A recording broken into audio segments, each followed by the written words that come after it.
sir. Enter the 36 chambers. Ha ha ha. Wu-Tang Clan strikes again. The RZA, the Jizza, oh dirt. Y'all know what it is. What's going on, Rome? Talk to me. Suicide Kings, I see you got the W up. What's going on? How my levels is sounding? Talk to me, Realm. Gerald Mack, what up? Hustler Motivate, I see you. HDTV, I like that name. Firestar 66. Gerald Mack, the legend. Lloyd Metroid, yeah. Gaming Forte from the car, yeah. Wu-Tang, throw it up, yeah. DJ Oros, yeah. Facebook, yeah. Let's get it. Hustle, thank you, brother. Forte driving safely. Got your game. Oh, you come from the comforts of your gaming chair. All right. I see you. Bandana run. Throw the W's out for the wall. You know what I'm saying? Throw it up. We know what it is right now. They coming for the babies. They coming for the kids. You know what I'm saying? Sick. What's up? I'm waiting for my firmware. What's up? What's going on? Good show today. We got the legend CJ Grannel, no doubt. What's going on? W, yes. Sir Taz, yes. What's going on? My Vex brother, Addict, talk to the people right quick. Let them know what's going on. What's going on, guys? Yeah. Let's go. It ain't nothing that you already know. Wu-Tang ain't nothing. Let's go. Chad should have never put that out. It's over. Shout out to Grump. Yeah, no doubt. All right, you gonna install it today? No doubt. That's what's up, man. Listen, man. Protect the kids. I feel you. Addict levels is good. So yeah, we gonna get the legendary Chris Grannel in here. I'm just gonna tell y'all right now, full disclaimer, King has something planned. I don't know what it is. But something is planned when we get to certain segments. I think y'all know what that is. But look, we're gonna have some fun. My man, oh man, throw the crest up, my man. DJ Oros, what's up, bro? Yeah, I know we're supposed to rock. You gotta text me, bro. If you don't text me, I'm still working. That you on, so you already know what that is. But yeah, man, I'm gonna talk to y'all in a minute. We'll get Chris in here. Plus, I got a mute because when King come in here, it's gonna be crazy. Y'all know what y'all here for. What's the gladiator? Are you not entertained? You know what he here for. There's a lot of talk. You know, and I gotta, I would try to regulate it as best I can, but other people are like, yo, you gotta let him go. It's his moment. So we'll see how it goes. But I'm gonna talk to y'all in a minute. All right, well.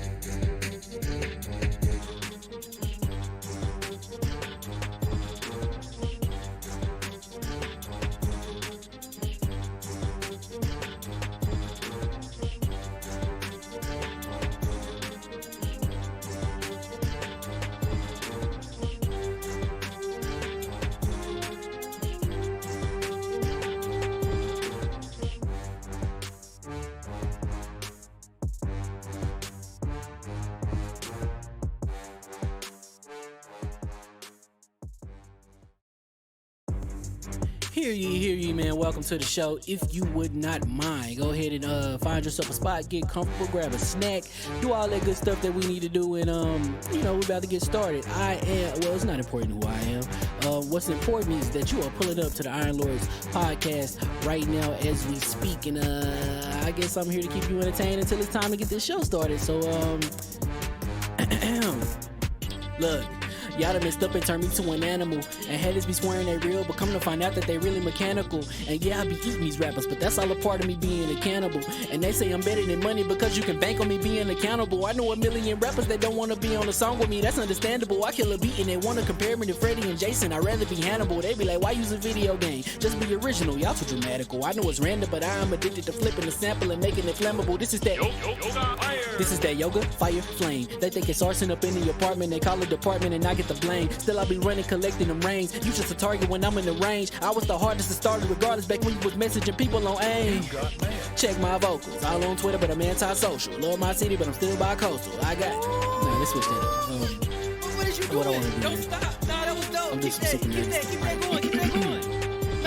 Look, I guess you could say that I'm very spoiled. For them to be your dogs, they ain't very loyal. But I ain't gonna hold you, I ain't here to boil you. You ain't gotta say it, I'm embarrassed for you. Always been a nerd, never been a loser. Making Voltron with a gang of cougars. And I'm going places, better tell a Uber. Cause it's pretty hard to sleep on Freddy Krueger. Let's do that again. Hear ye, man. Welcome to the show. If you would not mind, go ahead and find yourself a spot, get comfortable, grab a snack, do all that good stuff that we need to do, and we're about to get started. It's not important who I am. What's important is that you are pulling up to the Iron Lords podcast right now as we speak, and I guess I'm here to keep you entertained until it's time to get this show started. So look. Y'all done messed up and turned me to an animal. And haters be swearing they real, but come to find out that they really mechanical. And yeah, I be eating these rappers, but that's all a part of me being a cannibal. And they say I'm better than money because you can bank on me being accountable. I know a million rappers that don't want to be on a song with me, that's understandable. I kill a beat and they want to compare me to Freddie and Jason. I'd rather be Hannibal. They be like, why use a video game? Just be original, y'all too dramatical. I know it's random, but I am addicted to flipping the sample and making it flammable. This is that yoga, fire, flame. They think it's arson up in the apartment, they call it department and I get the blame. Still I be running, collecting them rings. You just a target when I'm in the range. I was the hardest to start regardless back when you was messaging people on AIM. Check my vocals, all on Twitter but I'm anti-social. Love my city but I'm still bi-coastal. I got let's switch that up. What is you doing? What I wanna do? Don't stop. Nah, that was dope. I'm just Keep that going. Keep that going. Nah, go ahead. Look, I guess you could say that I'm very spoiled. Feeling to be your dog, they ain't very loyal. But I ain't gonna hold you, I ain't here to boil you. You ain't gotta say it, I'm embarrassed for you. Always been a nerd, never been a loser. Making Voltron with a gang of cougars. And I'm going places, better tell a Uber. Cause it's pretty hard to sleep on Freddy Krueger. Let's do that again. Hear ye, man. Welcome to the show. If you would not mind, go ahead and find yourself a spot, get comfortable, grab a snack, do all that good stuff that we need to do, and we're about to get started. It's not important who I am. What's important is that you are pulling up to the Iron Lords podcast right now as we speak, and I guess I'm here to keep you entertained until it's time to get this show started. So look. Y'all done messed up and turned me to an animal. And haters be swearing they real, but come to find out that they really mechanical. And yeah, I be eating these rappers, but that's all a part of me being a cannibal. And they say I'm better than money because you can bank on me being accountable. I know a million rappers that don't want to be on a song with me, that's understandable. I kill a beat and they want to compare me to Freddie and Jason. I'd rather be Hannibal. They be like, why use a video game? Just be original, y'all too dramatical. I know it's random, but I am addicted to flipping the sample and making it flammable. This is that yoga, fire, flame. They think it's arson up in the apartment, they call it department and I get the blame. Still I be running, collecting them rings. You just a target when I'm in the range. I was the hardest to start regardless back when you was messaging people on AIM. Check my vocals, all on Twitter but I'm anti-social. Love my city but I'm still bi-coastal. I got let's switch that up. What is you doing? What I wanna do? Don't stop. Nah, that was dope. I'm just Keep that going. Keep that going. Nah, go ahead. Look, I guess you could say that I'm very spoiled. Feeling to be your dog, they ain't very loyal. But I ain't gonna hold you, I ain't here to boil you. You ain't gotta say it, I'm embarrassed for you. Always been a nerd, never been a loser. Making Voltron with a gang of cougars. And I'm going places, better tell a Uber. Cause it's pretty hard to sleep on Freddy Krueger. Let's do that again. Hear ye, man. Welcome to the show. If you would not mind, go ahead and find yourself a spot, get comfortable, grab a snack, do all that good stuff that we need to do, and we're about to get started. It's not important who I am. What's important is that you are pulling up to the Iron Lords podcast right now as we speak, and I guess I'm here to keep you entertained until it's time to get this show started. So look. Y'all done messed up and turned me to an animal. And haters be swearing they real, but come to find out that they really mechanical. And yeah, I be eating these rappers, but that's all a part of me being a cannibal. And they say I'm better than money because you can bank on me being accountable. I know a million rappers that don't want to be on a song with me, that's understandable. I kill a beat and they want to compare me to Freddie and Jason. I'd rather be Hannibal. They be like, why use a video game? Just be original, y'all too dramatical. I know it's random, but I am addicted to flipping the sample and making it flammable. This is that yoga, fire, flame. They think it's arson up in the apartment, they call it department and I get the blame. Still I be running, collecting them rings. You just a target when I'm in the range. I was the hardest to start regardless back when you was messaging people on AIM. Check my vocals, all on Twitter but I'm anti-social. Love my city but I'm still bi-coastal. I got let's switch that up. What is you doing? What I wanna do? Don't stop. Nah, that was dope. I'm just Keep that going. Keep that going. Nah, go ahead. Look, I guess you could say that I'm very spoiled. Feeling to be your dog, they ain't very loyal. But I ain't gonna hold you, I ain't here to boil you. You ain't gotta say it, I'm embarrassed for you. Always been a nerd, never been a loser. Making Voltron with a gang of cougars. And I'm going places, better tell a Uber. Cause it's pretty hard to sleep on Freddy Krueger. Let's do that again. Hear ye, man. Welcome to the show. If you would not mind, go ahead and find yourself a spot, get comfortable, grab a snack, do all that good stuff that we need to do, and we're about to get started. It's not important who I am. What's important is that you are pulling up to the Iron Lords podcast right now as we speak, and I guess I'm here to keep you entertained until it's time to get this show started. So look, y'all done messed up and turned me to an animal, and haters be swearing they real, but come to find out that they really mechanical. And yeah, I be eating these rappers, but that's all a part of me being a cannibal. And they say I'm better than money because you can bank on me being accountable. I know a million rappers that don't want to be on a song with me, that's understandable. I kill a beat and they want to compare me to Freddie and Jason. I'd rather be Hannibal. They be like, why use a video game? Just be original, y'all too dramatical. I know it's random, but I'm addicted to flipping the sample and making it flammable. This is that yoga, fire, flame. They think it's arson up in the apartment, they call it department and I get the blame. Still I be running, collecting them rings. You just a target when I'm in the range. I was the hardest to start regardless back when you was messaging people on AIM. Check my vocals, all on Twitter but I'm anti-social. Love my city but I'm still bi-coastal. I got, nah, let's switch that up. What is you doing? What I wanna do? Don't stop. Nah, that was dope. I'm Keep just that super going. Keep that going. Nah, go ahead. Look, I guess you could say that I'm very spoiled. For them to be your dogs, they ain't very loyal. But I ain't gonna hold you, I ain't here to boil you. You ain't gotta say it, I'm embarrassed for you. Always been a nerd, never been a loser. Making Voltron with a gang of cougars, and I'm going places. Better tell a Uber, cause it's pretty hard to sleep on Freddy Krueger. That's, whew. Let's do that again. Hear ye, man. Welcome to the show. If you would not mind, go ahead and find yourself a spot, get comfortable, grab a snack, do all that good stuff that we need to do, and we're about to get started. It's not important who I am. What's important is that you are pulling up to the Iron Lords podcast right now as we speak, and I guess I'm here to keep you entertained until it's time to get this show started. So look, y'all done messed up and turned me to an animal, and haters be swearing they real, but come to find out that they really mechanical. And yeah, I be eating these rappers, but that's all a part of me being a cannibal. And they say I'm better than money because you can bank on me being accountable. I know a million rappers that don't want to be on a song with me, that's understandable. I kill a beat and they want to compare me to Freddie and Jason. I'd rather be Hannibal. They be like, why use a video game? Just be original, y'all too dramatical. I know it's random, but I'm addicted to flipping the sample and making it flammable. This is that yoga, fire, flame. They think it's arson up in the apartment, they call it department and I get the blame. Still I be running, collecting them rings. You just a target when I'm in the range. I was the hardest to start regardless back when you was messaging people on AIM. Check my vocals, all on Twitter but I'm anti-social. Love my city but I'm still bi-coastal. I got, nah, let's switch that up. What is you What I doing? wanna do? Don't stop. Nah, that was dope. I'm Keep just that super going. Keep that going. Nah, go ahead. Look, I guess you could say that I'm very spoiled. For them to be your dogs, they ain't very loyal. But I ain't gonna hold you, I ain't here to boil you. You ain't gotta say it, I'm embarrassed for you. Always been a nerd, never been a loser. Making Voltron with a gang of cougars, and I'm going places. Better tell a Uber, cause it's pretty hard to sleep on Freddy Krueger. That's, whew. Let's do that again. Hear ye, man. Welcome to the show. If you would not mind, go ahead and find yourself a spot, get comfortable, grab a snack, do all that good stuff that we need to do, and we're about to get started. It's not important who I am. What's important is that you are pulling up to the Iron Lords podcast right now as we speak, and I guess I'm here to keep you entertained until it's time to get this show started. So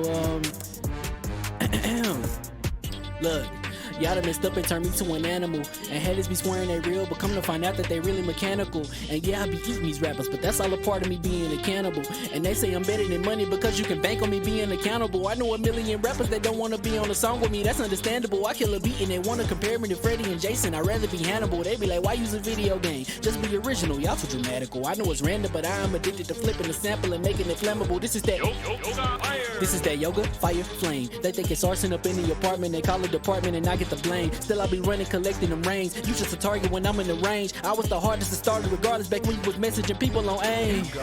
Check my vocals, all on Twitter but I'm anti-social. Love my city but I'm still bi-coastal. I got, nah, let's switch that up. What is you doing? What I wanna do? Don't stop. Nah, that was dope. I'm Keep just that super going. Keep that going. Nah, go ahead. Look, I guess you could say that I'm very spoiled. For them to be your dogs, they ain't very loyal. But I ain't gonna hold you, I ain't here to boil you. You ain't gotta say it, I'm embarrassed for you. Always been a nerd, never been a loser. Making Voltron with a gang of cougars, and I'm going places. Better tell a Uber, cause it's pretty hard to sleep on Freddy Krueger. That's, whew. Let's do that again. Hear ye, man. Welcome to the show. If you would not mind, go ahead and find yourself a spot, get comfortable, grab a snack, do all that good stuff that we need to do, and we're about to get started. It's not important who I am. What's important is that you are pulling up to the Iron Lords podcast right now as we speak, and I guess I'm here to keep you entertained until it's time to get this show started. So look, Y'all done messed up and turned me to an animal. And haters be swearing they real, but come to find out that they really mechanical. And yeah, I be eating these rappers, but that's all a part of me being a cannibal. And they say I'm better than money because you can bank on me being accountable. I know a million rappers that don't wanna be on a song with me, that's understandable. I kill a beat and they wanna compare me to Freddie and Jason. I'd rather be Hannibal. They be like, why use a video game? Just be original, y'all too dramatical. I know it's random, but I am addicted to flipping the sample and making it flammable. This is that This is that yoga, fire, flame. They think it's arson up in the apartment. They call it department and I get the blame. Still I be running, collecting them rings. You just a target when I'm in the range. I was the hardest to start regardless back when you was messaging people on AIM. Check my vocals, all on Twitter, but I'm anti-social. Love my city, but I'm still bi-coastal. I got. Nah, let's switch that up. What is you What I doing? wanna do, Don't man. stop. Nah, that was dope. I'm Keep just that, super keep that, keep that going, keep that going. Nah, go ahead. Look, I guess you could say that I'm very spoiled. For them to be your dogs, they ain't very loyal. But I ain't gon' hold ya, I ain't here to boil you. You ain't gotta say it, I'm embarrassed for ya. Always been a nerd, never been a loser. Making Voltron with a gang of cougars. And I'm going places, better tell a Uber. Cause it's pretty hard to sleep on Freddy Krueger. That's... Whew. Let's do that again. Hear ye, man. Welcome to the show. If you would not mind, go ahead and find yourself a spot, get comfortable, grab a snack, do all that good stuff that we need to do, and we're about to get started. It's not important who I am. What's important is that you are pulling up to the Iron Lords podcast right now as we speak, and I guess I'm here to keep you entertained until it's time to get this show started. So look. Y'all done messed up and turned me to an animal. And haters be swearing they real, but come to find out that they really mechanical. And yeah, I be eating these rappers, but that's all a part of me being a cannibal. And they say I'm better than money because you can bank on me being accountable. I know a million rappers that don't wanna be on a song with me, that's understandable. I kill a beat and they wanna compare me to Freddie and Jason. I'd rather be Hannibal. They be like, why use a video game? Just be original, y'all too dramatical. I know it's random, but I am addicted to flipping the sample and making it flammable. This is that This is that yoga, fire, flame. They think it's arson up in the apartment. They call it department and I get the blame. Still I be running, collecting them rings. You just a target when I'm in the range. I was the hardest to start regardless back when you was messaging people on AIM. Check my vocals, all on Twitter, but I'm anti-social. Love my city, but I'm still bi-coastal. I got. Nah, let's switch that up. What is you What I doing? wanna do, Don't man. stop. Nah, that was dope. I'm Keep just that, super keep nervous. that, keep that going, keep that going. Nah, go ahead. Look, I guess you could say that I'm very spoiled. For them to be your dogs, they ain't very loyal. But I ain't gon' hold ya, I ain't here to boil you. You ain't gotta say it, I'm embarrassed for ya. Always been a nerd, never been a loser. Making Voltron with a gang of cougars. And I'm going places, better tell a Uber. Cause it's pretty hard to sleep on Freddy Krueger. That's... Whew. Let's do that again.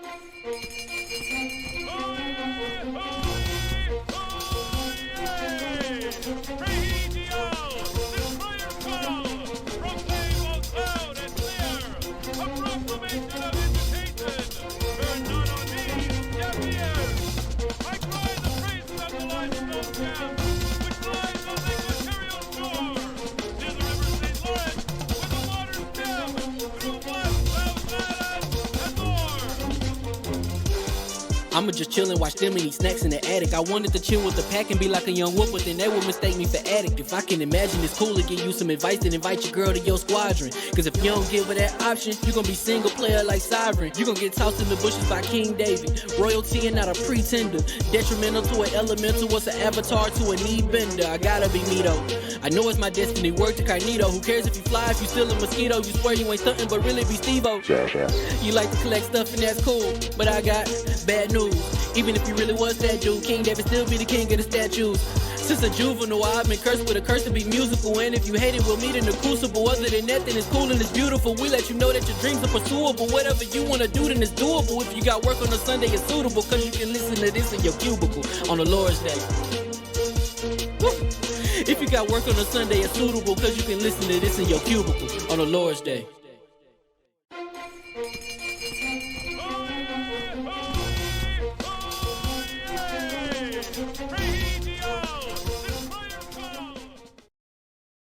All right. Hear ye. And we are live. Welcome to the Iron Lords Podcast, LLC, and also live on lordsofgaming.net. Episode number 230. It's another glorious Sunday. We're back at the round table on the Lord's Day. I'm extremely excited about our special guest, and we've got Sony Game Development, Game Pass subscription targets, GodOfWar to PC, and PhilSpencer and MattBooty recent interviews to discuss. So we gonna get right into it. I want to introduce a Lord whose tremendous passion and experience within the world of game design has affected so many classic Sony franchises we have grown to love and watch evolve within our games industry. Introducing the former senior game designer for Sony Studio Liverpool and Guerrilla Games, plus the current founder and CEO of the Urban Zoo Sports platform. The Lord of F1, Wipeout, and Killzone by day, who is also the Lord of Combat Sports and DJ Trance Sessions by night. Live from Liverpool, where you will never walk alone, and making his proper debut into the realm of the Lords. My man, Lord Chris Grannel. How we doing, sir? All good, thank you.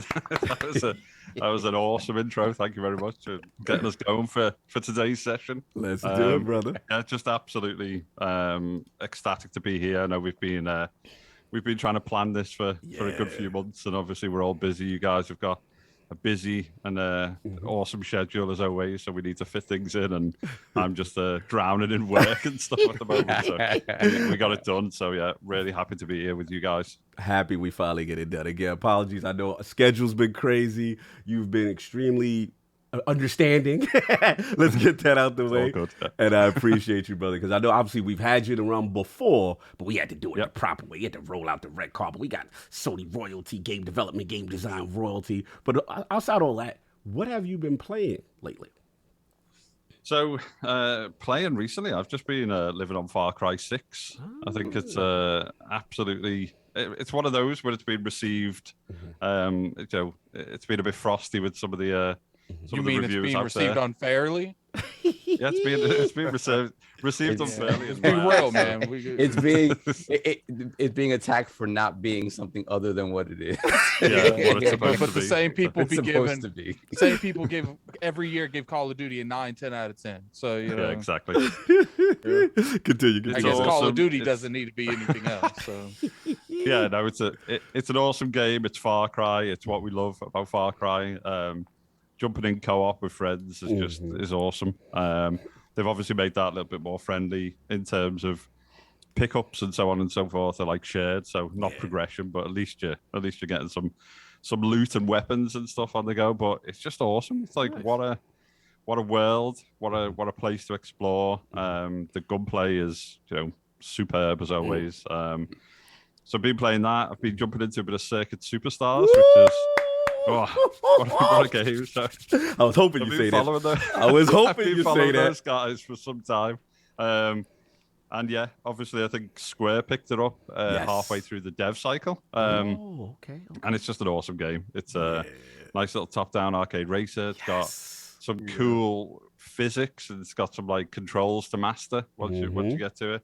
And some of those online races, boy, people are fast out there. That's for sure. When you have online races, it's hot and heavy. Now let me ask you a quick question on it, because for me, I know I put it up on Twitter. You had responded, and for me, I love the art style. The art style is like it's really it's beautiful, and then it's more hardcore, like you said, than you think. Like you think it's this cutesy, it's gonna be easy. I was coming into it, Solve and Kick, thinking it's gonna be like Motorola for TG16, just casual. Remember when Motorola, the last person in the back, he would get dragged automatically. Yeah, right. No, not this. This is for the real hardcore. Like there is technique you've got to learn. so it's not for me. It's not for you. Quick question, Chris. Online, because I haven't done the online component yet with the races. Can you set parameters? Because one thing I do like about it is they got the pit mechanics and stuff. Can you do that also online? Yeah, so it kind of also generates a few different race styles. So longer races, shorter races. Gotcha. So the longer races have tire wear and fuel consumption. So you can kind of set parameters for your own lobby, or you can jump into races little mini championships which have got parameters. So the longer races, you've got to kind of stop for fuel, change tires. You kind of feel the car getting slower and kind of a bit more slippy, when the tires were. So and like you say, it's really, really good, and it's really, you need to master kind of race lines and things like that for that a normal kind of sim-based racing game would use. But great fun. But I had a game with Dealer Cult, and a couple of online Shout out to kind of RDX. randomers, and they were quick. The online randomers were really quick. The online dudes are sweaty.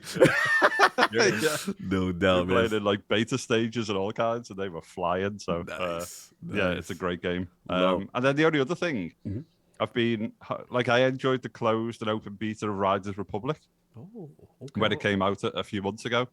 So I've jumped into the kind of 4-hour trial version again at the moment. So I'm looking forward to that game. So I was kind of a big fan of classic SSX and things like that. Game and COG. Which one? Riders Republic. Yeah. Not me per se. At a PAX. I think so. yeah, I think it sounds familiar, like maybe the writers. Yeah, I'm not sure, but not me per se. Okay. But yeah, but that's cool. That's cool, Chris. Love what you hear, what you're playing and stuff like that. So let's get into these intros, because we got the 4 horsemen of gaming, those original lords of the realm here at the round table. Little updated time sense, just a little, because it's a long show. When are we not time sensitive? Yeah, I know. It's usually when it gets. It's just, they just talking to me. Everybody just watching. They right just now. talking to me. They like, cut it out, King. Cut it out. We know you got a lot to say today. My co-host with the co-host. I don't got No, nothing. wait. Did something happen? You're gonna stop, son. Man, Jimbo dude, though. I can't with y'all. My co-host with the co-host, my brother from another mother, the difficult game conqueror, lord of his own world, and the howl of the young wolf. My man, Lord Addict, how we doing, sir? Yes, Doing sir. pretty good, man. What's funny is, man, Phoenix Point been beating my ass, man. Like I ain't never played a game that is like, I might be going senile already, like, because it's just like I didn't expect I'll be sitting there, I'll be playing it, and I'm like, I think I got a good grasp on what's going on, and then since I didn't play when they were doing all the DLCs and stuff on PC, I didn't play none of that. I was like, I'm gonna wait for the console version. So what happens is I learn what's going on, and then the next damn DLC gets introduced, and I'm like, oh, okay, I don't know anything about this. Then I got to restart with that knowledge about that DLC. It's been a great game. I'm a huge XCOM fan, and I honestly do think that, I still think XCOM's the GOAT, but there's a lot of things in this game that, XCOM need to come over there with, like, can I borrow your homework? Okay, just don't make it don't make it identical. Don't make it identical. Hey, Addict. Where are you playing that game at? While playing it on Game Pass, King. Oh, On my Game man. Pass. My man. But King, just to clarify, Why? though, This sound like a public service announcement. You playing that, Addict? King, Why? I did. Thanks for asking, King. Just to clarify, King, I have Ultimate, and I did have to buy all the DLC. Oh, but that's cool though. But as long as you got to partake first, you got a chance to taste the food. And say, yeah, You gotta sip first. You gotta sip. Let me get some more LeBlancs. I'm done.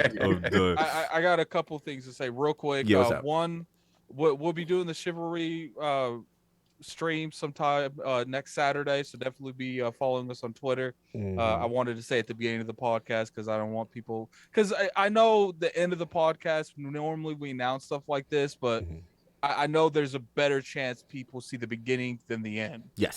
So definitely stay tuned for that. Probably because we be going off at the end. With here in the next month, me and King will be releasing videos on me and him play House of Ashes. Nice. So definitely look for. I think what I'm gonna do, King. I think we once we get through House of Ashes, I think we're gonna start just hitting a bunch of co-op games. Like I want to play Dead Space 3. I'm down with all of it. Yeah, I want to play. As long as it's Resident in Game Evil Pass. games. Here we go. I think the Resident Evil games are in Game Pass, but definitely look out for that, you guys. So we definitely gonna have a good show, man. We're gonna have a good show. The show. I know I needed the energy. I bought an energy drink, and I never do that. Okay. Oh, he ready. No doubt. And of course, we have our most technical gaming lord, the solo gamer who lives for the single player selfish experience, and also the Sostradamus, the Lord of Clarity and Lord Patreon of the Iron Bank. My man, Lord Sovereign, how we doing, sir? I'm doing fantastic, despite the fact I got to work after the show. But I'm very excited about today's show. I'm excited to have Chris here. I wasn't here last time Chris was here, so I'm a bit of a Liverpool / Psygnosis fanboy. Yeah, we gonna get in that bag, bro. We gonna get in that bag. Man. Yeah, we gonna get in that bag with him. Colony Wars, bro. Wipeout, bro. We gonna get in that world. Nice. Yeah. I'm glad to have Chris here. Absolutely, man. So much to talk to him about. I'm glad you said that. Real quick, I know first what you playing, and then if you could get a couple super chats because I know I'm gonna get those. So first, I've just Metroid Dread, bro. Nice. These guys they've had a couple of chances with Castlevania. They had a couple. They had Samus Returns on the 3DS, which I hope they bring over, but. It's like when you're talking about you could have maybe crafted the best Metroid game ever. Like it's like wow, it's good. Sells. Yeah. It's selling. It's selling. It's selling. But again, but I will caveat that, right? Yeah. I mean, it's much like the Xbox in Japan. Look where you're coming from. I do think that title's gonna sell 10 million plus. Woo, it's coming in hot. Addict, tell King, it's coming in hot. But you know, I mean, to be fair, what else? Wait, what's the problem with Metroid? What's wrong with Metroid? It's not in Game Pass. Like, what is that? Hey, it's not even on their service. They don't believe in their titles. But it's like. From what I heard when we was talking about it, it's the worst selling franchise in Nintendo's history. Oh, it is. It is. I mean, but you gotta. The thing is though, is like it's not gonna sell Mario numbers. That's for sure. They've been. It's a lot easier to sell the Marios, the Zeldas. We ain't had a Metroid game in a minute. Like they don't really be making them like that. So like we don't consistently pop them out. Obviously, some are gonna flop a lot easier than others. And I think if there's anything that's gonna sell, it's gonna sell on the Switch because they ain't nothing else to play. Exactly. So, if they bring them all over to the Switch, I need to bring Samus Returns over to the Switch because they put it on the 3DS when 3DS was dying already. So a lot of stuff doesn't make sense with Metroid, and it's always been sort of a side franchise for them. But on the Switch, anything sells. So I'm happy with it. No doubt. Let me read these. Let's get these super chats real quick. All right, so we have to start off. Let's put the crest in the chat for Tyson Lewis, newest member, Lord Bronze, fantastic. Tyson and Lennox Lewis. We got both boxes in the round today, no doubt. That was one hell of a fight. I know. Then we have Cedric H, $10 super chat, #worldwide gym. Here we go. Man. Yes. And we have Tyson Lewis with the $2 super chat. I have to see what that is. CHF. $2 super chat. Yes. It's about to get messy, King David. I got you. And I do want to say something real quick in those. Don't think I wasn't reading those games that you guys were mentioning in the tweet. I was reading. That's all you, baby. Classic games. I was YouTubing some of these videos, and I'm like, they out of their damn mind. They want the pain. They want the pain. Yeah. All of you guys that were putting like 360 games and OG. No. We're going back. We're going back. My friend Tyler put Final Fantasy. I'm like, you're an idiot. I grew up with this dude. He knows I beat that game. What? No doubt. Good to you, Sal. Then we got Paul AFC, £5 super chat. Respect to the realm. So PlayStation releasing God of War on PC means only one thing. Timed exclusives. Keep that same energy and get them, King. Here we go. This is what they waiting for. But never mind this amazing guest we have. Never mind great topics. Here for the King. This always happens. Then we get labeled like me and Addict said. Then we get labeled for King's thoughts. But continue. Then we have. Man, at the end of the day, I've just rolled with the punches. I just rolled with it now. Look, they threatened me on a Wednesday and graced me on a Saturday. So it is what it is. It's a love-hate. No doubt. What else we got, Saul? Then we have the Darj Knight with the £4.49 super chat. It's the Lord's Day, and the Lords of World Football just put spurs to the sword. Woo! Irons. Yo, what the cuss up for Dodge? That's my guy right there. Love me some Dodge tonight, man. Salute to him, man. Get off the rooftops, man. I know you still probably on the rooftops. Get off the rooftops. Now, salute to you, brother. Good to see you. Then we got Hargi Chani, $5 super chat. Hear ye, hear ye. Knees have been collected by the king. God of War on PC. Remember to use the lotion. ILP bend the That's knees. right. Yo, That's my man. yo, Shea butter is the that best. statement Thank you. on its own does my not sound great. That sounds crazy. I love it though. It's hilarious. Then we have Gameonomics with 100. Where is this again? Rupees? 100 rupees. In India, no PS Now, no Nintendo Online, but all Xbox features are cheaper than the US, including Game Pass. People here moving to Xbox this generation. Wow, it's fantastic to hear. This is what they want to see. Then we have Boonty. Shout out to Boonty. What's up, Boonty? Boonty's here.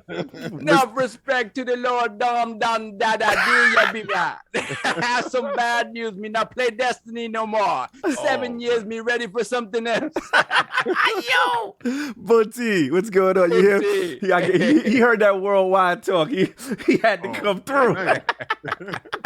We got Gerald Mac, $2 super chat. All hail the ILP. Oh, Salute. Hit the like Salute. button. Thank no you. doubt, Thank you, Gerald brother. Mac. And last one. Move on. Ryan Ginther, $5 super chat. First super chat for the ILP. Happy to be here. Oh, thank you. Thank you. Scarlet Nexus, yes, much love. Scarlet Nexus on Game Pass is the GOAT. Finally, hey, kid. No doubt. And real quick, because even though this is not a super chat, shout out for the merch. We got the merch alert. My man, Mr. Joanna Dark. No doubt. He's donning the hat of the realm. We got that IOP snapback looking clean. Salute to you, brother. Keep up the good work. That merch is moving. Merch is moving. Merch is moving. It's out. It's in the description. It's in the description. I mean, in the bottom, right integrated into the store. So you could go get that. But that's been it, Saul? Yeah, that's been it. Something better move because I ain't moving to play those games on Twitter. That's for sure. Oh, you're gonna love it. No doubt, no doubt. Tear up. And of course, we have the Incredible Hulk of this, aka the XS Gamer. Ooh. The prophet of Xbox. Swami. King of the statues, who demands nothing less than that premium experience. It is the leader of the fraud alert movement. Ooh. Beloved and worldwide. Lord King, how are we doing, sir? And time sensitive intro. I'm doing fantastic. I just want to say today, the views expressed by King David is not the views shared or thought of by ILP. Thank you for so saying Lord that, Cognito does not view the things like King David, and Lord Sovereign does not view the world like King David, and Lord Attic definitely does not view the world like King David. And our look, yes does Attic not C. share these thoughts. Thank you for your Attic with disclaimer, C sir. co-signs everything King says, and Okay, Attic with the T doesn't. I don't think today you will, but let's see if you're still riding with me at the end of the show. How's it going, King? Is a lot of, is anything going on with your world today? How you been, The world is rosy. Do you know? I found out recently. Yes. My love, recently, my heart, Nixus has been hard at work. Hard at work. Look, Kristen, we're gonna have to ask if you know anyone from Nixus. I'm seriously trying to get King some merch from Nixus. So if you happen to have any, colleagues or know anybody on the team, please have them reach out to me because I feel the support that this man gives for this studio is unprecedented, Chris. I love them. They're my heart. Continue. But okay, well, I've been playing this wonderful game called Echo Generations. Called Echo Gen. It's on Game Pass. All right, so it's a turn-based RPG that is quick timed. Ooh, okay. All right, so every move it's a quick time when you fight. Opposed to just giving out food or whatever or healing. It's actually every time you attack an enemy, it's quick time. You don't have a lot of hit points. You don't have a lot of power when you first start off. So a lot of times you have to fight the same enemies over and over again to build up XP to level up. But the world is structured like a Stranger Things. It feels like Stranger Things from the music to the theme. Okay. I love the theme where the brother and the sister is going around the world and that third character that's with them is a pet, like a dog or a cat, and other stuff there too. he can talk to animals, and the sister can hear him. And it's so incredible how the quirky things that goes on in its town, and you go from spaces to spaces, and it's just like a fetch type of game. So you need one item to open up another place, and it's a murder mystery. It's so many things going on in this game. I'm so taken by this game. I am frozen. Salute. Yeah, I'm so taken by this game that I highly recommend it if you're into RPGs. Okay. Right. I think Addict will like it if he gets a chance to play it. It's not as polished as, let's say, a Final Fantasy, but the game has its uniqueness, and it's totally unique in the way it approaches RPGs. It's like RPGs, and it looks like The Tourist. If anybody likes the look of The Tourist, Yep. Like voxels, there's a exactly- voxel looking game. Yes. Okay. It looks just like that. It's so funny because their faces, they can make little mean faces. They look kind of crazy. Yeah. But playing that, I tried to do some trials this weekend. Yeah. Really wasn't feeling it this weekend. So I jumped out of trials and went right back to my Echo Gen. Any reason why you wasn't feeling it? Just curious. Because I got hooked on Echo Gen. Oh, because you was on your back. Okay, got you. Okay. Right. Yeah. So like when I'm fighting a boss and I got to the actually almost beat him. I feel like if you was hooked on something, you never would have went to Destiny. Oh no. Okay. So when my friends jump on, they shoot me. They shoot you the message. You know how I go. Yeah. I jump in the party. And we're like, yo, let's do some trials real quick. And then once I lose twice in trials, and I'm really want to play something else. Yeah. I know. I'll be that bad. Yeah. They a little bad with me right now. So this the yeah. That's all I've been playing. I think that game is great. Anybody that sees it inside Game Pass, check it out if you're into RPGs. It's really good. I have not played anything else but that. No doubt.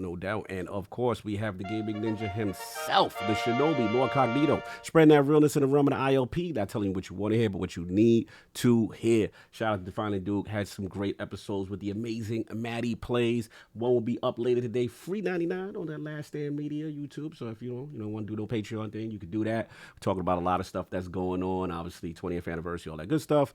And then obviously we had a heart-to-heart talk about Xbox communication. That's on Ultimate. So check that out if you got a chance. Last word with Ebontis, Ty Guy Travis, Campfire family, my man. I mean, what's up with this chitlin stuff? Yeah, shout out to Ty Guy because Ty Guy is certified. Like Ty Guy hang with some certified dudes and they be about they chitlin. You know what I'm saying? Me personally, nah. I'm not about that. I'm not eating pig butt. That's not where I'm at. No, I'm not with the chitlins, so that's what that. But salute to them. But yeah, very passionate discussion talking about these monetization models with Bungie. Had to kind of be real about it. Little spicy trials, freelance trial segment with me and Travis got whatever. It's all love. It's all love for him. So people think we go at each crazy, but in reality, it's all love. We just passionate about the franchise. And after that, for me, it's been Disco Elysium, bro. Oh my Lord. Finally. Bro. Let's go. Because you know what it was, Solve? I waited because it was on PlayStation. I was gonna get it. Right? Yes. So then I'm like, I got this funny feeling that when the exclusivity window drops, it might come to Game Pass, right? So I held out. And it didn't come to Game Pass.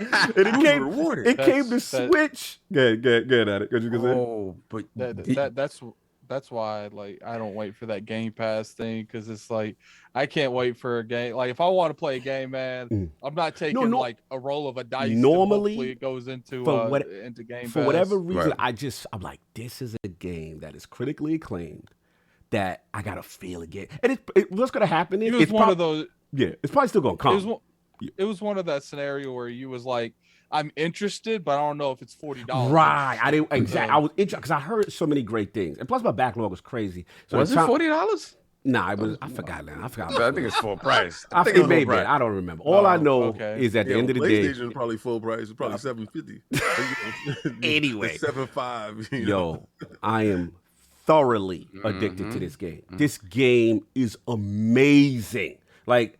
I could do a whole show about that, so I'm not gonna get too crazy. I heard it was not the best on the Switch, though. I don't know what's going on the Switch. I thought you were going there. Oh, you got PlayStation. I saw it on the Switch, so I hit up the account and was like, yo, is Xbox gonna get? I thought Xbox got left out, and I'm like, no. So they were like, no, it's coming. You know what I'm saying? So I'm like, all right, cool. So then they released and it dropped. So yeah, Disco Elysium, one of the most best voice acted games going.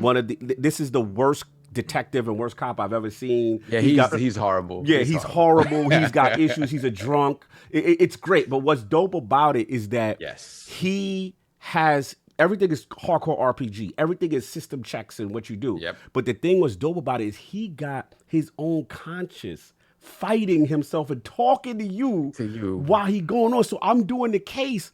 And he's like, yo, when you're conscious, it goes like it's called chemistry, right? That's your addiction.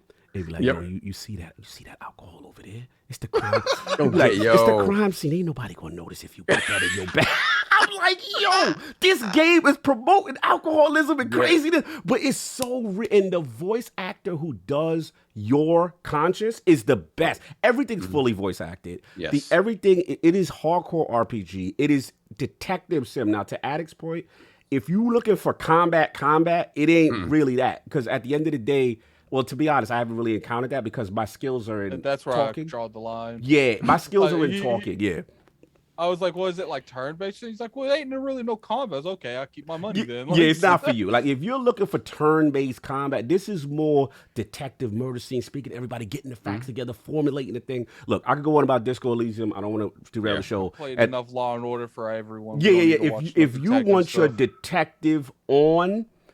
this is the game. And you got a partner, he on your Sherlock Holmes and Watson. It's fire. Anyway, Metroid Dread that, and like King said, Charles was Science Freelance. But look, let's get a couple more super chats and we got to get into our esteemed guest because he's waiting patiently.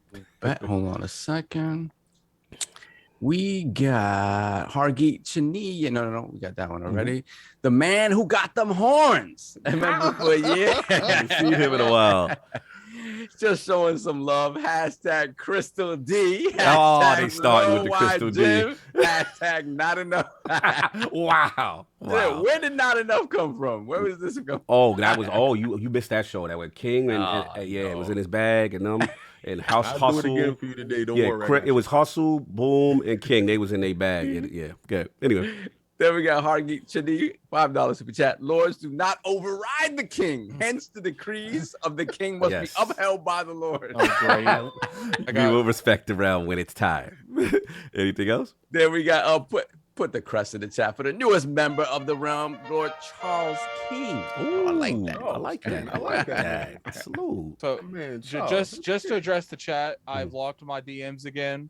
People are sending me names of games they want me to play. You I had asked to lock for my it. DMs again. No, people send me something like Kim Possible. What is that? Like, I'm not playing Kim Possible. You It's not asked to happening. be tortured. You asked for this. Yeah, you set up. You knew they was gonna come. Kim Possible. Continue, It's probably a very easy 1,000 gamer score. Continue, sir. Then once again, let's welcome the newest member of the realm, Lord Bandana Bush. Shout out to Bandana Bush. Bandana Bush. Shout out to him or her. I don't know. Exactly. Lord or lady. Lord or lady. Salute. We love everyone. We caught? Yeah, we're good. All right, look.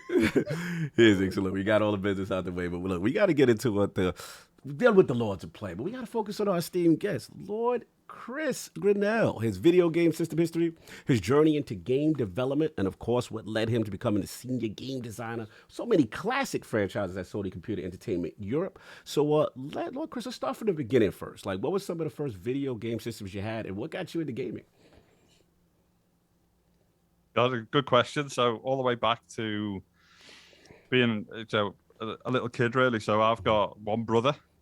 So we used to play off our parents by, I would ask for like a Master System, he would ask for he'd ask for like a SNES or NES, and then so we'd alternate between the consoles. Smart. So when we first, I went all the way back to we went back to BBC. So BBC Computer, I was kind of like learning with my uncle when I was like young and just do like really basic kind of like programming and stuff. He would just show me how to kind of launch early standardized stuff or do kind of calculators and stuff like that on the BBC, which got me kind of fascinated into technology and stuff. And then that started to move on to the normal kind of journey. So the NES, the Master System, then obviously move up to the SNES and the Mega Drive and so on and so forth. Hold on. I got to pull a king on you. I got to stop you for a second. No worries. You can't just gloss over that Master System and that NES talk. Give me some Master System games and some NES games that kind of formed you. Yeah, so I think so. One of the earliest games which I remember on kind of well, it's like Shinobi. So in the arcade, when I was a kid, it was kind of like Shinobi. It was like those old kind of Streets of Rage, side scrolling like adventure games or action games. So kind of then you upgrade to like RoboCop, the follow up Rolling Thunder and so on and so forth. So all those usual things. No doubt. Obviously played Pong way back when, when it was kind of like what is this like video game stuff. Oh yeah. And then I think for me to carry on playing kind of true arcade games, let's go. I eventually needed to start to move to like PC gaming, but like really early, so going back to like 386s, like old Pentium processors, all this kind of stuff. That so Pentium really too. kind of old. So really old kind of PC gaming. Yes. One of the games, actually, just jumping back to Mega Drive. So one of the, I think it was Mega Drive. Yeah, it was definitely Mega Drive. Yes, Mega Drive. Yes. There was a game called General Chaos. Does anyone remember it? So it was like an old Electronic Arts game where you were kind of, I think, like a red army and a blue army, and you just had this kind of single screen, little kind of like jump over, like sandbags and barbed wire and stuff, and you'd have this little like either against the AI or 2-player. So me and my brother used to play that, trying to. I think you just had like a little squad of 3 or something. But it's such an awesome game. Kind of early EA and stuff, and then obviously we tried FIFA, old FIFA, which was like the isometric, like kind of 2D. Yeah, it was like the really old kind of like soccer games early on. So that obviously got me addicted to kind of games, and it got me addicted to technology. And I moved quite quickly, as I say, into like PC. So I used to play like X-Wing versus TIE Fighter, Falcon 4 on the PC. So all of these kind of what were really the earliest multiplayer games, so like Doom using like serial cables, between like two so you using like a printer cable between machines and stuff like that to play. LPT1. Like Shout out to LPT1. Ridiculous setups. But obviously everything was like a chore, wasn't it? Everything you had to plug this stuff in. You had to have like a US robotics like modem and all of these things. You couldn't use a phone line while you were on the internet and all this kind of stuff.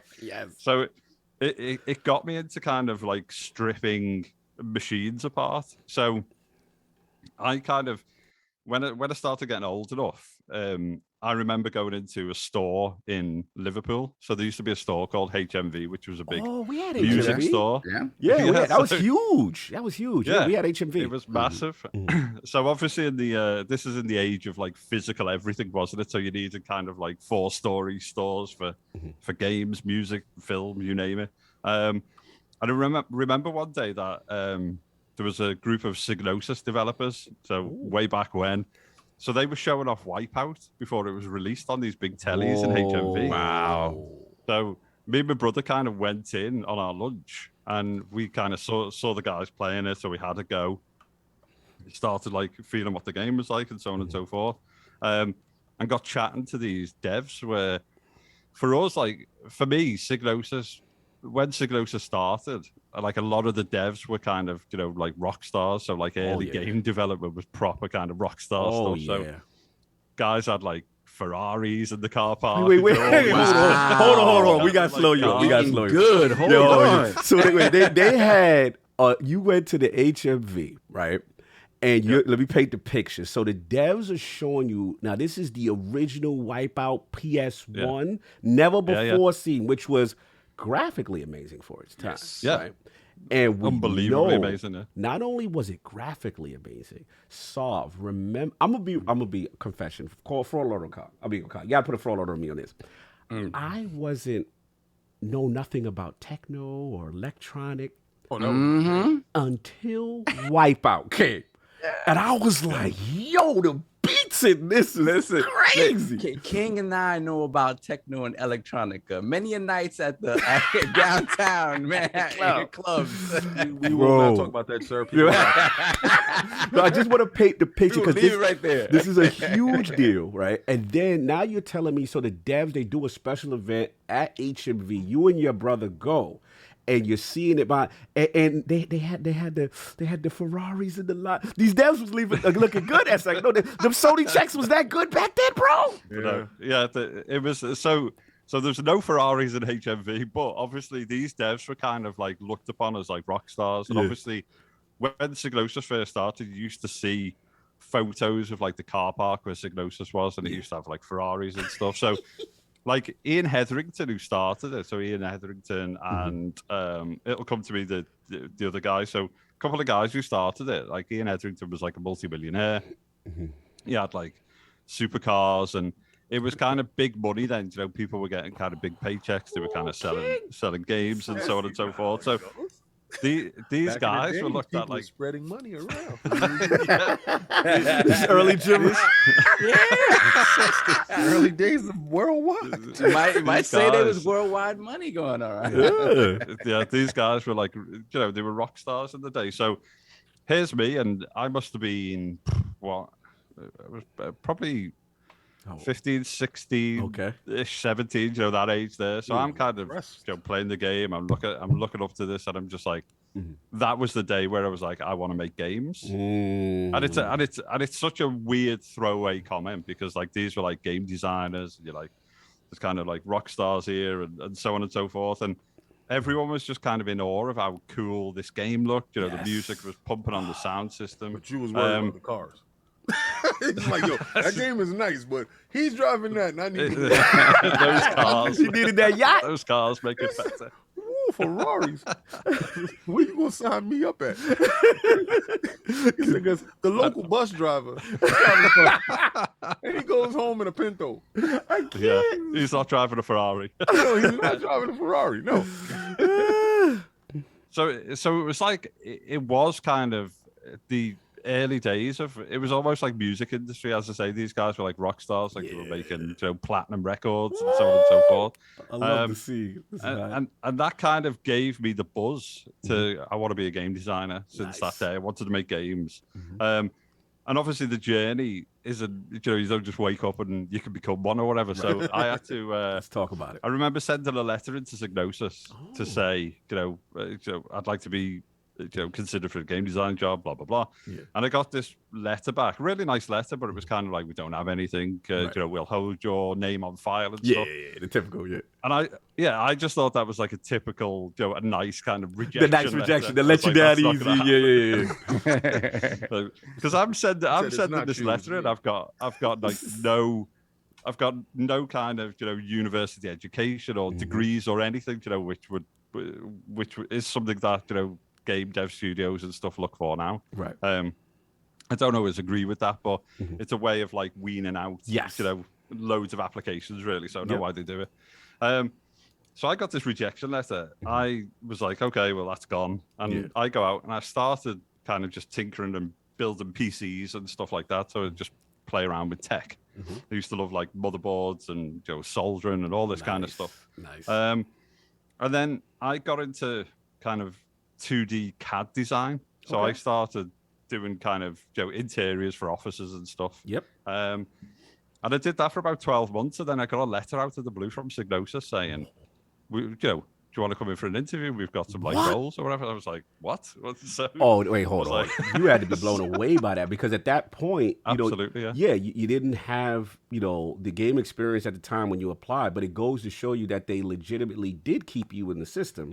And still offer. So let me ask you, because generally, I know over here in the States, you know, it's kind of like, maybe QA or some of the, I'm trying to think of like the entry level positions at that time, if you could school us on that.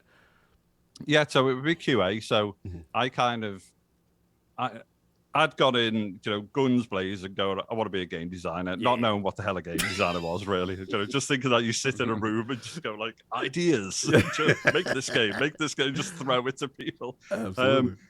So I got this letter back, and it was kind of like, right, Chris, you want to come in for an interview? We've got some QA positions. So, you know, it was kind of like, we've got these roles. So I go in and go, actually, well, a game tester would be cool, wouldn't it? Playing games, getting paid, you know, to test games all day.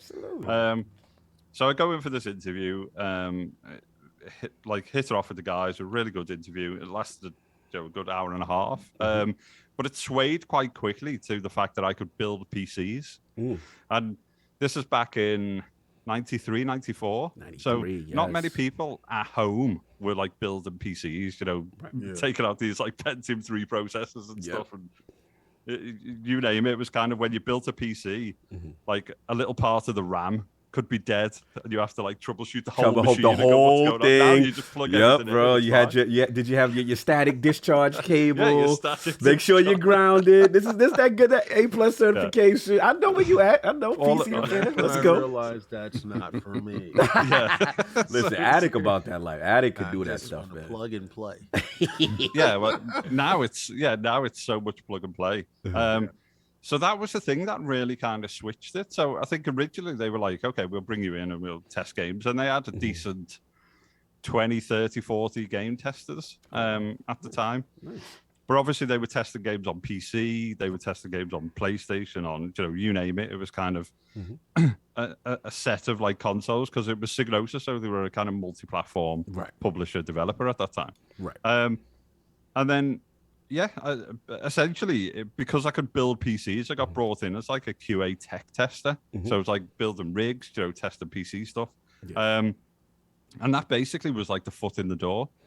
And once you're in there, you're kind of on the ground then learning how development happens. So you learn how important QA is. You learn how you start to speak to kind of developers because you're back and forth over issues with the code or the hardware or whatever it may be. Right. And I slowly started to get into the business of game development. Then I started to think about actually, a game designer doesn't just sit there making these ideas up and people build it. So a game designer is like a man manager, ideas creation, but you're also doing like scripting, you're doing, commentary script or, verbal scripting. So that was kind of a manager role. And then you've got, front-end devs, back-end devs, graphics, and so on and so forth. And I kind of learned the business of development and enjoyed my time in QA. But within about 18 months, a position came up for a designer on F1. Ooh. So it was like the first F1 that was coming in-house to... So basically, the original F1s that Psygnosis published were done by Bizarre Creations. Yes, Bizarre Creations. Yeah. Oh, I remember this. So those are the guys that built it, and Psygnosis published it. During my kind of stint in that QA period, that's when Sony acquired Psygnosis. So they come in and basically went, you guys are going to start making PlayStation-only games. You're going to make console-only games, and that multi-platform developer's gone.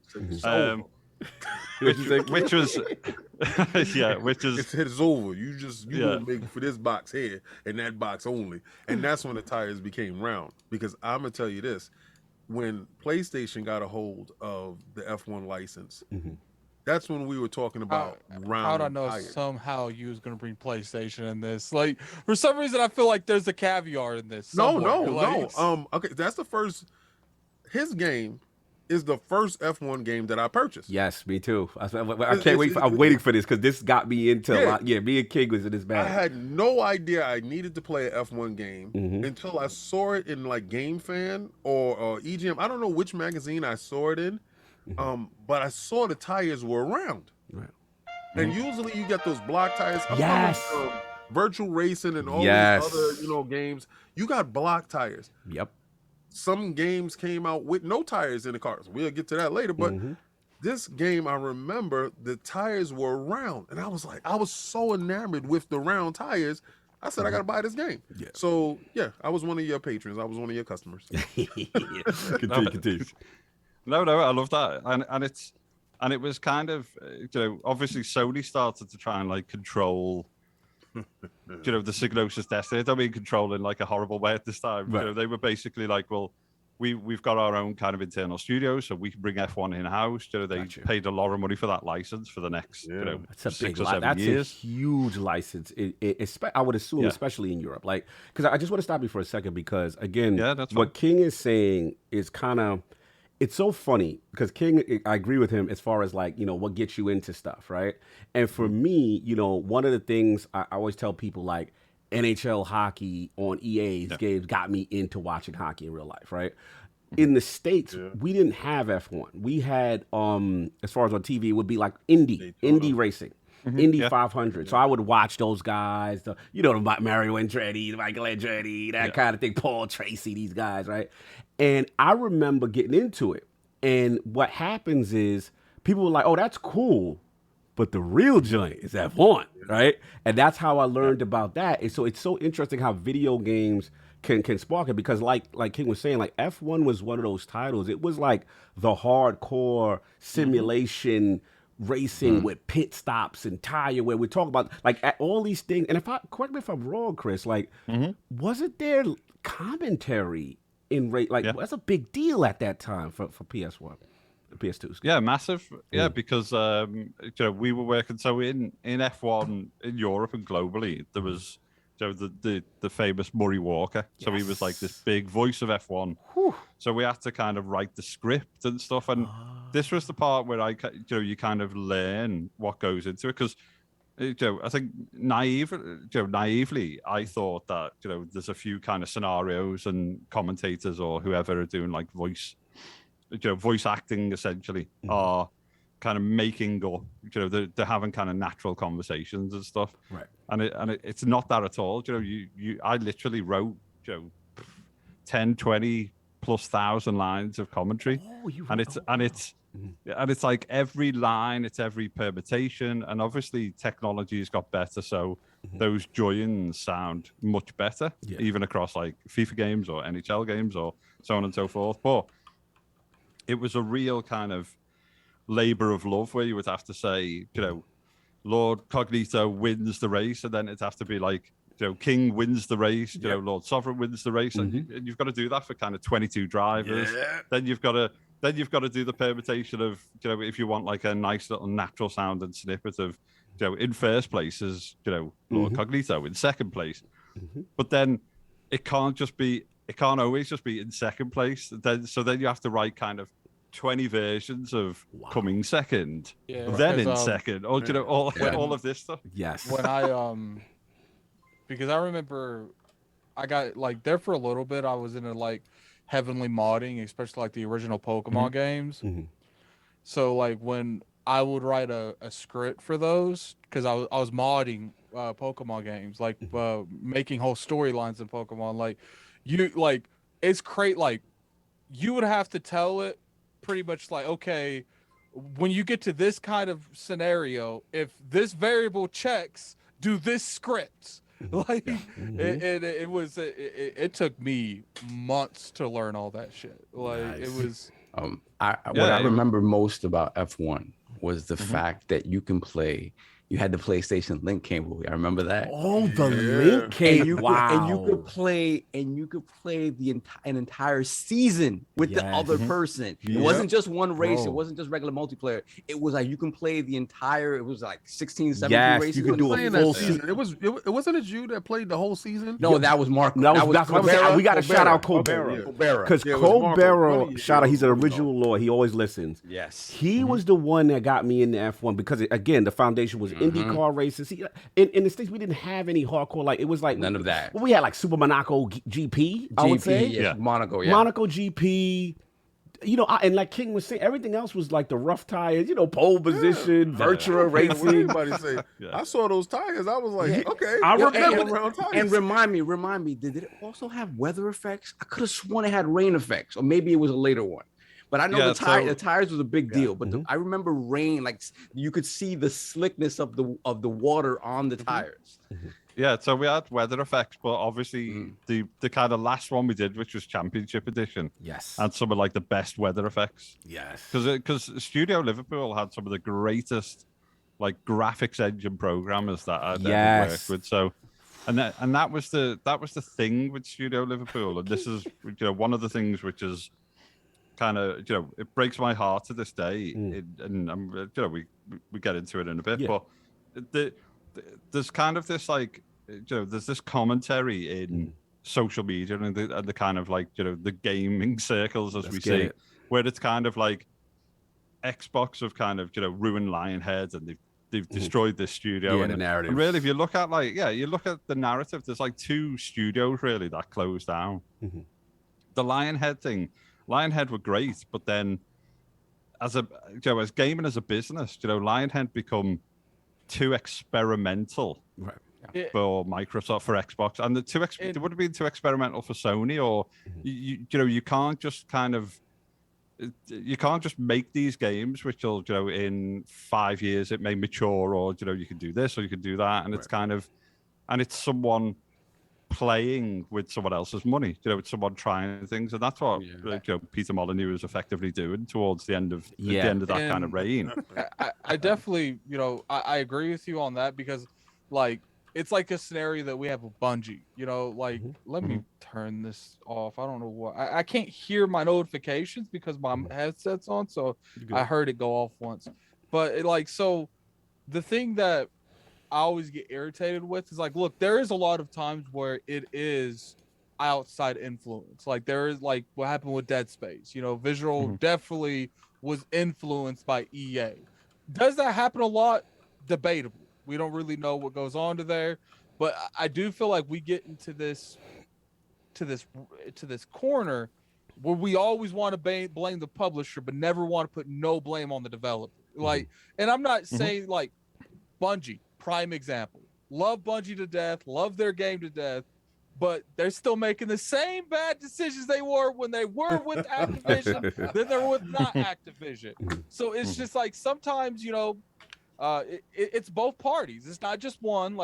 It's just everyone can get this blame. And when it came to Lionhead Studios, I love that. It was Fable. I love the franchise, but they were on the decline.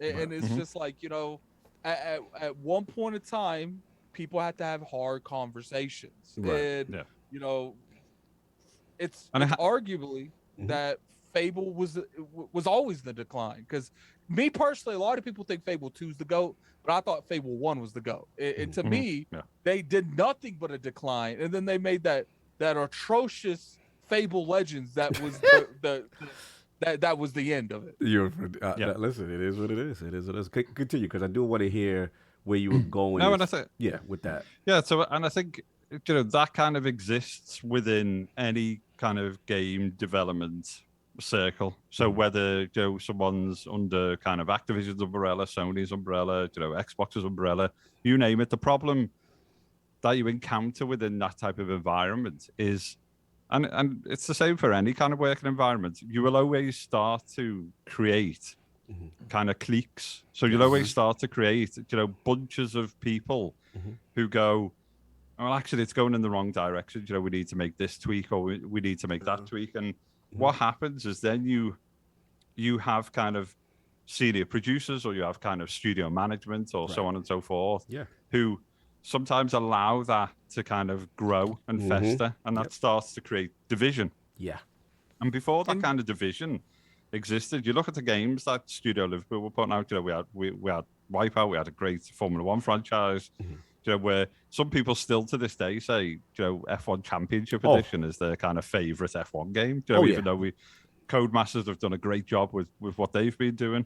And then you've got, a lot of people kind of working on, they started helping out on kind of MotorStorm games and stuff like that, because there was that kind of Evo Studio Liverpool merger. And I think as kind of Sony became more and more kind of fixated on trying to kind of beat other people at their own game. So it went from a studio that was kind of creating new and unique, IP to a studio that then kind of got tasked with, well, you need to kind of look at making a football game now because FIFA's doing so well. You need to look at making a Call of Duty game, a first-person shooter, because of cars. How fast did that happen? Because back in the PS1 days, starting out, it really did feel like it was the Wild West. Like you really could make anything. If you look at the amount of games, period, on the PlayStation 1 and the amount of sort of experimental stuff and weird stuff, you would think that people just had carte blanche to do okay, just make something with these 3D graphics and see what happens. So how fast did it happen? Was it just, the PlayStation's an overnight success, all of a sudden now we have to start churning out specific types of games? Or was it like a gradual thing, 3, 4, 5 years into the life cycle? I think it was that. So I think if you look at Psygnosis in its core, so Psygnosis with a publisher and developer that brought things out like G-Police, Destruction Derby, Oh. you know, Crazy Ivan. That's you why I know, love Discworld, PlayStation you know, point and 1, click man. games. Yes, I have such a yes. love for PS1 for these games. Continue. And they brought out kind of like brave decision games. Yes. You know, they turned around and they kind of put it on PC, they put it on console, they put it on everything they could, you name it. But they were brave with those decisions. And I think the people in charge, you know, like Ian Hetherington, as I say, and you've got Martin Kenwright and so on and so forth, they were people who would kind of say, well, that's something new. And Psygnosis was that kind of edgy developer publisher brand, you know. Do you guys remember that kind of first Wipeout post then? It was, so it was the girl with like a bloody nose. With like, the bloody overdose and stuff. It's like, so, and it was kind of like this game with the music, with the kind of style and stuff is going to like blow your brains out. And it was kind of, Yes. They wanted to separate themselves so far from F-Zero. Yeah. To show you that this is like the adult version. Yes. F-Zero grew up, and the music separated. Well, to see the CD, let's say the CD actually changed everything. You know, because you know the Nintendo's cartridge, so it had their, you know, their music, and they did what they did with their compression techniques. CD actually freed up the PlayStation devs to a point where, like you were saying, the voice and the script and the amount of script that you was able to put in on certain things, like you doing, like you said, LordCognito comes in second. Oh, coming in second is LordCognito. Oh, and coming in second. You know, so you were able to do those things where if you're doing it on Nintendo's property, the cartridge itself is limiting what you can actually do. When I saw Wipeout for the first time and I heard the music in the background, and then I saw the speed what was going on, and it wasn't 60. It didn't run at 60. Right. And but Let me tell you, like we gotta give Wipeout its roses. Like that's what I'm glad you said that, King, because at the end of the day, it's like that's the Sony I love, right? Like these risks, these games you never seen before, very hard, not just big budget. Yeah, games. it was. They were trying different things. Beyond it. But like, I just want to get this off because it's like Wipeout was one of those games for me because I loved F-Zero. Don't get me wrong, you know what I'm saying? Like I was all that, but you said it best. It was like that this hardcore, just the energy of the game, and then you can combine the music and the speed, the sense of speed, and the mastery that you had to put in with it. And Chris, just to give it back to you real quick, and I'll open it back up. Was you were part of what is it? Was it HD Fury? Which one were you on? I just want to be clear. Yeah, so it was HD Fury. So I did a little bit of support work on you know, some of the early Wipeouts, like really quick support work, because I was in the middle of the kind of F1 journey, so the license was split between the two. I did some HD Fury. We were working on kind of a new Wipeout game when I got seconded to Guerrilla Games, and I think what happened is Sony started to kind of lose confidence in, you know, Wipeout became a very kind of niche product, and people who loved Wipeout loved Wipeout, and people who were new to Wipeout found it really difficult to kind of pick up because it was so fast, because you know, all of that side of things. It was hard. And we were trying to do something you know, different with Wipeout at that time. We were kind of, you know, playing around with concepts and so on and so forth. And then I got seconded to Guerrilla Games because obviously Guerrilla Games were struggling to kind of get Killzone 2 out on time, I would say. Great studio. You weren't in charge of that video, were you? That was no, I wasn't in charge of CGI the trailer. I wasn't in charge of the CGI trailer. No. Yo, That existed. why are you trying to put that on him? That existed before me. why you had to come for Chris like that? He Kid? knows it's all in jest because for people that don't understand, and he knows exactly what I'm talking about. Like, he's like, yo, no, not at all. It was a CGI trailer that they put with. This is when we learned the vertical slice. Yes. You know, it was a lot of things that taught us lessons as consumers, and it was trial and error.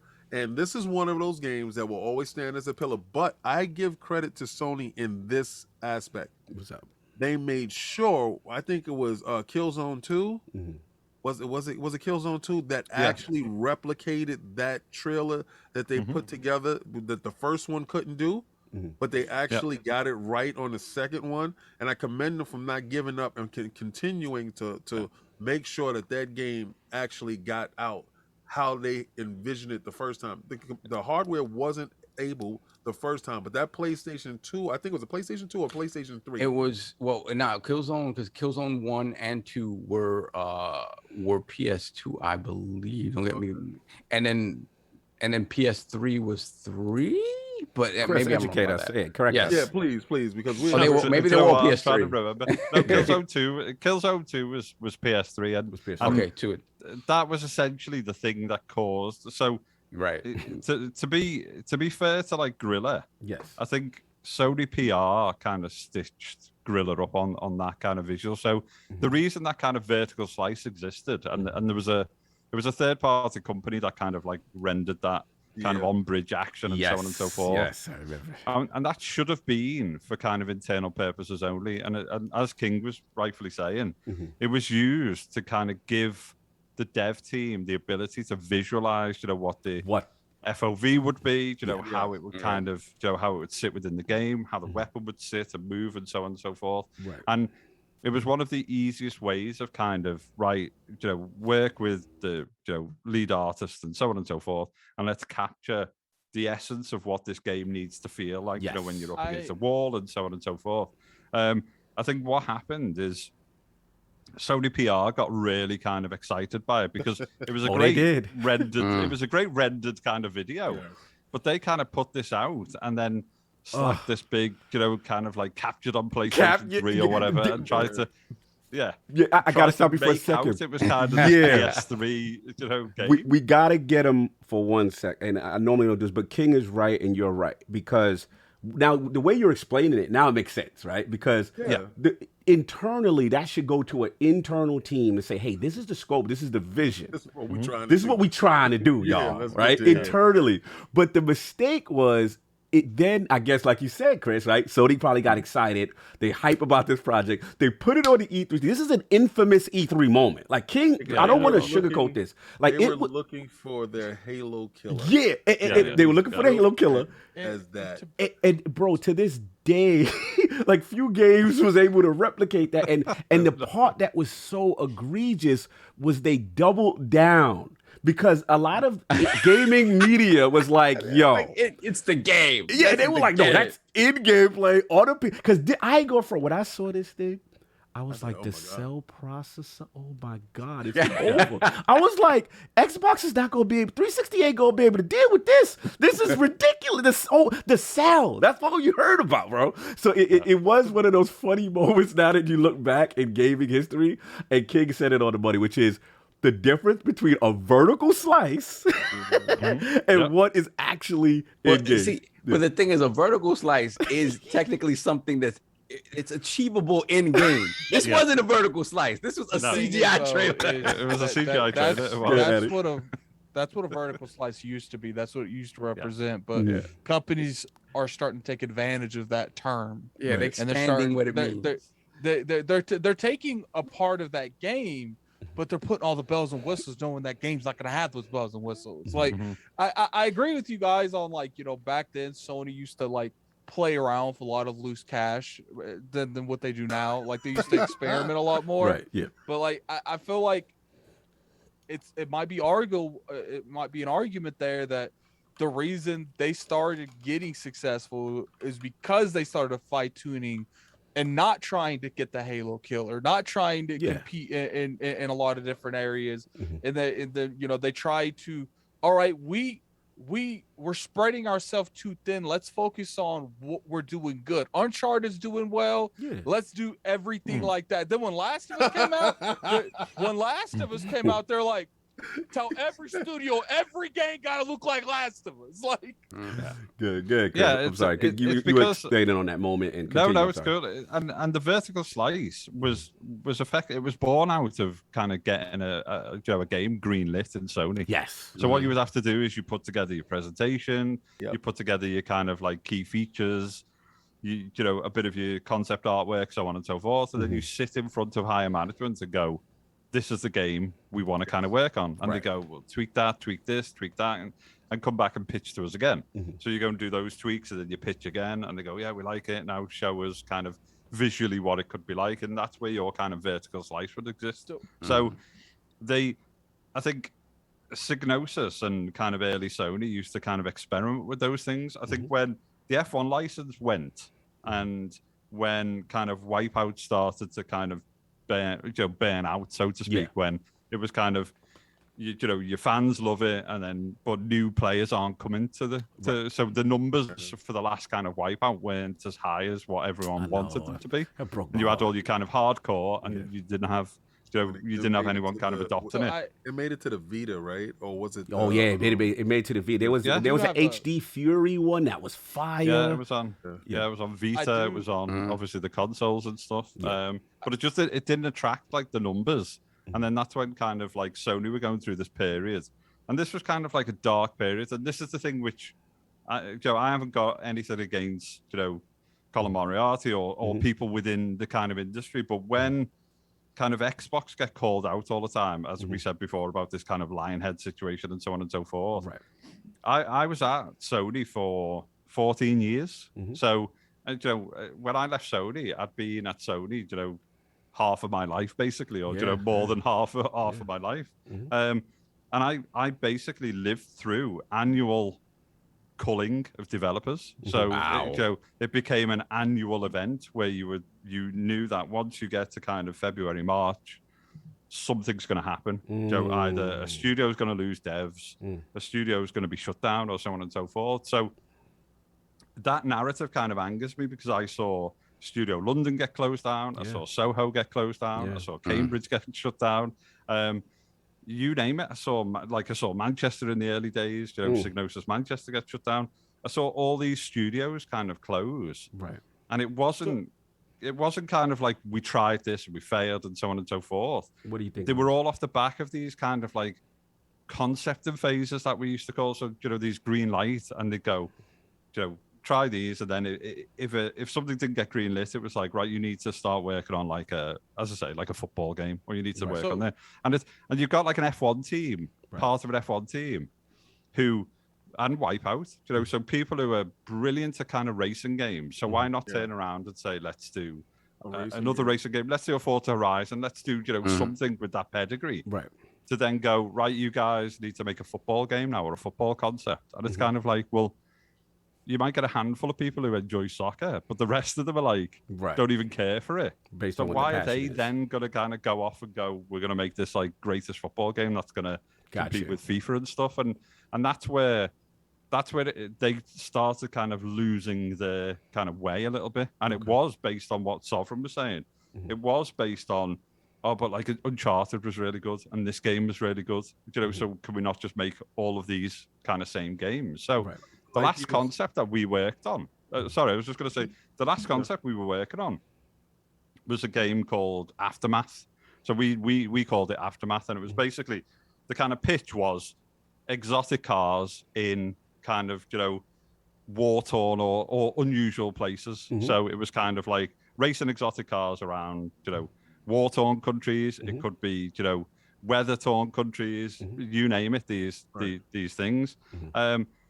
We merged at the time with kind of Evo, and it became kind of an Evo project. It became like, you know, MotorStorm Apocalypse or whatever, you know, and it was then where kind of people started to kind of lose their interest then. So we lost developers to Canada, which was kind of coming in a big way, you know, with Canada like was tax on the rise breaks at that and point, so on and so forth. And then you get to a point where your studio isn't making any money because all you've done is task them with concepts, and concepts don't make money. You know, games that get released and make money. And that was the end of, you know, Studio Liverpool on the back of Cambridge. So the UK, which for me had some of the most talented kind of like Sony devs, has got nothing. You know, it's disappeared. You know, it's completely gone. You know, and these people are in Canada, they're in America, or they've started kind of these indie devs. You know, so like Lucid or that you know. area? No, I don't believe you. I do have a question. For you. Were you I don't know if you was like directly part of it, but I'm sure you participated in like a lot of like how these studios pitch games. Yeah. Like, could you explain that process? Is there like a way that like back then like studios knew like certain ways that they would have to pitch a game for Sony to be more open to it, or was it like one blanket fits all? Because I've always been curious on like how studios approach like, we want to make this game, but we got to find a good way to pitch it for it to get greenlit. Yeah, so it for an internal, so for a first party studio, or an internal as we used to say, you were basically given the recipe, but the recipe was, it was UK based or European based directors or managers. Okay. And then eventually you've got to pitch that idea to Japan.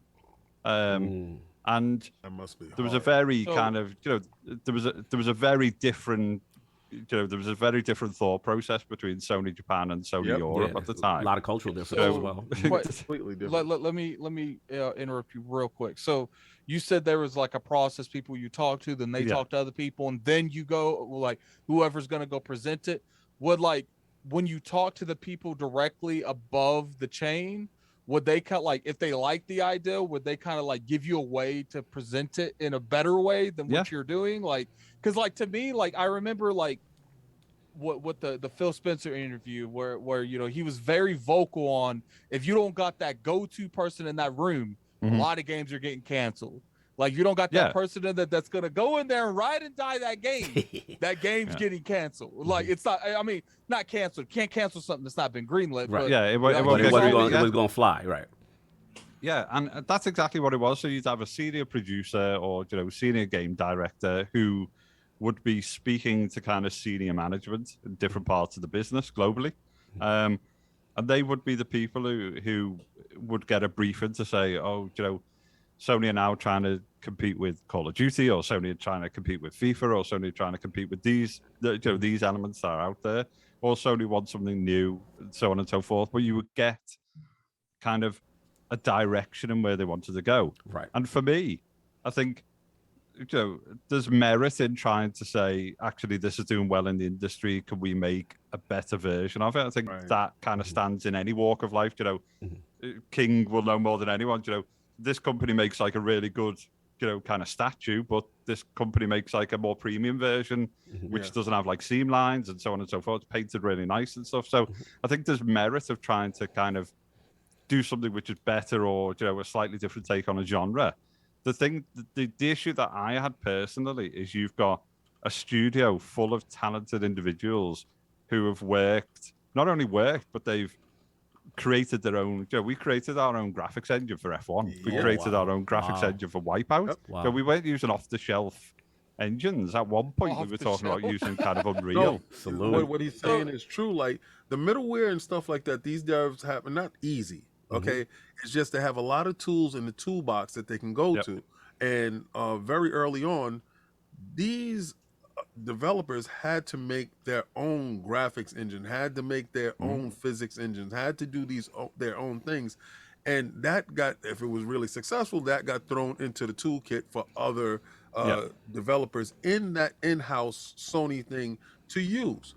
So I understand what you're saying. Like early on, money was flying all over the place, but at some point in time, the cap has to come on.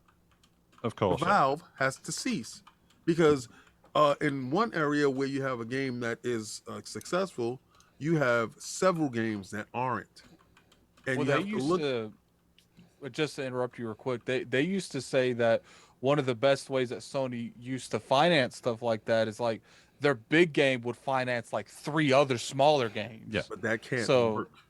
well, no, I was just telling you how. Yeah, I that know. kind of No, that's mindset when used to money be was back then. flying. You know, Yeah. back in those days, money's flying all over the place. Right. Stock market, everything's going crazy. Now, There's a when they reason why look people were over- driving Ferraris. Yeah, that's what. Yeah, like, you This understand? is a good Like, conversation. Yeah. right? No, no, So- absolutely. Yeah, okay, and I'll So jump in now after when you. you get to this space where the company is bleeding money, and okay, our big title made X amount of dollars and funded these 3 titles here that all 3 flopped. Now, the excess money that this title made is gone. Yeah. It didn't go anywhere in growth. So now you're dependent on them doing that formula again for said big title. And then you get gun shy in making those 3 flops again. So I can understand when the company looks over and says, you know what, we're going to stick to the big titles only because this is what's making us money, and our leaping out People the being window safe. for these Yeah. other titles was flopping. No, I can understand. this is a good. And I- Go ahead, I have get at it, and I'm gonna jump after one you. more quick Yeah, question. please, for please. Chris. When it like obviously you can't speak for everything Right. because you know you've worked in the industry a decent amount. I'm curious if like from like publishers like Sony publishers, you know, I'm sure you have friends in the industry too that you know you heard horror stories. Do you think sometimes publishers set unrealistic expectations that a developer good can question. never achieve? Good question. I think, Joe, I wouldn't say like Sony set unrealistic expectations for us as first party studio. I think, Joe, some publishers will focus on kind of, the greed element. So, they will kind of create underhand, contracts and stuff, which doesn't favor the developers. Right. There are plenty of like great publishers out there and up and coming publishers who have kind of helped, indies or smaller, AA or AAA studios, kind of achieve what they've needed to achieve. I think the difficulty is as King was saying, Joe, at some point you've got to kind of watch the purse strings. And Joe, in its height, if you looked at like Sony Computer Entertainment in Europe, so we exclude Japan and America and so on and so forth, Joe, hundreds if not thousands of developers across, Cambridge, London, you name it. But if you look at London, was kind of, they were printing money with things like, SingStar and, all of these kind of like arcade, casual games. Oh, yeah. And I think when the demise happened with those kind of casual gamer markets and stuff like that, I think the problem that Sony had is they didn't have a backup plan. So they didn't go, well, what do we flip this studio to? So Sony had the balls to make The Getaway, which was like their version of like GTA. Yes. And it was, it wasn't, it was okay for me. It was never at the quality of GTA, but one of the qualities that it did have is it almost kind of replicated central London in like a one-to-one manner, better than kind of, Watch Dogs Legions did. So ignore the graphical fidelity of it. But if you lived in London, the street or the road was exactly there in the game where you would expect it to. So if you lived in London, like, you guys where you live in, New York and other places, you could drive down the road and go to like the local store or whatever it may be in the game. It was that kind of like one-to-one. But that was kind of Sony trying to create their GTA because GTA was so popular. Right. And I think Sony got kind of fixated on, instead of like inventing, they were trying to reinvent what was popular. And I think that caused a lot of like the demise of these studios, because it was kind of like try and make, as I say, a better version of this, try and make a better version of that, and so on and so forth, instead of saying, actually, this is a talented bunch of guys and girls who have made some great games. Can we not sit down and kind of, look at, what can we use the talent of the studio for, or can we use it better with other studios? Right. That's why, a chunk of the guys from, so it wasn't just me from Liverpool. There was like pretty much a large portion of like 3D artists were working on Killzone 2 from Cambridge. There was 10, 20, 30 of us from Studio Liverpool working on Killzone, whether it was like AI programmers or, graphics artists or game designers or you name it. So I think at one point Killzone 2 had 300-400 people on the game around Europe. It was huge expectations for that game. It was massive. And I think you can't just kind of sustain infinite flops, as King said. That's right. But you had Sony kind of bringing Polyphony over. I remember Polyphony. And saying, well, Polyphony, you make the F1, you make the next F1, and it's like, and then you're sat there as a team going, well, why are you bringing Polyphony over to make our next game when we've done a good job of this game? I'm sorry. It was really kind of interesting. There was interesting politics, and I think it started to kind of see cracks emerged because certain people felt of course, kind of unappreciated and so on and so forth. And I'm not just saying that's kind of like a Sony only thing, No, because one of the things with people, sorry, I was going to say one of the things that people give me like crap for on Twitter and stuff. So me and I could say like 50% of the devs, like we used to play on the OG Xbox. So this is when we worked for Sony. So we used to play on the OG Xbox because you could mod it, you could kind of hack about with it. You could turn it into an MP3 player. You could, you could do all hard drive in the box. Yeah, you're right. Mm-hmm.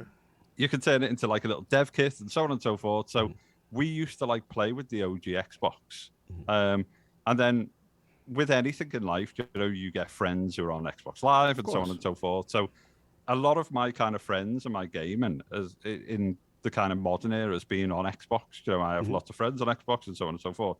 Doesn't mean I don't play PlayStation exclusives, but I primarily play on Xbox. Right. But then you have this narrative on social media because I speak highly of kind of Xbox games. Oh yeah, they're gonna say. I was gonna say, Chris, you sure you wouldn't do this? They're gonna be like, "Oh, you's a disgruntled employee." That's the narrative they're gonna say. So the narrative was all that kind of stuff. It was like disgruntled employee, like we fell out and all this. Like I was kind of like Jim Ryan's right hand man. You were Jim Ryan. I was that important. You was right at the top and y'all fell out. If it was something like that, Chris, when I asked you to the Sony and stuff put unrealistic expectations, you'd be like, yeah, they do Addict. I didn't know what to do. They put so much pressure on me, Addict. They're gonna be like, yo, I'm telling you, Phil done hit Chris up. He's about to come out with a bag. It's an Xbox game coming. This is the only reason he talking bad. But I'm joking. But you gotta really understand his frustration, and I understand it because he saw these talented dudes making F1 racing games and games that they understood. Listen, when you live, breathe, and work hard at a craft, and you craft it to that to your apex, because you was the premier guys with F1. Let's be honest. Right? Were they? And to take those premier guys and place them in a first-person shooter game, and then bring in somebody else. That's the part. To do an F1 game, I would feel a damn way. Like I would feel a way too. I want to jump in real quick. Okay, just real quick before you go. Like we're seeing that now with Ben Studio. Like they made Days Gone. It was successful. It sold well. Maybe it didn't review the greatest. Right. They had them working on another game that they pulled out from underneath them. Then they had that other studio that was working on the Last of Us remake that they pulled from out of underneath them. Valid point. So and that's where I was going, because again, this is not to attack everybody, but what Chris is getting at, because we've seen this narrative solve, right? Where we've seen it's like this is happening with other companies, right? Like we've seen this narrative that either Xbox or whatever, and that Sony nurtures their studios and stuff like that, and that everything is a natural thing. And in some cases, that is the case. I'm not going to sit there and act like there was no nurturing, but there's also they nurture Naughty Dog, Saint Monica, and Insomniac, and that's pretty much all. But there's also cases of dysfunction, right? And we cannot discount the PS3 era on some levels and some of these stories that Chris is talking about, because at the end of the day, it goes to show you that things go through regimes, things goes through changes, and people can get disgruntled, because if you have a group of people who are talented, like Chris is talking about, they're skilled in these things, and their creative juices is there, and now you tell them, hey, you're going to be doing these type of games that may be outside of their skill set, because like Attic is saying, the publisher who are higher up is seeing the trends that's going on and what's popular, and let's do that, right? That can change the culture of a studio, and then you can see people disband. You see, like Chris is talking about, they're going to Canada. That's why you see that's why you see Xbox now, especially in that latest interview with MattBooty. We'll talk about that in a little bit, but and where they really double down on the fact is like, we let them make what they want to make. What they want to make. That's the key. That's the key. Because when you let them make what they want within reason, obviously, obviously, there is. I don't like Slow-Mo likes to go with the make a My Little Pony game. You want to make yeah, that's what I'm saying. I'm really passionate about that My Little Pony I'm game. ready to Slow-Mo make likes- My Little Pony. Let's go. I'm Slow-Mo- passionate about the Teddy Ruxpin game. Slow-Mo likes to go with the narrative that they're letting them make anything they want to, like whatsoever. We don't like meddle. he kind of act like they don't even go there and check on them. Be like, I'll Yeah, see right, you in they- 2 years. No, that Like, ain't true either. yeah, like look, like I think that when it comes to, I have no recollection of this. This is some inside stuff. Okay, this is pure speculation. I feel like how a lot of these conversations go is, they say we want to make this game. We've really been passionate about this game, and if it makes sense, which it looks like for the most part it's going to make sense, because it's not like they're buying like bad studios. They're Right. buying well-established studios that has probably been sitting on deals for years. They're like, and they knew about these ideas before they bought these studios. They're like, we're going to give you the funds to make the game you want to make, because you're going to get passion out of it. You're going to get a lot of good morale out of it. You're going to get a better product because you're letting them make the game they want to make. Yeah. No, absolutely. So Absolutely. I we're actually gonna don't think sign- you guys this disagree. is what it really happens. Yeah. All right. We're going to sign you. All right. We'll go. But we got a passion project called Bleeding Edge. So we want to put this out, and we'll sign whatever you want to Oh, that's sign, true too. but That's true Trust too. me, Yeah. That's I true, want too. this game out. All Yeah. right. What's the budget for said weirdo game? Oh, Why this is gotta the be budget. weirdo? And no, but it was different. It was bold. Right. And it came out. But we all know that when they did sign them, they signed them with a caveat. We working on this too. And a lot of projects get done in that manner. What is it called? To Sovereign. be honest with you, When King, you I don't. do a favor for a favor.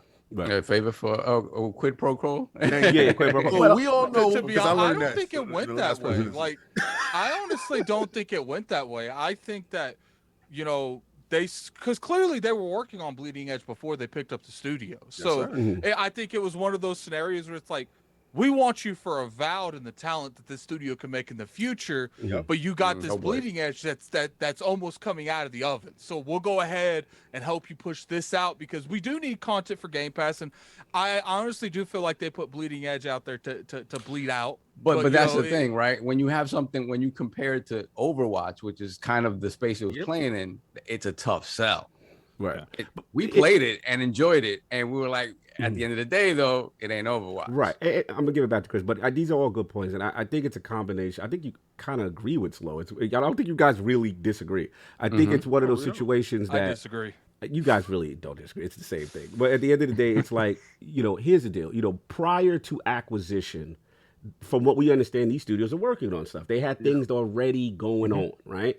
And then there's we're going to acquire you, like a Microsoft company, we're going to acquire you. And here's this other project we were also working on. Like, for example, in Obsidian's case, it may be, Avowed, but they will already try to get Outer Worlds out the door during that process, right? And we'll get into the Booty interview, we get into the field stuff And later. not to mention, Paul, that if they don't let them finish these games and this gets leaked, that the moment they bought Obsidian, they can Bleeding Edge. Not Bleeding Edge, Grounded. The moment they bought Ninja Theory, they canned Bleeding Edge. Right. That's going to make it look completely opposite to what Microsoft's going. They had to let them finish those And games. that's why I'm going to give it back to Chris, which is, in these type of situations, right, the acquisition phase, the acquire phase, like, do you think it's a situation where, this is leverage to the buyer, right? The dev is leverage to the buyer, like, hey, we want to get this out the door, and this is part of the decision making on whether or not to sign with a Sony or a Microsoft. What do you think about this whole situation? Yeah, I think, if something's kind of in the oven or part in the oven, I think any kind of publisher or acquirer would be silly not to allow that to continue or to happen.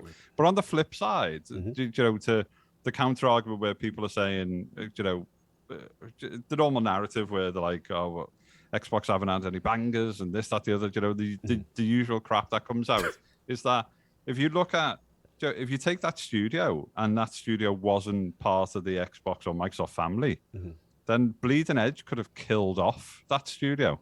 Yeah, good point. How unsuccessful it was. It wasn't to say that it kind of, it lacked kind of polish in places or this, that, the other.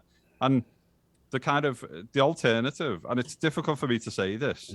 It's not me saying it's a bad game or anything, because I've got kind of friends and stuff who work there. But Bleeding Edge is kind of like Sony's Destruction All Stars. Yes. So and that studio is awesome. There's some ex-Sony studio people, there's some ex-Bizarre Creations people in there.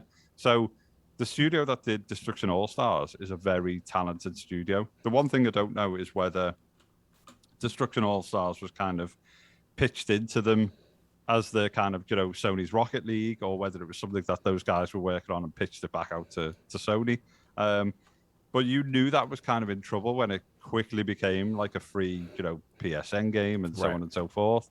And it's not kind of fulfilled its potential, which, let's face it, was kind of, let's create our Rocket League, or let's create our, of course. our Twisted Metal, or whatever that may be. Hold on. But it's kind of, you sometimes have to have like the backing of a strong publisher, or to allow someone to kind of try that. It didn't work. And luckily that's not the end of the studio. Thank you for saying that. I'm going to give it to you, King, but I'm so glad Chris said that, because that's where I tell people when, again, there's a narrative about all acquisition is, for the most part, is bad and consolidation is bad. And I say, okay, but there's also the alternative, which is what Chris is saying, which is, okay, you let these devs and these studios stay independent and they go on this creative and they have all these great ideas, but not everything's going to hit. And there's going to be times and situations where that passion project or that great idea will flop. And sometimes that flop, the studio will not survive. So to me, I look at it, I rather the alternative of the acquisition, because my thing is, at least they're allowed the ability to experiment. If it doesn't work, they still live because they still got the backing of whomever that is acquired. And that's the only part I want to say, because I know like, I keep seeing this narrative like acquisitions are completely bad for the industry. And especially now when we got Tencent and Brace Group and this and that, and all these other things coming in. So I rather it go with the people who've got the experience, that truly have the passion for game, whether it be Microsoft or Sony. Like that's where I'm at. I think it's an old way of thinking that, there's going to be like, if you don't have these humongous hits all the time, there's going to be a purging. Right. I think this game industry has kind of evolved beyond that. So we just don't think it has. But I really do think that, okay, if you're a studio that sort of whatever, you have to build a model, right? You have to build a model for development, right? But let's say you don't hit somewhere and whatever, that team is released or shut down, whatever the case may be. Those same devs now have the opportunity to make a game on a smaller scale that they really care about, in a number of different ways. They don't necessarily need to have this humongous budget to get a hit anymore, right? I think the gaming landscape is broad enough now that you can make something of a smaller scope and still hit big. You don't need that anymore. So I think it's just people. I think it's, I'm not gonna say fear mongering, but it's just people thinking that the old way of doing things is still there, and it's kind of this. Oh, you have one chance, and if you don't hit, you're gone. And I think that is less true now than it's ever been. It's the truth for a lot of studios. But my whole question for Chris is, do you notice like early on in generations when consoles are coming out that the companies are a little bit more lenient in green lighting certain passion projects just to have content on said consoles, right? And you notice early on some of those games hit and become series later on, like they build on these games. But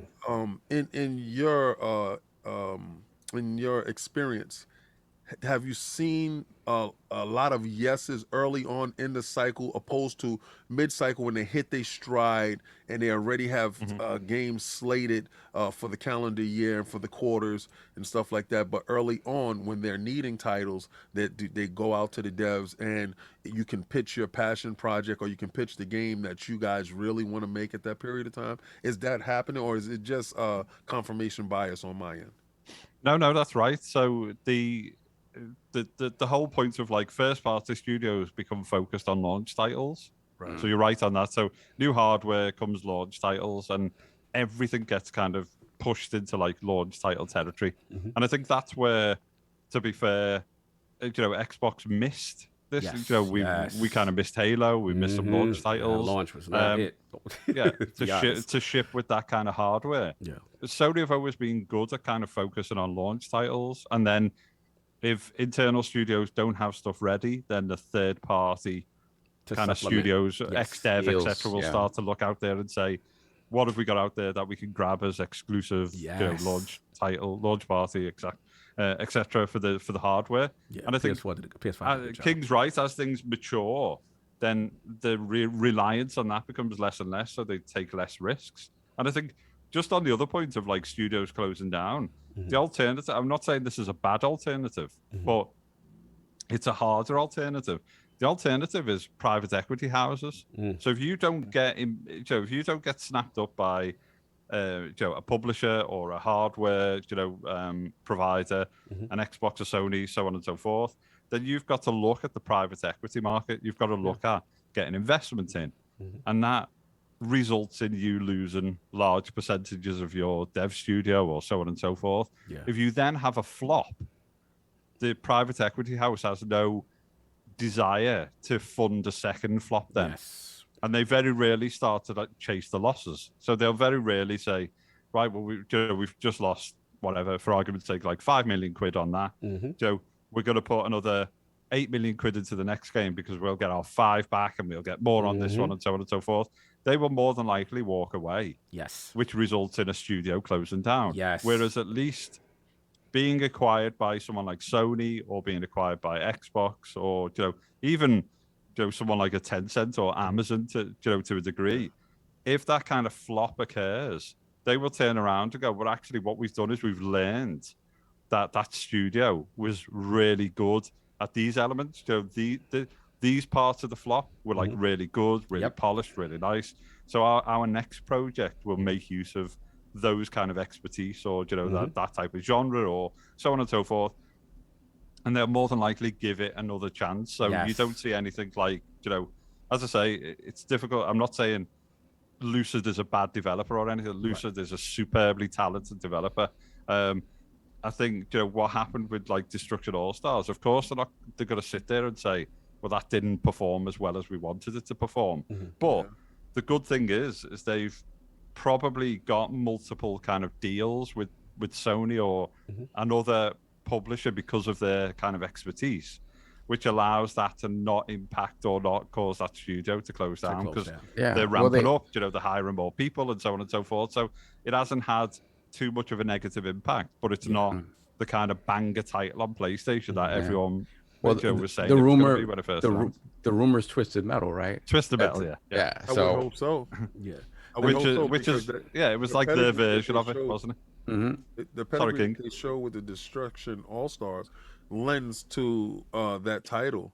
That title, Destruction All Stars, looked nice and it looked presentable, very for a polished title. Very polished, very niche in what they were trying to do.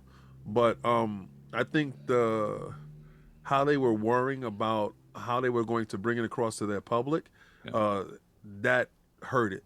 If they were a little bit more strong in how they was presenting it to the public, I think it would have went across a whole lot better, because had they initially said from the beginning that this is going to be in a PlayStation Now to get more subscribers to the PlayStation Now and stuff like that, and it's going to launch date and PlayStation Now, I think they kind of backtracked off of certain things because they were afraid in how their public will work with it, and that hurts. It made it look like it was like it made it look like there was something wrong with the game. Yeah, it made it look weak, and when it wasn't weak. Adding you up. There is a lot of our friend Colin, he feels like, if you have more consolidation, you'll have less risk being took. But to me, I feel like the only people that can actually evolve some of these genres, they got half their studio making like 5 different games because they can't meet quotas. I mean, Platinum makes like 50 games a year. Like, Obsidian was making like 3 or 4 at a time. Like their studios was being broke up into multiple. So was Ninja Theory. Like, to me, it's like the studios that can actually evolve the industry, the studios that can actually put a lot of critical thinking and make stuff that's not been done, they're not properly funded. And it's just like the ones that are taking the safe risks, the Uncharted's, the Halos, the Gears, the formulas they know is going to work. They're not going to try anything new because they've got the formula that they know they can make money off of. So it's just like, I'd rather studios like Microsoft, studios, places like Sony, pick up these studios that have a lot of talent that make, especially something like Obsidian. Obsidian has had the potential to take over the entire RPG market for probably 10 years, but they've been completely held back by finances. By the finances in the budget. So in order to in order to pay the bills, they would have to, you know, split their studio in like 3 or 4 different teams to make 3 or 4 different games for these publishers to pay the bills. But now they can split all of their they can actually make the games they want to make. They can actually have the teams, because talent, that's an issue. When you're doing something like that, there's only so much people you can hire. Right. So, you know, let's say that game C that Obsidian was making needed some of the people from game A. So they had to go help them with C, then go to A to help them with A. But now they can choose where people go because they're the ones choosing what's doing it. And I want to give it before we move on, because I know we're going along with this, but this is a great discussion. And the part I want to give it back to you, Chris, was that, you know, obviously the things that Attic is saying and the King is saying, it's all saying in reference to the game development and stuff like that, and, you know, getting stuff greenlit and stuff like that. But also, as far as the other thing that changed, and I want to shout out Big Cloud if he's still in here, because I saw you guys did a great interview as well with Big Cloud. And you mentioned what I thought was very interesting, the importance of Metacritic back then.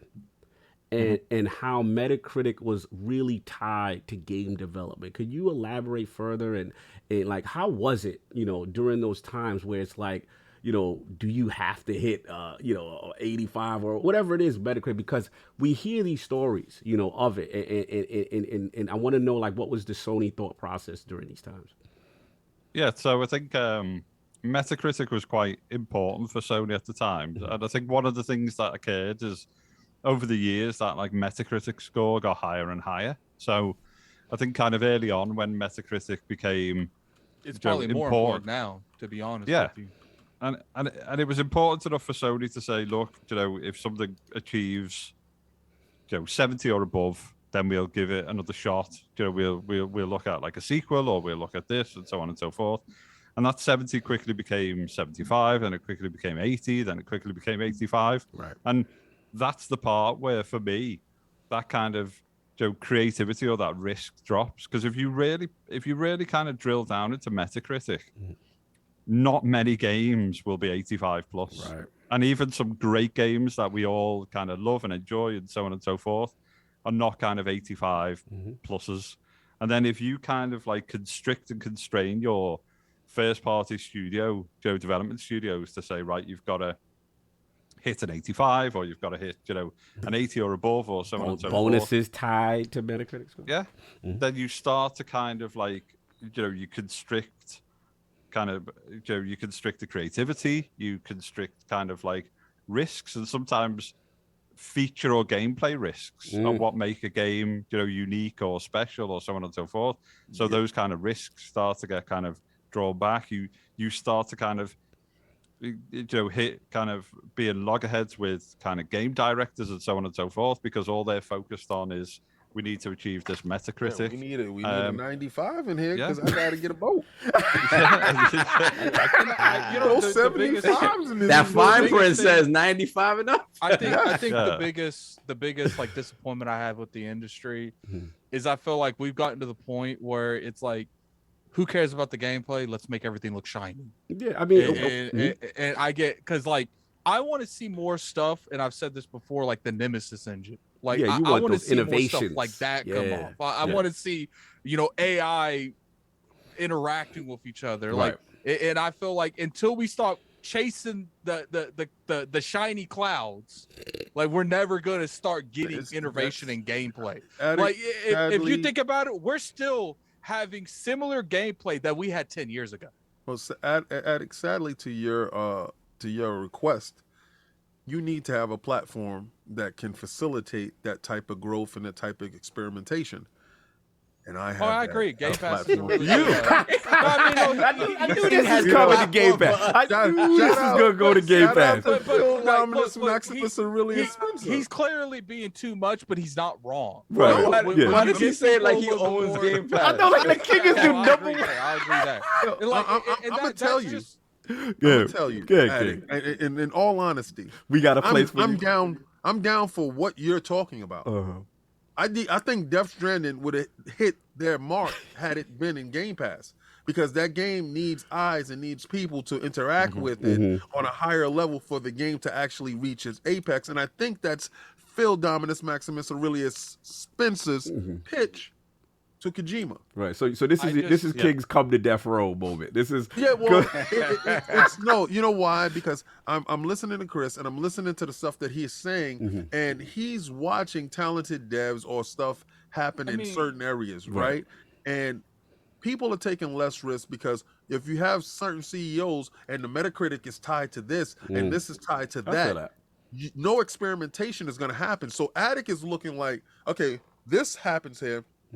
If the Nemesis engine doesn't hit on this AAA title, good point. Yeah, that's not in this area, we're not doing that again. I feel you. Yeah, it becomes less risk averse. Like, and imagine- my point is, and I'm giving it to you, Attic, is that this is a great discussion. I want to talk so much about it, but I know we go along. But what it does is, and that, to me, because of that and Attic's frustration, which I feel him, right? Because Attic is like, yo, innovation is lost, right? Because now we're churning out the shiny, the AAA, the same type experience, or we're catching the wave, battle royale, this, that, and third, right?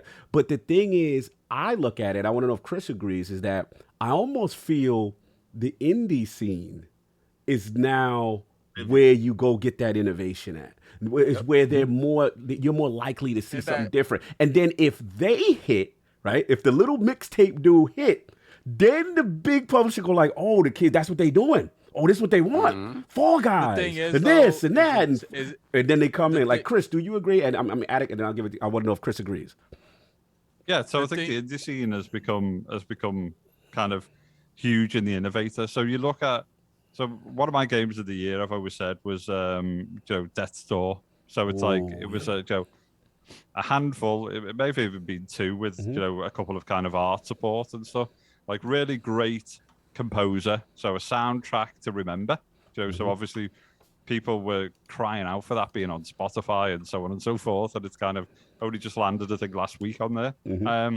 But great gameplay, and it was born out of those guys being fed up of waiting for Nintendo to create kind of like a true Zelda.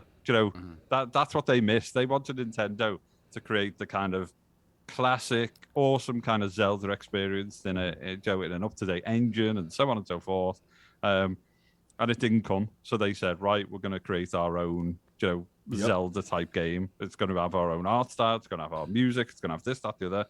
And it's awesome. It's got some awesome it's got an awesome story behind it. It's got some great gameplay functionality. And I think it is down to the indies. And the thing is, and like King was saying before, with Unity, with Unreal, with all of these kind of graphics engines, we could sit down, get a number of individuals involved, and we could create an indie studio, and we could start working, and within 3 weeks, we could have like a really good prototype of a specific piece of gameplay that we're trying to kind of achieve. Yeah. And that specific piece of gameplay is either enough to get private equity houses involved to fund it, or you decide to kind of fund it yourself, or you pitch it to a publisher. You say, look, we've got this little vertical slice, a true gameplay vertical slice. Let's start to kind of work together on this. And the innovation is being born from that. So one of the studios I wanted a quick shout out to was the Molasses Flood. So the Molasses Flood, former kind of Irrational game. So when Irrational closed down, the Molasses Flood was born. And I think they're based in New York, if I remember rightly, or they're that way. So Drake Hollow, Flame of the Flood, really kind of stylized game. CD Projekt Red has just bought them.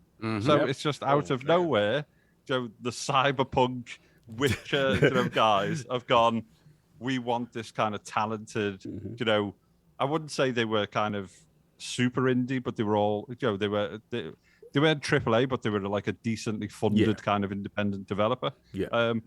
CD Projekt Red comes along, and would anyone have thought 6 months ago, 1 year ago, the people who are going to buy Molasses Flood, of Drake's Hollow and Flame in the Flood, is going to be CJ Projekt Red. And it's exactly what you said, LordCognito. It's because there's innovation within Drake Hollow. There's like nice little kind of feature traits. There's so on and so forth. And it's enough to go, so what could these add to our existing IPs? So Chris, my question then is, so overall, I get it's good for them, right? They got a bag, they got purchased. Everybody's happy in that regard. Now, do you think within that structure, they'll be allowed to make what they want to make? Or like you were just saying, do they take the things that were great about those smaller games and try to project those onto their bigger IP within CD Projekt Red? Yeah, and that's the thing which no one knows. So it's one of those, like the Molasses Flood. So the guys and girls, I don't know what the kind of directorship is, but have they been in the market because the people at the top have kind of had enough? Do they want to kind of move on to something else, or because a lot of businesses are developed, and created to eventually look at some type of exit. So without going into too much like detail of, Urban Zoo is 8 years old, and I've got people from Canada, I've got equity houses, I've got mergers and acquisitions places now interested because it's kind of survived long enough and it's created its own product and a set of customers and so on and so forth. Where I've now got people approaching me saying, you want to sell Urban Zoo, don't you? And I'm going, not quite it's yet. A good transition. It's a good transition. I want to carry on, and I want to kind of, there's a few things which I want to do, but, and this is where kind of game development is. The Molasses Flood may be at a point where whoever was in charge said, you know what, I want to bow out. I want to give the rest of the team the biggest ability to kind of achieve what they need to achieve without us being penny pinching or so on and so forth. Or they've had a conversation around, CD Projekt Red have seen something that they're going to work on and gone, right, we're not going to fund and publish this. We'll give you an unlimited budget to finish that project, but we're going to do a mergers with you, or we're going to acquire you, or we're going to do this, that, the other. So I think it's a case-by-case basis, Sovereign. So I think it depends on what the Molasses Flood want, and it depends on what CD Projekt Red want to do. I think the argument could be, we've heard a load of like negative stories of how people have been treated, making Cyberpunk and so on and so forth. And then you think, well, do you want to be kind of acquired by an organization like that? Or how much of that stuff is blown out of proportion? And really it was, a small percentage of devs who felt it. But, other devs were treated all right, or so on and so forth. So without being in that situation, we don't really know, other than what people have said. So I think it depends. I think there's some people out there who are genuinely interested in allowing a studio to kind of breathe and create.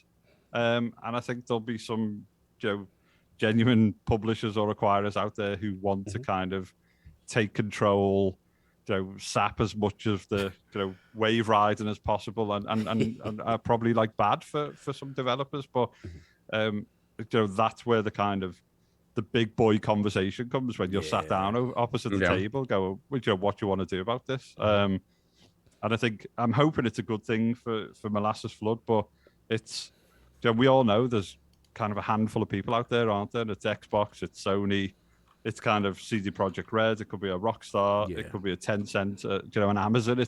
They're the ones who are going to be sniffing around, because I think certainly someone like Amazon or your Netflix or whatever, they want to kind of buy into success. So in gaming, so they've got success in kind of TV and entertainment, what they're doing there, but they're kind of going, right, let's buy this successful studio and product, and hopefully it will give us instant success. I think what happens is a lot of like gamers are kind of like, with that acquisition comes kind of negativity, or they don't know what they're doing, so they're going to kind of steer the ship right, and so on and so forth. And I think that's the kind of minefield that these developers have to kind of deal with. Yeah. I think you're onto something when it comes to the fact that Netflix and Amazon want to purchase a ready-made house that's already furnished, a house that's already running right, a house that is already built, and a house that already has bangers. And I've said this before. Sony's final blow, and it's a severe blow, if they can ever do this, and we'll get to that later on. That's a great thing, because everybody can look over at Google and say, "Oh, we don't want to do it like that." We don't want to do it like that. They had such great tech with Stadia, and they didn't have the rest of the house built. They had the small infrastructure built, and the business model was broken in certain places. If they were able to achieve the business model properly, then I think Stadia could have survived. But it wasn't going to survive with no titles, a broken business model, and just good tech. So I think Netflix and Amazon are individuals that are companies that want to purchase a ready done house. So you can look at a big studios and the big companies and purchase them outright and already have a running facility, with games and stuff already on deck to keep them afloat and to have those titles ready. I think that's what they're looking for. It's interesting, man. I know these are great. We gotta move on as we go along, because we could talk to Chris all day about game dev and just the industry, and we definitely have a back, for even more of this, because this is great stuff. I do want to shift focus for a bit, and obviously, now talking about you with your, obviously the entrepreneurial side, and you're doing Urban Zoo, the sports platform thing, and obviously, also I didn't get a chance to talk about obviously your brother, you know what I mean? You get a chance to work with him again, and so it's a lot of things going on here. So I just want to know, like, what led you to that, and then I do have to ask you this. I always want to ask you this. Is obviously you're there, you're doing your thing, but your boys, the old gang, Sony Liverpool, man, I'm here. They got back. Some of them got back together over at Fire Sprite. Some of the old crew, or Xbox Game Studios. They've been looking for accomplished devs, here and there. A lot of these houses. So like, look, Chris, what if the phone call rang? And this, little bag was dropped. Little lucrative thing to kind of lure your skill set, lure your talent back into the Xbox needs a wipeout. Exactly. Listen, what if the old Psygnosis team gets together? They're like, yo, Chris, we value your experience. We love to bring Wipeout back. This is an opportunity of a life. We heard about you in the Ferraris for the HMV back in the day. We saw you looking. I think Sony owns Wipeout, but it could be similar. But I'm saying, like, what if the old Psygnosis crew is at Sony and they go, and they hit them up with that call, like, Sony Liverpool, baby, we back. They get the gang back together. You not tempted? And while y'all at it, y'all can make Colony Wars. You can do that. Exactly. Wipeout. G Police and everything. G Police. Oh my God. G Police. What happens then, Chris? It's happening. It's happening. No, so I think yeah. So obviously, when I left, when Sony kind of shut down, it was kind of like the end of an era. I think I was kind of already at a point where, 14 years doing the same thing, as as different as it is, like making different titles. You want to kind of stretch your wings a little bit. So I had like the usual approaches. So I spoke to kind of Ubisoft in Canada, spoke to EA, spoke to a lot of different dev studios. Hitting up. Let's go. And publishers, and it was just, I think at the time I just decided I wanted like a little bit of a break from it, because I think the issue for me is I was kind of like falling out of love with gaming at that point, because you're obviously making games 24/7. I used to be a gamer at heart, so I used to love playing games. But when you're kind of making games 24/7, and sometimes you're making games kind of like backwards, so you're building the end before the beginning, and so on and so forth. By the time you get to the point where you want to kind of release your game, and people are like, "Oh, let's play multiplayer, and let's do this, and let's do that." you're kind of sick and tired of that game by that point, and everyone's like experiencing it. You've been on a lot of F1, sir. I saw your resume. Woo! You've been on a lot.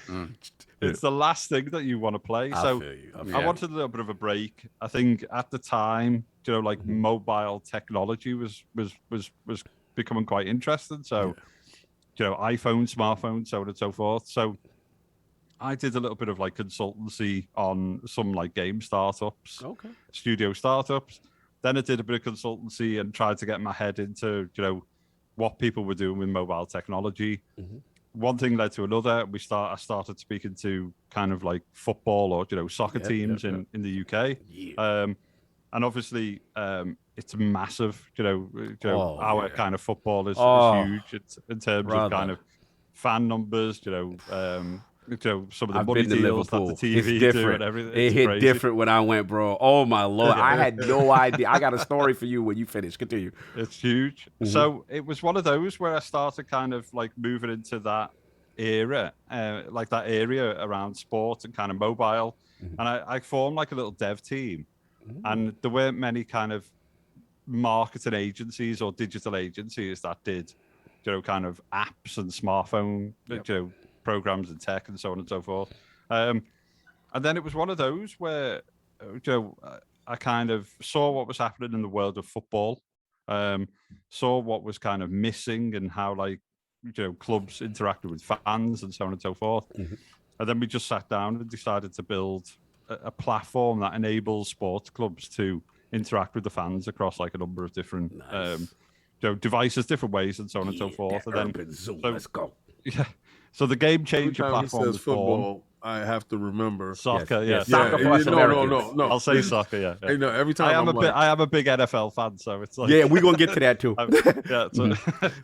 So obviously, so we decided to like build a platform which utilizes like machine learning, utilizes different technologies and so on and so forth, which allows like editorial to be seen differently depending on like the personalization categories fans are in and so on and so forth. So I've used a bit of that like tech in a different way. And it's kind of spiraled out of control. We've got like 13 or 14 clubs on board. We're looking at more. We're speaking to name drop, baby. Like, give me them football clubs. Give me them FCs. Name drop, flex on them. So we work with like Celtic. We work with Aston Villa, Everton FC. We work with Stoke City, Reading, Fulham. You name it. There's a lot of like different football clubs that we work with. And now we're kind of starting to have conversations with like, in American sports and so on and so forth. Can we translate it globally and so on and so forth? So that's why, really, for me, there's like probably a next year or something for us to look at kind of, can we do something in the US? Can we do something in like Central Europe, outside of the UK and so on and so forth? But this is a little bit of an exclusive. Let's go. Look into the future. ILP exclusive. Let's go. Continue.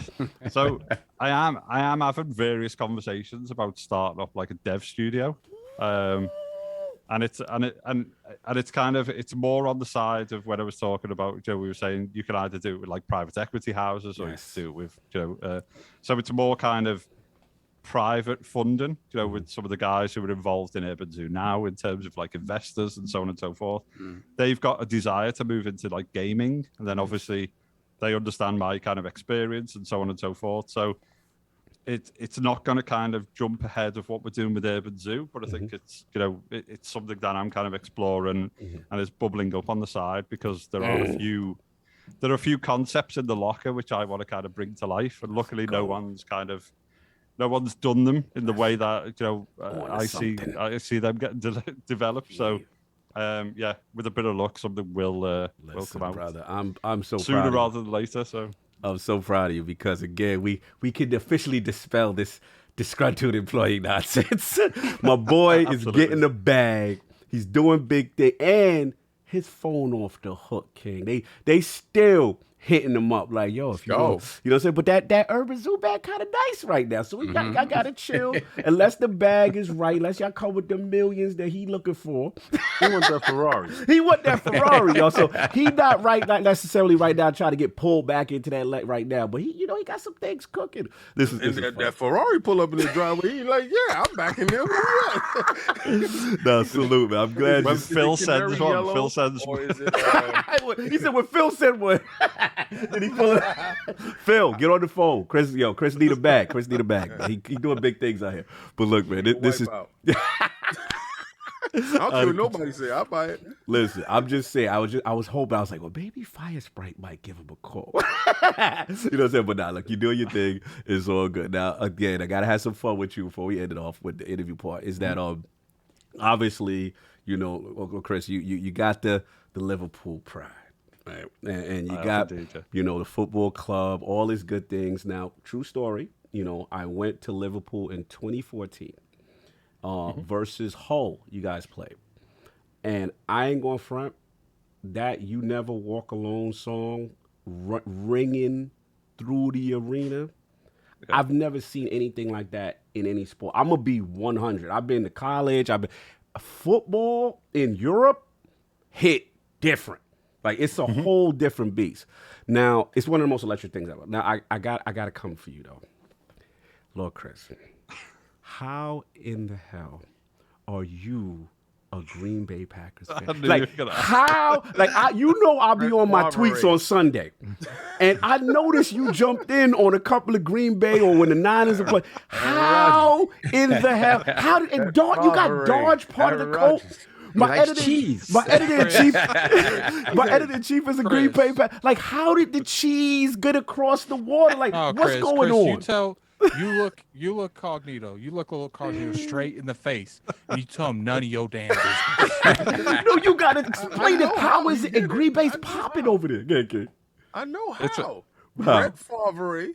And Aaron Rodgers. Listen. You had two of the best quarterbacks in I believe in your era when you probably found it. And Brett Favre, and I'm gonna keep saying his name wrong. Yeah. I know what it is. Yeah. You know, Chris, it was his first game, man, and they made a bet. And they said if you lose this bet, then your team for the rest of your life. Listen, I know the NFL goes to Europe now, but how did this happen, Chris? The NFL goes to Europe? Yeah. They got NFL goes to London. London. But obviously the Packers would never go there. Just came back not too long ago. Okay, Chris, you got to answer this question. The realm must know this. So my father's been into like American football for a long time. So he was a Patriot, a New England Patriot. So he supported New England Patriots back when the old. We're going way back to where the old logo. The old logo with the down. Yeah, the down stand. Those are the real Patriots. See, your dad is a real Patriot fan. There's a lot of these dudes that as soon as a certain number 12 came over, then all were something. But continue. No, it's good. So we were into American football. So my brother's a Minnesota Vikings fan. So this is where it goes crazy. Like, I love it. Brother's a Minnesota Vikings fan. My dad's like a New England Patriot. And it goes back. I think I've been interested in NFL since I was about like 10 or 11. Wow. And obviously at that age, you're not really you're not necessarily understanding, you know, who the best players are or why or this, that, the other. And I think I kind of got, when I started looking into NFL, I got into the fact that, you know, like Vince Lombardi and stuff like that was like the trophy. Like he was kind of like the beginning of it all, and you know, for the Packers and so on and so forth. And you know, at the time, my kind of favorite color was yellow. So I was looking like that Mountain Dew. Okay. So my favorite color was yellow. So I was looking at all this, and then I kind of read about like history and read about like Vince Lombardi and so on and so forth. And I just kind of went, right, well, that's my team. A bit like people sometimes like find like a soccer team in Europe. They go, I support them. My confession, I have the same way with the Niners. It was kind of the same thing. Yeah. Continue. So that was it. And then I just like followed them. And obviously we had like a torrid, like early on when I was like a young teenager and stuff, we were like a terrible team. Then we had like a decent quarterback, as King said. And we've kind of flip-flopped between like, you know, and we've won 1 Super Bowl with Aaron Rodgers. You know, we should have had more, and so on and so forth. So they've just been in my heart since then, and it was like. And the other week, watching that game where it was kind of like, with the field goal kicker. Oh, y'all wanted to kill Crosby. He was missing all types. Oh my God! I see you sent me the meme with the heart, and you were like, "Yo, what is going on?" Yeah, that was a good game, man. No, but I understand. Yeah, go ahead. I'm sorry, continue. No, I was just gonna say, like, from a guy who's like missed, I think only 2 like field goals in like 5 years or 4 years or something to then miss. Like the 2 teams are just back to back, where they've been like 12, 14 field goals. Go ahead, Attic. You clearly have something to say. Something wrong, Attic? Something wrong about this football talk, Like, Attic. time. Yeah, he won time on it. All right, time on us for the football. Gotta be a pillow around here. Time on us for the football. But I had to ask him. you. I guess I was surprised because, you know, to see the influence of the NFL in Europe and to hear that across the pond, that's pretty dope. So look, we got to get to it. The reason why we're here, those questions, you know what I'm saying? The final questions. Yep. I need that Lord Chris Grannel top 5 video games or franchises of all time. Oh. Difficult, I think. So I think I'd say one which is coming out fairly soon. So Vice City. I absolutely love GTA Vice City. So I think it was just how you like the Fortnite look that you did in that game. No, I mean do you know what? It looked better than when I looked at the original screen, because in my head I've got this like amazing, you know, rose-tinted spectacles version of Vice City. Yep. Then we see how it looks. Like those OG screenshots with like flat buildings and stuff. I was like, I don't remember it looking like that. It looks better than the original one for sure. Yeah, it's definitely it's not a kind of remaster. It's one of those like cheeky little remakes, isn't it? With tweaked textures and stuff. But I love Vice City just purely because, you know, Ray Liotta was a beast in it. You know, it was just great, like voice acting, you know, the story. It was kind of, you were living the Miami Vice. Yeah, you know what's funny? Like to this day, I remember that famous line that's in that game where at the very end you're chasing that dude that you were friends with the whole game, and he's like, "This is the last dance for Lance Vance." Salute, no doubt. So I think that's one of them. Red Dead Redemption 2, I think is just unbelievable. 1 and 2, so they're like the series for that, because this is going straight downhill. Don't be like that. Let Sam get his balls off. Get your balls off. Talk to him. You go ahead, play your goose game, whatever you're playing. Look, we got Fonz in the chat too. The Red. This is y'all day. The Red Dead is in the building. Chris, with all due respect, I'm gonna have to ask you to vacant the position. You gotta lead the show. It's fine. I'll leave. No, you're always welcome here, Chris. Always welcome. They're gone. I'm just waiting for that 60 frames. Yeah, I think the thing, just for a little bit of like detail on that, I don't think anyone has created a living world as good as Red Dead Redemption 2 to this day. Absolutely incredible. So well done. Keep that world. Yes, talk to him. Son, get your balls. Go ahead. You don't have while next week Attic is playing Ocarina of Time Blurry on the Switch. That's what he's gonna be doing next week. And I'm gonna have more fun in 10 minutes than I had in the 8 hours I played Red Dead Redemption 2. Red Dead Lords, put the crest up. It's y'all moment. You don't gotta put nothing up. Ain't nobody putting up nothing in that chat. That chat got crickets. Stop it. When's the last time you was in a party on Xbox or PlayStation and anyone was playing Red Dead? Here he go with the anecdotal and Attic evidence. Attic world evidence. That's fine though. But you're gonna be playing Defender next week though, right? And you're gonna love it too. No, actually, you're playing Tetris. You're playing Tetris next week. Oh my god! All right, so we got Grand Theft. We got Red Dead. Talk to us. So Skyrim has to be. Enjoyed Skyrim. Now you could stay. You Now can he stay. good. Now You back here. The 700 different versions that I've played over the years. So I get it. Y'all just like dumber games. We're gonna give the applause for real games. He got his machine ready. Let's go. We like games Mass that make Effect, sense. Mass Effect trilogy. So Okay, good. okay, You did the safe thing. We He's don't gonna want ask to you which cause no problems. no, I'm not gonna. I've seen the. You know arguments. where that gonna go. When that could be. I don't want this to devolve me and solve and make I'm I'm peace. not gonna 5-hour segment, single listen. one out. Yes. You said trilogy. Yes. It Yeah. is the group. Yeah, it's a great. It's a great trilogy. And Yes. I think One more. something really old. It's something I've mentioned before. It's something you're a fan of.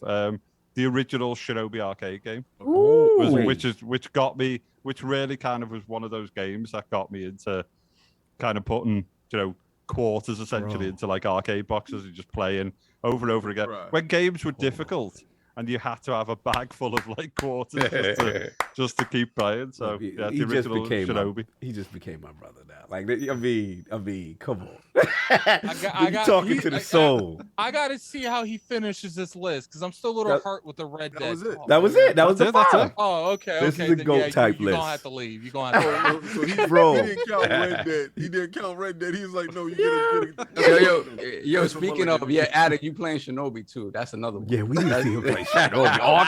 Arcade Shinobi. Sovereign out here telling him what he played. I love how you guys act like you got that key. Playing You just Shinobi, put a man. key in Addict's back.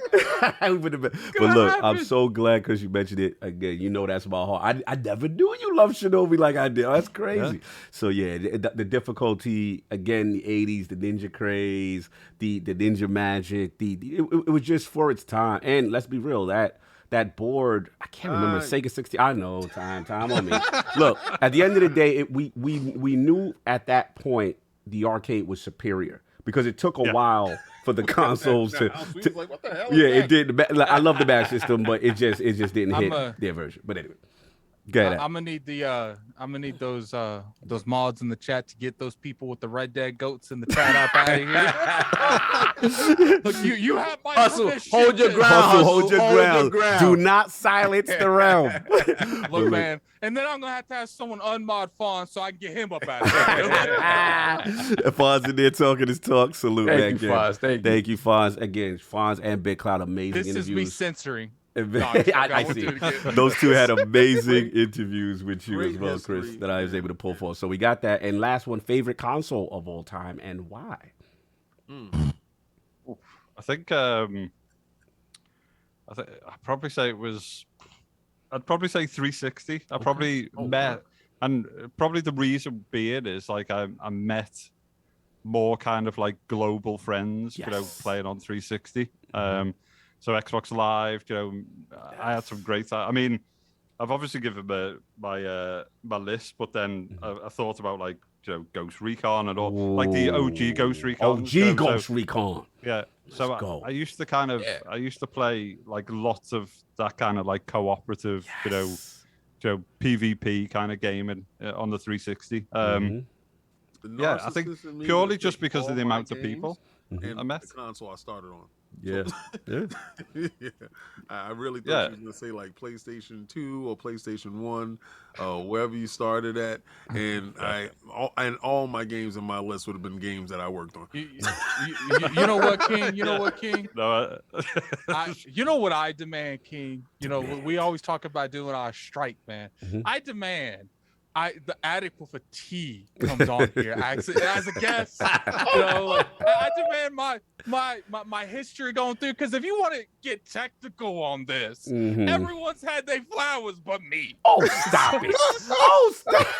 Oh, now you need to be a guest on ILP so we can go through your illustrious. Man, I'm not showing up next week. I'm a guest. Fawn, you're the only one that's ever gave me my flowers, Fawn. Oh my God.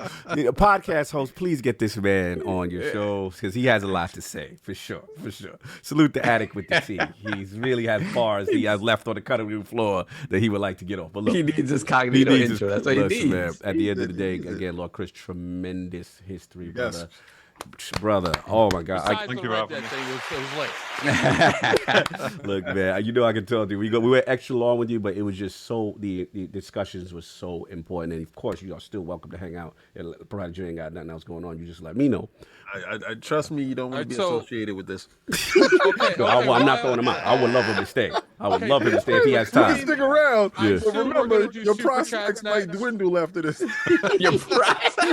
His interviewing So might we're go gonna- there. Yeah. What's up, man? I assume we're going to get caught up on Super Chat? Yes, super chats. Okay, Yeah. so Save it for King- right before King- my topic goes up. Let him do King, super do me a chats then. favor.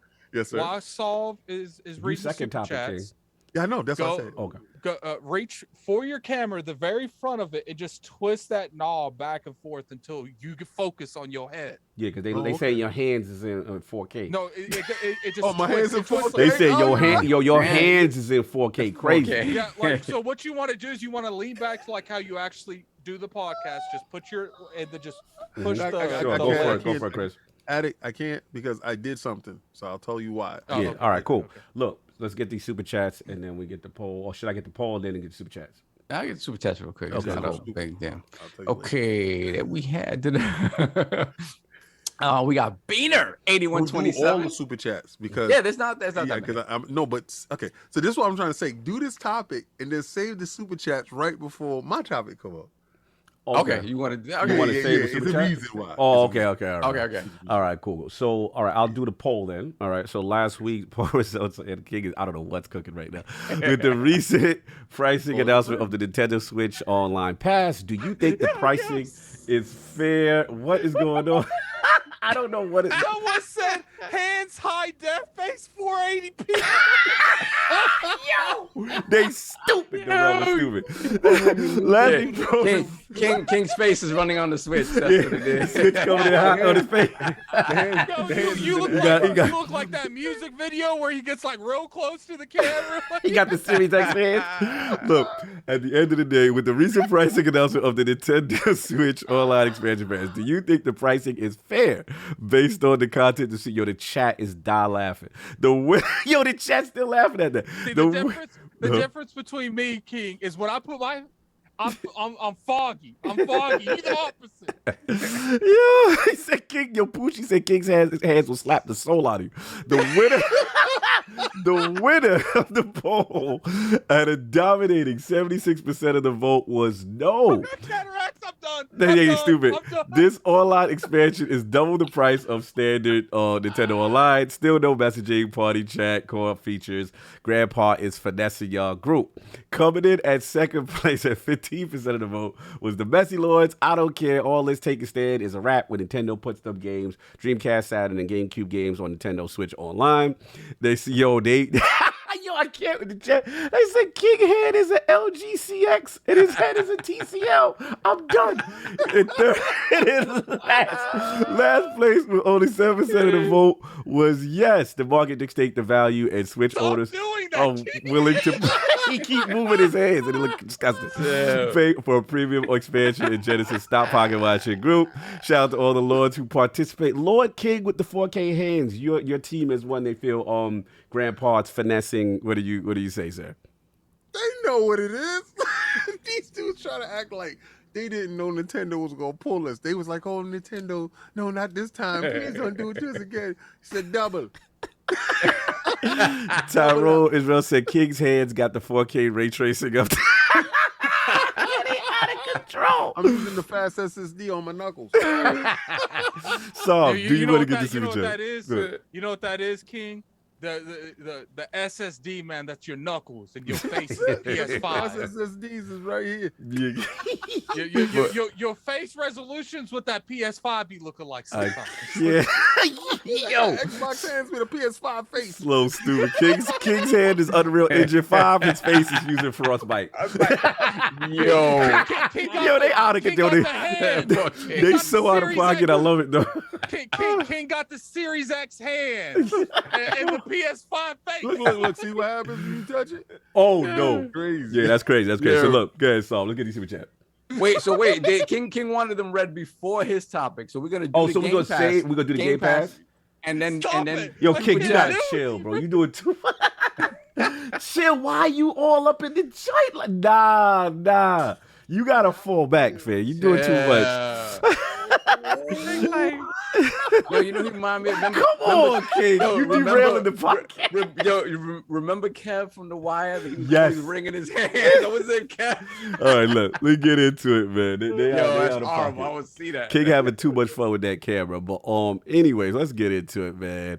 King, yeah. the only person I know his camera's messed up, and he's just rolling with it, man. He's rolling with Ain't nothing I it. can do right now. There's I'm nothing you just can having do. So look, man, we got to get into it. Shout out to Jeff Grubb from Venture Beat Games Beat, just putting out there Game Pass news, y'all. This was hitting the thing, this was hitting the wires all over the place. And yeah, so basically Microsoft's most recent SEC filing provided insight on the growth of Game Pass. The subscription saw a 38% increase in total subscribers for the fiscal year. And while he said that's impressive growth, without a Halo-like exclusive, it does come up short of Microsoft's internal target of 48%. So they had an internal target. And then he said Microsoft was expecting slower growth overall for 2021. In fiscal 2020, Xbox Game Pass grew 86%, which outpaced the internal target of 71. He said, but with no Halo or few other standout marquee releases or exclusive for Game Pass this reporting period, the company knew that Game Pass wouldn't replicate the 2020 expansion in 2021. So this is a hot one that's been going around the realm. Some people are like, yo, did Game Pass peak? Yo, what's going on? As far as even though there's an increase or whatever. So let's start with Lord Chris. Obviously this information comes out. What do you make of this in reference to the Game Pass and them not getting an increase, but just not hitting their internal targets? I think a lot of it's probably around some of the missed titles. So we had no Halo. We had. There's a couple of those titles that will have increased. Will have caused some of those subscriber increases. I think for it was kind of like early this year, wasn't it? Where I think can't think of his name at the minute. Off Windows Central. Jez. Oh, Jez, the legend. Yeah, Jez Gordon. Yeah. So Jez was saying, we were around the kind of like 15 mil mark, weren't we? 18 mil or something like that. And I think there was conversations coming out where they were expected it to, around that time, it was kind of, it could be around 20, 25 mil. So I think the fact that it's not kind of hit what they expected, I don't think there's any cause for alarm. I think if you look at the likes of, as I say, Halo was missing, I think growth is there, which is good. Yes. And I think you also have to look at kind of lack of hardware as being, some of the reason why, that number may be lower than it is, because we all still know people who are trying to get out the Series X's and so on and so forth. As easy as like the S's to grab, so you can quite easily grab like an S, certainly where I am based in Liverpool and things like that. But people people want to wait for that kind of more powerful version of it, regardless of whether they say they do or not. They're waiting for that kind of like that higher end Series X. So I think that will have certainly had a bit of an influence on numbers, but it's growing. It's still on its growth spurt. So I don't see any cause for like major alarm personally for me. I think the growth, any type of growth is growth, isn't it? I think, and we've got Halo coming out, we've got Forza Horizon 5 coming out. So we've got those kind of big titles where I think those two titles themselves are going to attract more subscribers. And then next year we're going to start to see, even bigger and bigger kind of first party bangers, so to speak. Fair enough. Lord Addict. Great Game Pass numbers, 38%, but didn't hit the internal target that Microsoft wanted. What do you think, sir? I think those internal numbers was because we've been hearing about the number for a while, actually, like that they was expecting to hit that number by the end of the year. I think that was old metrics. I don't think when Halo got delayed, when games internally get delayed, I'm sure they probably went back a little bit on like their expectations for this year. Like I have no like alarm for it at all. Like because if you think about it, like Addict, they say sure Game Pass is peaking. That's what Twitter told me. I mean it is peaking. Like it did so well last. It did so well. It did so well last quarter that they expected the same numbers this quarter. So when you're hitting stuff out of the park last quarter, but you only get you only hit in the park, then obviously people are going to be concerned. Like I don't think it's a realm of concern. I think Microsoft expected that Halo to pop in those numbers, and it takes time. Sure, there's going to be a lot of people picking up Halo at the gate, But you know what's going to happen? The more seasons pop out for Halo, the more of those seasons that pop out for Forza, you're going to see more and more people get into the Xbox Game Pass and Xbox ecosystem in general. Yeah. I'm not really concerned at all because these type of numbers fluctuate all the time. I do think that, you know, they do see that they didn't hit the quota, but here's the thing. They knew they weren't going to hit that quota the moment that these games got delayed. And that's just how it is. But I do feel like, you know, once you see Halo and stuff drop, I feel like right now it's more of let's make sure our house is in order. Let's make sure that we're getting stuff together. Let's try to, you know, get things back in order since COVID hit. Let's try to get a little bit more on the normal path. I don't necessarily think obviously it's a business. They are looking at that number, but I think, you know, Microsoft in terms of that number, they're more focused on getting stuff back on track than what Game Pass is doing currently. Because at the end of the day, every time Phil Spencer is in an interview, he says Game Pass is blowing doors off expectations. So it's still doing way better than they initially thought it was going to do. It's just, I feel like from the last quarter to this quarter, I think they expected more of an increase than they got last quarter, but they didn't get it because of games getting delayed, et cetera, et cetera. Right. And it's like I said, I don't really expect, you know, any type of, you know, I saw people putting expectations like, oh, now they're going to start shutting down studios. Yeah, it's over. Game's not even out. Game's not even out. Like, and I think that's what, you know, Chris said earlier. It's like, I feel like every time something bad happens with Microsoft, they try to do anything they can to like really make it bad. But, you know, when Sony does certain things, I do feel like it gets swept under the rug to a point. Are you implying that people are using this to fuel a narrative, sir? That's what you're implying? I think people are using this to troll. People are using this to make videos for profit. People are using this to... Yeah, I don't. 88% of the stuff you see on Twitter, there's motives doing it. People don't do stuff on Twitter. People don't do stuff on YouTube.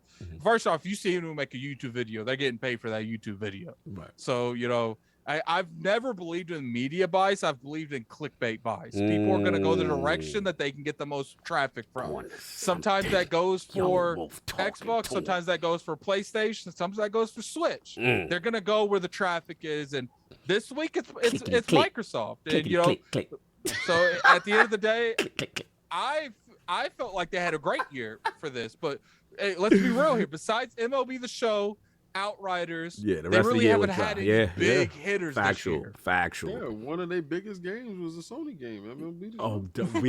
We gonna get to you, sir.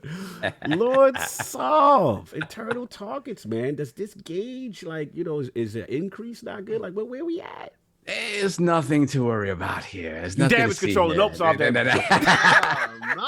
Damage control solve. I'm just joking. I'm gonna tell you what. Like, let's go. Let's get it. Listen, you know, the state of the world in 2020 made a lot of things blow up in a way that they would not have otherwise. What's solved? They told me that everybody else is making their games without COVID, and why Xbox having a problem? That's what I was told. That nobody else has these problems. That's what I was told. What do you want me to say? Their game studios suck. They can't do it. I heard that some studios are impervious to COVID, and they can produce a what's Microsoft's problem.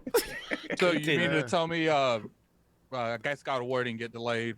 That happened? I didn't even know. God of War was always coming. I didn't know. If you go back to that original trailer, it always said 2023. Any Switch games get delayed? Because I heard this only happened to Microsoft. Let's break this down real quick. Let's get it. What first-party studio from PlayStation didn't delay a game?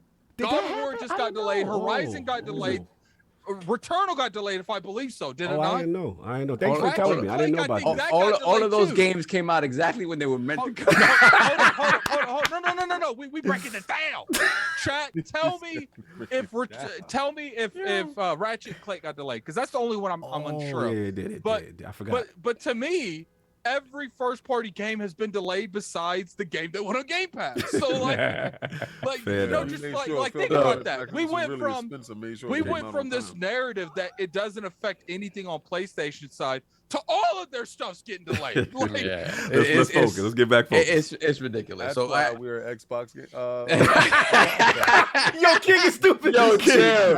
how you gonna do us like that? Right. King, how you Can gonna we, do- you're not can we allowed, no, play King. back the disclaimer again, please? Yes, King, I need you.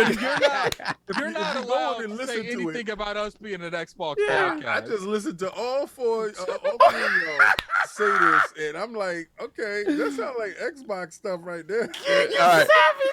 Continue, But Sam. I'm never allowed to elaborate, and then all of Yeah. a sudden I get pigeonholed. Yeah, Hold on a yeah, second. yeah. Go ahead, son. Bust Go it ahead, out, son. pause. So, end of the day, Yes.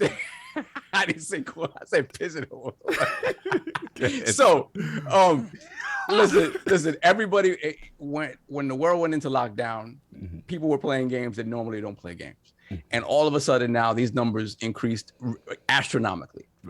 As the world came out of lockdown, obviously we're still in the middle of a pandemic, but we're not necessarily in lockdown.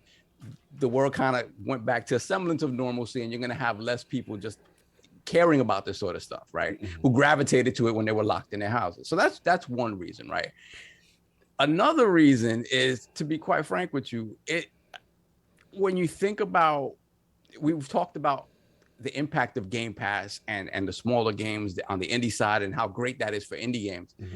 We just talked about the big games haven't been there. Yes. And if you want to attract new numbers, Talk to him. it's the big games that have to do it. It's getting MLB The Show every year. It's getting an Outriders. It's your own first party stuff coming out and Yes. hitting. Like, we always talk about the Big Mac fries and the Coke. We had Hive Busters in December. I drink Pepsi, sir. Pepsi's good too. Yes. And we Hive Busters in December. We're about to get Forza that everybody's going crazy over. Yeah. And if Halo hits, we're gonna get the best tasting Big Mac fries and the Coke we had in a long time. For sure. And so when you think about that, you Pepsi, need sir. those big release. Okay, Pepsi, or Someone trying to get us a Pepsi bag. exactly. He said, "Could So- you please put a Pepsi in there?"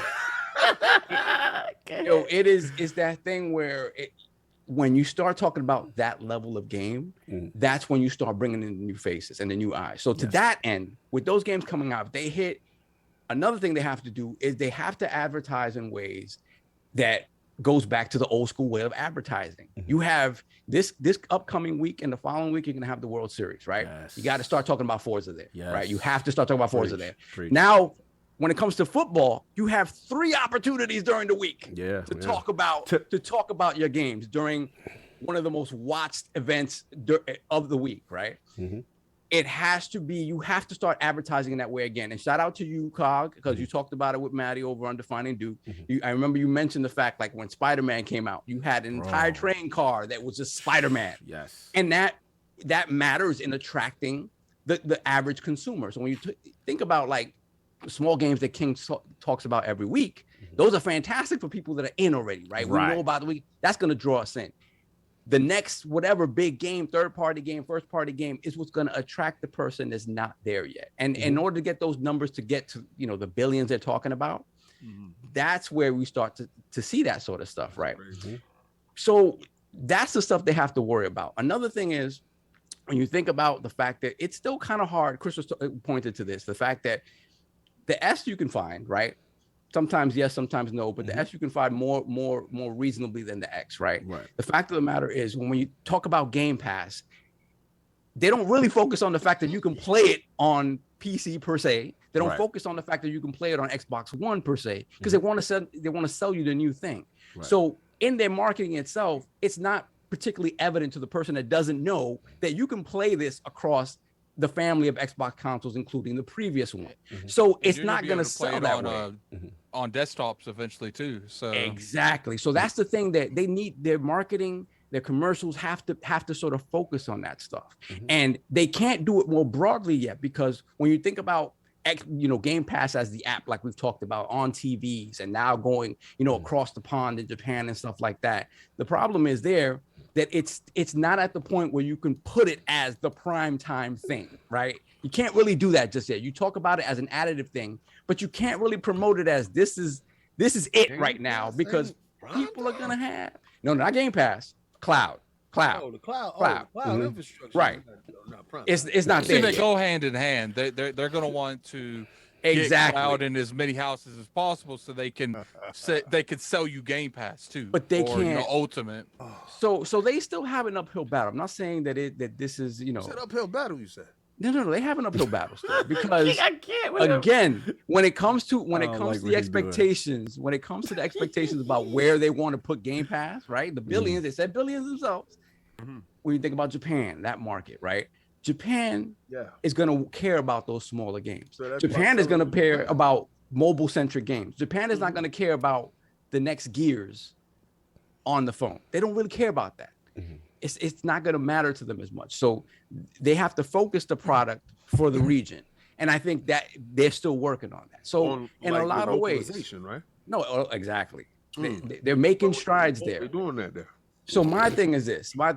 All of the Game Pass numbers what they increasing. Need to do for you. Yeah, all these numbers about to do increasing. some crazy stuff, man. Right now, I don't like him eating pineapples Like, and talking crazy. I'm just saying. Why are you eating pineapples and talking reckless I to solve? I think I don't like this some boss reason- talk and you coming at Tripping pineapple Yeah, juice. like he's For sitting on some that boss reason, chair. I ain't feeling this I've energy never been- coming at my man But like I mean, that. all I hear is entire- him reiterating what I said. That's all I'm saying. That's what the I entire heard. time I'm just being clear. You being clear. The entire time we've been doing ILP, I honestly don't think this week he gonna be too much. He gonna I be can too much. We already can't tell. go. I told you. I gave you the Thank God, Is- we can't, is thank this- God we can't see your face because it's gonna be worse. Continue. So Saul, end of the man. day, Yeah. and overall, not a lot to worry about. They do have things. It's the thing we've always talked about. They need to continue to grow. They said they are going to grow because they need content for Game Pass. 38% in growth to you. Always growth. Okay. Always growth. But look at it under the microscope, King. What microscope? The microscope of everybody's in their house. Who's Like, microscope? so tell me I'm this, all right? outside. I'm in these So streets. this is the thing, right? They probably underscope in terms of their they underscope because they blew past that number in 2020, right? Yeah, 2020 So was they crazy. underscope now, right? So they were always So going to that don't fall carry beneath the over. number. You ain't No, it gonna take doesn't that carry 10% over. from last year and put it on this year. Why would you? Exactly. When you So talk it about did these fit. numbers, when you This talk, isn't- wait, this hold on, isn't- when you talk about last these year's numbers, numbers in the this year, early- right? Right. This isn't the early 2000s of rollover minutes from AT&T. Yeah, Okay, this Like, is not come on, man. happening. So we okay. Okay, just so the chat knows, King is trying to spin something, and if y'all and if y'all dumb enough to go, You see what he just did? He put y'all on defense. I'm now just saying. y'all looking for a phantom kick that ain't gonna show up. Because he just told y'all if y'all dumb enough, how he gonna call you dumb? Like, I'm just saying what he's trying to do. Let him finish. Let him because finish and then kick He's you out. enlightening you. Yes. Right now. I'm just saying that there are numbers that are obvious, which indicate Obvious, you said. that they had to underscope because they overscoped last year. That's it. Oh. That's all. Okay. That's all. They did grow. They did grow. Oh. But I don't think we're gonna see that 30 million you were predicting. But somebody else said it was there. No, I'm just saying, like, and it don't count if they hit 30 million holiday It next don't year. count when Oh, they got somebody it. They got it. It don't count when another CEO says, "Didn't we hit 30 mil?" Okay. Another CEO. So my words. He don't carry ain't weight, worried but about his, how Xbox. his words. He worried about How Grand he- Theft Let's Auto. go. Here we He go. worried about Are we finished GTA. yet? Are we Yo, finished? Listen. Are we done? I don't like Strauss you. Strauss you don't can't know be doing the nothing. bird, man. Are we finished or are we done? You cannot be doing that with your camera looking like that. So I So just all do of a that. sudden, Yeah. so I'm just saying Strauss Hold knows on. what Phil Hold knows. on. Right? Okay. Hold on. Oh Lord. Hold on. Because you talking Game Pass talk. Let me put the camera on him because he clearly been waiting. Hold on. Why are we doing that? Finish up. I'll be there. No, he's finished. Why are you putting something else on we can't see? Like, No, I hit the camera's on him right now. He ready. He's like, we can't see. He 'cause got. it's Here we blurry. go. Here we go. Here we go. Lord of Game Pass and Xbox. The prophet is speaking. Okay. So You look like Walter Mercado. Let's go. you're gonna have to talk like Godfather, man. is it here? Yeah, it's here. It's here. We are part of a team. All right. What And are a we lot part times- of? A lot of times dudes forget in this team, I don't like your you voice. gotta know when it's your turn at bat. Uh-huh. Seems that you don't know this. What's up? Don't know So you said our biggest year Mm-hmm. was 80-something%. Mm-hmm. No first party titles. Mm. In a growth year of 38%, no first party titles. That's true. That's true. We doing this all natty on you. I knew it was coming. I knew it was coming. We're doing this Off the vert. naturally. This is organic here. What you're not understanding is you're seeing a phenomenon. These dudes have put out first party. So just to clarify real quick, King, you're saying they're shooting blanks and still shooting. What I'm saying is the fear-mongering dudes are afraid. When the dudes show up, when the guns come out, when they start busting, they can't handle it. Because in a year where we didn't have any first-party titles, it's 84%. Was it skyrocket? It was just astronomical. They was going crazy upstairs. Like, what's going on? Delay that Halo. We don't need it. That's what they said internally. we reckon them without it. Why shoot a gun when you're winning the fight? No, so are you saying not they yet. just so you saying they don't need to bring a gun to a knife fight because they already winning?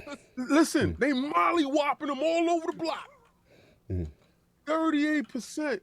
And you know what they said? That's not good enough. That's not good enough. Our internal said we wanted 48. And somebody had the nerve to sit there and say, Microsoft, I think they peaked. How they gonna peak and they ain't even shoot yet? So again, this stuff is spun by people that are terribly afraid of Forza, Halo, and the rest of them dudes that's showing up later. So when it happens, and then it skyrockets right back up, because like you said to your own words, big titles tend to push those numbers up. Why And you if being we're going good by, like that? if we're going by Who what are you you're mimicking? saying, it was no big titles and those numbers was going up. So what happens when those big titles show up and your prophecy comes true? Is it 200%? Will that get you over here? What do we need to have you over here? That's all I need. So, are you must we convinced? do? Hell no. Now, guys, if y'all like that, it's about to Oh, I know it's about to go crazy. Look, Yo, so put on your wetsuits. I know. Call your friends. Call your friends. I want you to tweet this out. I want you to pass this on to a We buddy. almost there. Let me just get my balls, and then we can move on. And I got to get Chris out of here because he's got things he's got to do. That man got a lot of bags. People call his phone is hot right now, so we got to make sure we You get. don't want to be associated with this. Yeah. We got to protect him. We don't want to mess up future bags for about what King is about to do. See, what we're doing, Chris, is we're gonna let you take the back door before. Yeah, he goes before out. it get out, Chris was not a part of what's about to happen. So look, real quick, I see what Chris is saying. I actually do agree. I think I do agree with Saul in the sense that the AAA. First, let's get it out the way. Growth is good, right? We're gonna give King this. All right, growth is good. If they were to say, "Yo, bro, ain't that much movement," I took it. yeah, then it's like, okay, you got to start to reevaluate things. It's early, right? But at the end of the day, yes, they had internal targets, but like, shout out to Ace who was in the chat, Game On Daily. I know we saw him in there. It's just that, like, internal targets, if you don't hit an internal target and when you have growth, that's not the end of the world. That's not, if you still have growth, but you like, yo, I was hoping we was going to get this, right? And you don't hit it. And you know what it is? It's like, we got 70%, but not 100%. Yeah, it's like, okay, cool, but you still got growth. Now, if it's trending the other direction, then you got to worry. But I do agree with Saul with this, which is that, the Halo part, the delay during that quarter was probably factored into what they thought that their internal target was. That doesn't hit the window. Now we get in that later year. Top of the year, very top heavy, right? MLB The Show, like King is saying. Outriders, like King is saying. that hits, right? And at the end of the day, what it proves is you got all these great games in the service. This is where Solve is right on this part. You got all these great games in the service for people who already in. So when King is doing his, yo, I played this, I played that, it's like you're getting these gems you didn't even know about because you're already in. But to Saul's point, instead, in the sense that you need the AAA to attract the new guy, the guy that's going to be like, yo, I got to get Game Pass because I was fronting. And now you got this. Go ahead. It just real quick. It's just like how we use it in consoles. Like, look, like sure, the third party stuff's good. You know, the second party stuff's good. But you need those console sellers, like you need those Game Pass. Yes, sellers. you need to bang it because here's the thing: what happens with this, with the bangers, is just what King is saying in the sense that MLB The Show is now looked at as an Xbox game, right? Outriders is now looked at as an Xbox game. You change the consciousness, you change the mindset that's like, yo, I gotta have it. And look, at the end of the year, I think it will shape up better for them. Obviously, we got Back for Blood right now, a nice big game. Age of Empires the next month, nice big game. Forza Horizon, nice big game. And of course, Halo Infinite to really close the show. Why does King have water? A nice big game. So at the end of the day, I think, in my opinion, it's my guess, is that they will then start reporting it after, because they're expecting big growth for this next half. People most likely are really going to subscribe and dive into it. Okay, Weber? They're not going to report. I mean, whenever they do, but I do feel they just won't. They will let other CEOs let the numbers slip out while they're sitting there, and they will look at them and say, "Didn't we talk about this backstage?" don't put the minutes out. But last time I spoke, I said 18. Now he definitely is holding the line on the public 18. But look, we gotta get the legend out of here because again, he stood out. He rocked with us for so long. The legendary Chris Grannel. Put your damn hands together. Irvin Zoo, one of the legends in game development. You know, I really want to give you your roses, brother, because so many of the games that you were a part of was part of the reason I fell in love with Sony. Like, those games are near and dear to me. F1 was near and dear to me as far as hardcore simulation racing. Yep. I remember the pit stops, mini mechanic game, and, you know, like, just little things. I always respected a game that did pit stops. I don't know why. I just thought it was a cool thing because they really tried to get the simulation aspect, the tire damage, like King said, the round wheels. Wipeout is my heart. You know, the fact that you worked on that. You know, Killzone, you know, you were part of that. You were in the room, you know what I'm saying, doing these things. And just to see your journey in game dev and obviously your great new platform. So please tell the fine people where they can find you, what else you got going on, sir. Yeah, no, thanks. It's obviously amazing to be on the show with you guys and the rest of the Lords. I have much respect and much love for all of you guys, you know, what you do. Thank you, brother. I like obviously the way you kind of report things. You know, there's balance and there's kind of, you know, fun with it as well. You know, there's loads of respect for what you guys do, and I think everyone out there kind of respects you all as well. So thanks for having me. It's been brilliant. You know, obviously love to come back on again in the future. Definitely. Oh, definitely. And yeah, just in the usual places really. So CJ Grannel on Twitter. I'm always on there, always up for a conversation. You know, if anyone wants to. So they can DM me anytime. You have people asking me questions, industry questions and stuff. I'll always try to answer as much as I can. And then, yeah, primarily on Xbox or Hard Times UK. So if anyone wants to kind of hit me up, I'm normally at a party with like Dealer or shout out to RDX. King popped in the other day and stuff like that. So we're always having a good laugh in there and playing games. So yeah, just hit me up anytime. Obviously, always around for playing some games and stuff. And yeah, it's been a pleasure to be on. And thanks a lot for having me on. Oh, absolute pleasure, brother. Absolute pleasure. King is going to say something, and I'm going to say something before I give it to Attic. No, well, we couldn't even talk about the chat that we was having because we was out of control. It was out of control. ILP After Dark. Those After Dark chats. It was, yeah. No doubt. Insane. But like Cog was saying, F1. I never thought that I was going to purchase an F1 game, and I purchased that game. Like I said, it was striking in what y'all did. You probably didn't notice it, or it probably wasn't a thing for you because y'all was going for perfection, but it actually resonated with me. And then to have Wipeout come out in all sense, that was Sony's F-Zero counterpart or killer, killer app, and you are a part of that. And then, the Kill Zone. You are part of pillars in Sony's history that are fantastic and that built me as a fan. Yes. So to be able to jump in a party with you and talk and stuff like that actually blows my mind. Every day this stuff blows my mind. You're down to earth, you're a humble dude, and like I said, I don't want you around with what I'm about to do. So, we try to protect you. No, I'll keep listening, and obviously I don't like, I never like to just kind of like drop out to something brother. that's still going. But No, you good. I'll keep listening. I appreciate all you guys. Yes, please do your thing. Addict Soft just said your goodbyes to Chris before. Yeah, man. He signs off. Yeah, real quick. I mean, honestly, the same thing. Like for me, the PlayStation 1 is one of the most risk-taking consoles of all time. Like there's so much crazy stuff on there, and to know that you're a part of it and to see it grow from what it was to what it is now, with the good and the bad. You're just an amazing person to have on, man. So I wish you all success, and please come back and tell us when you're making a new game. Yes. Addict, say your goodbyes to Chris. Yeah, appreciate you coming on, Chris. What I like doing the most than anything is I like getting developers on, so we could shut up the armed so we can developers educate the that's fake on narratives. Yeah, because that's the biggest thing I don't like is when I speak on stuff, I always make it very clear, like I don't know nothing about that franchise. I don't know nothing about that process.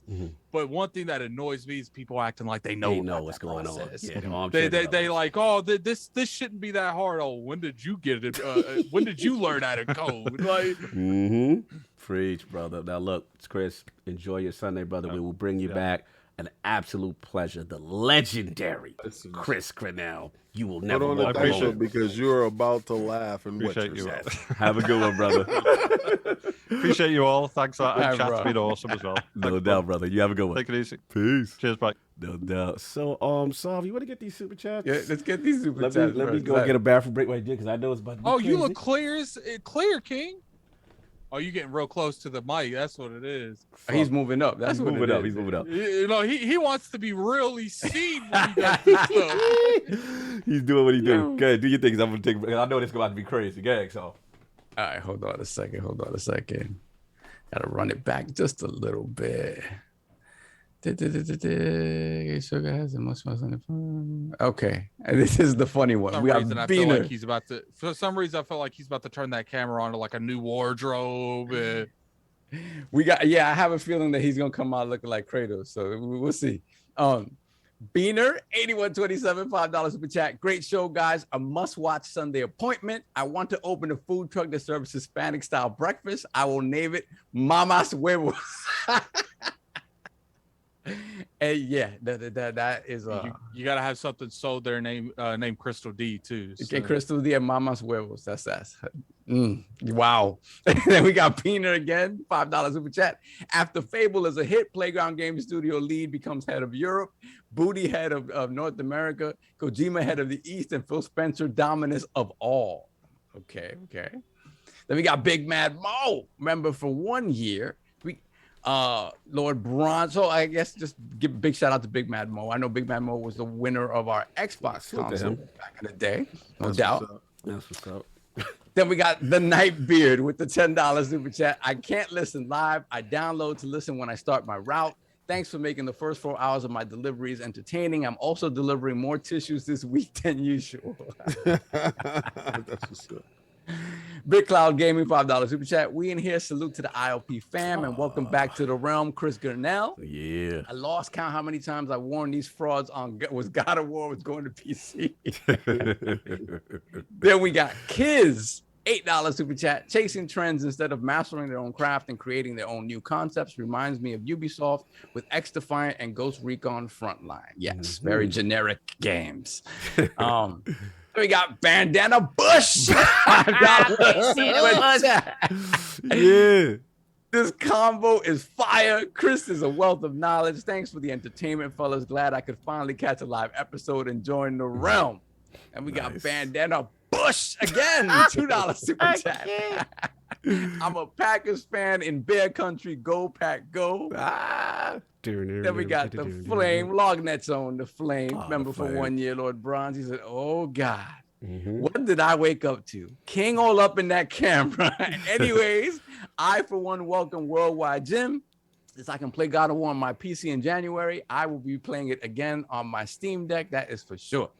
Then we got Isma Easy with the $10 super chat.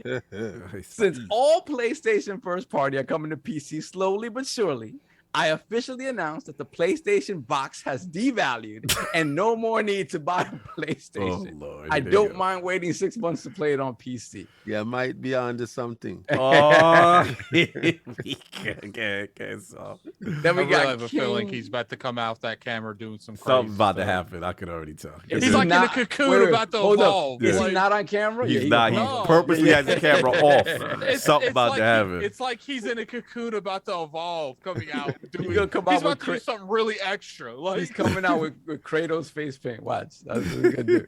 Then we got King One Supreme, $5 super chat. Can't wait for day and date so I can get rid of my PlayStation 5. Jesus Christ. Shouts to the GOAT Jim and my baby Nixes. It's hard. This is true. Then we got Tony Bryant. Shout out to Tony Bryant, member for 1 year. Strauss has already 30 mil. That's why San Andreas is in Game Pass day one. Mm-hmm. Look GTA at that. 3 is also in PS now, so you know.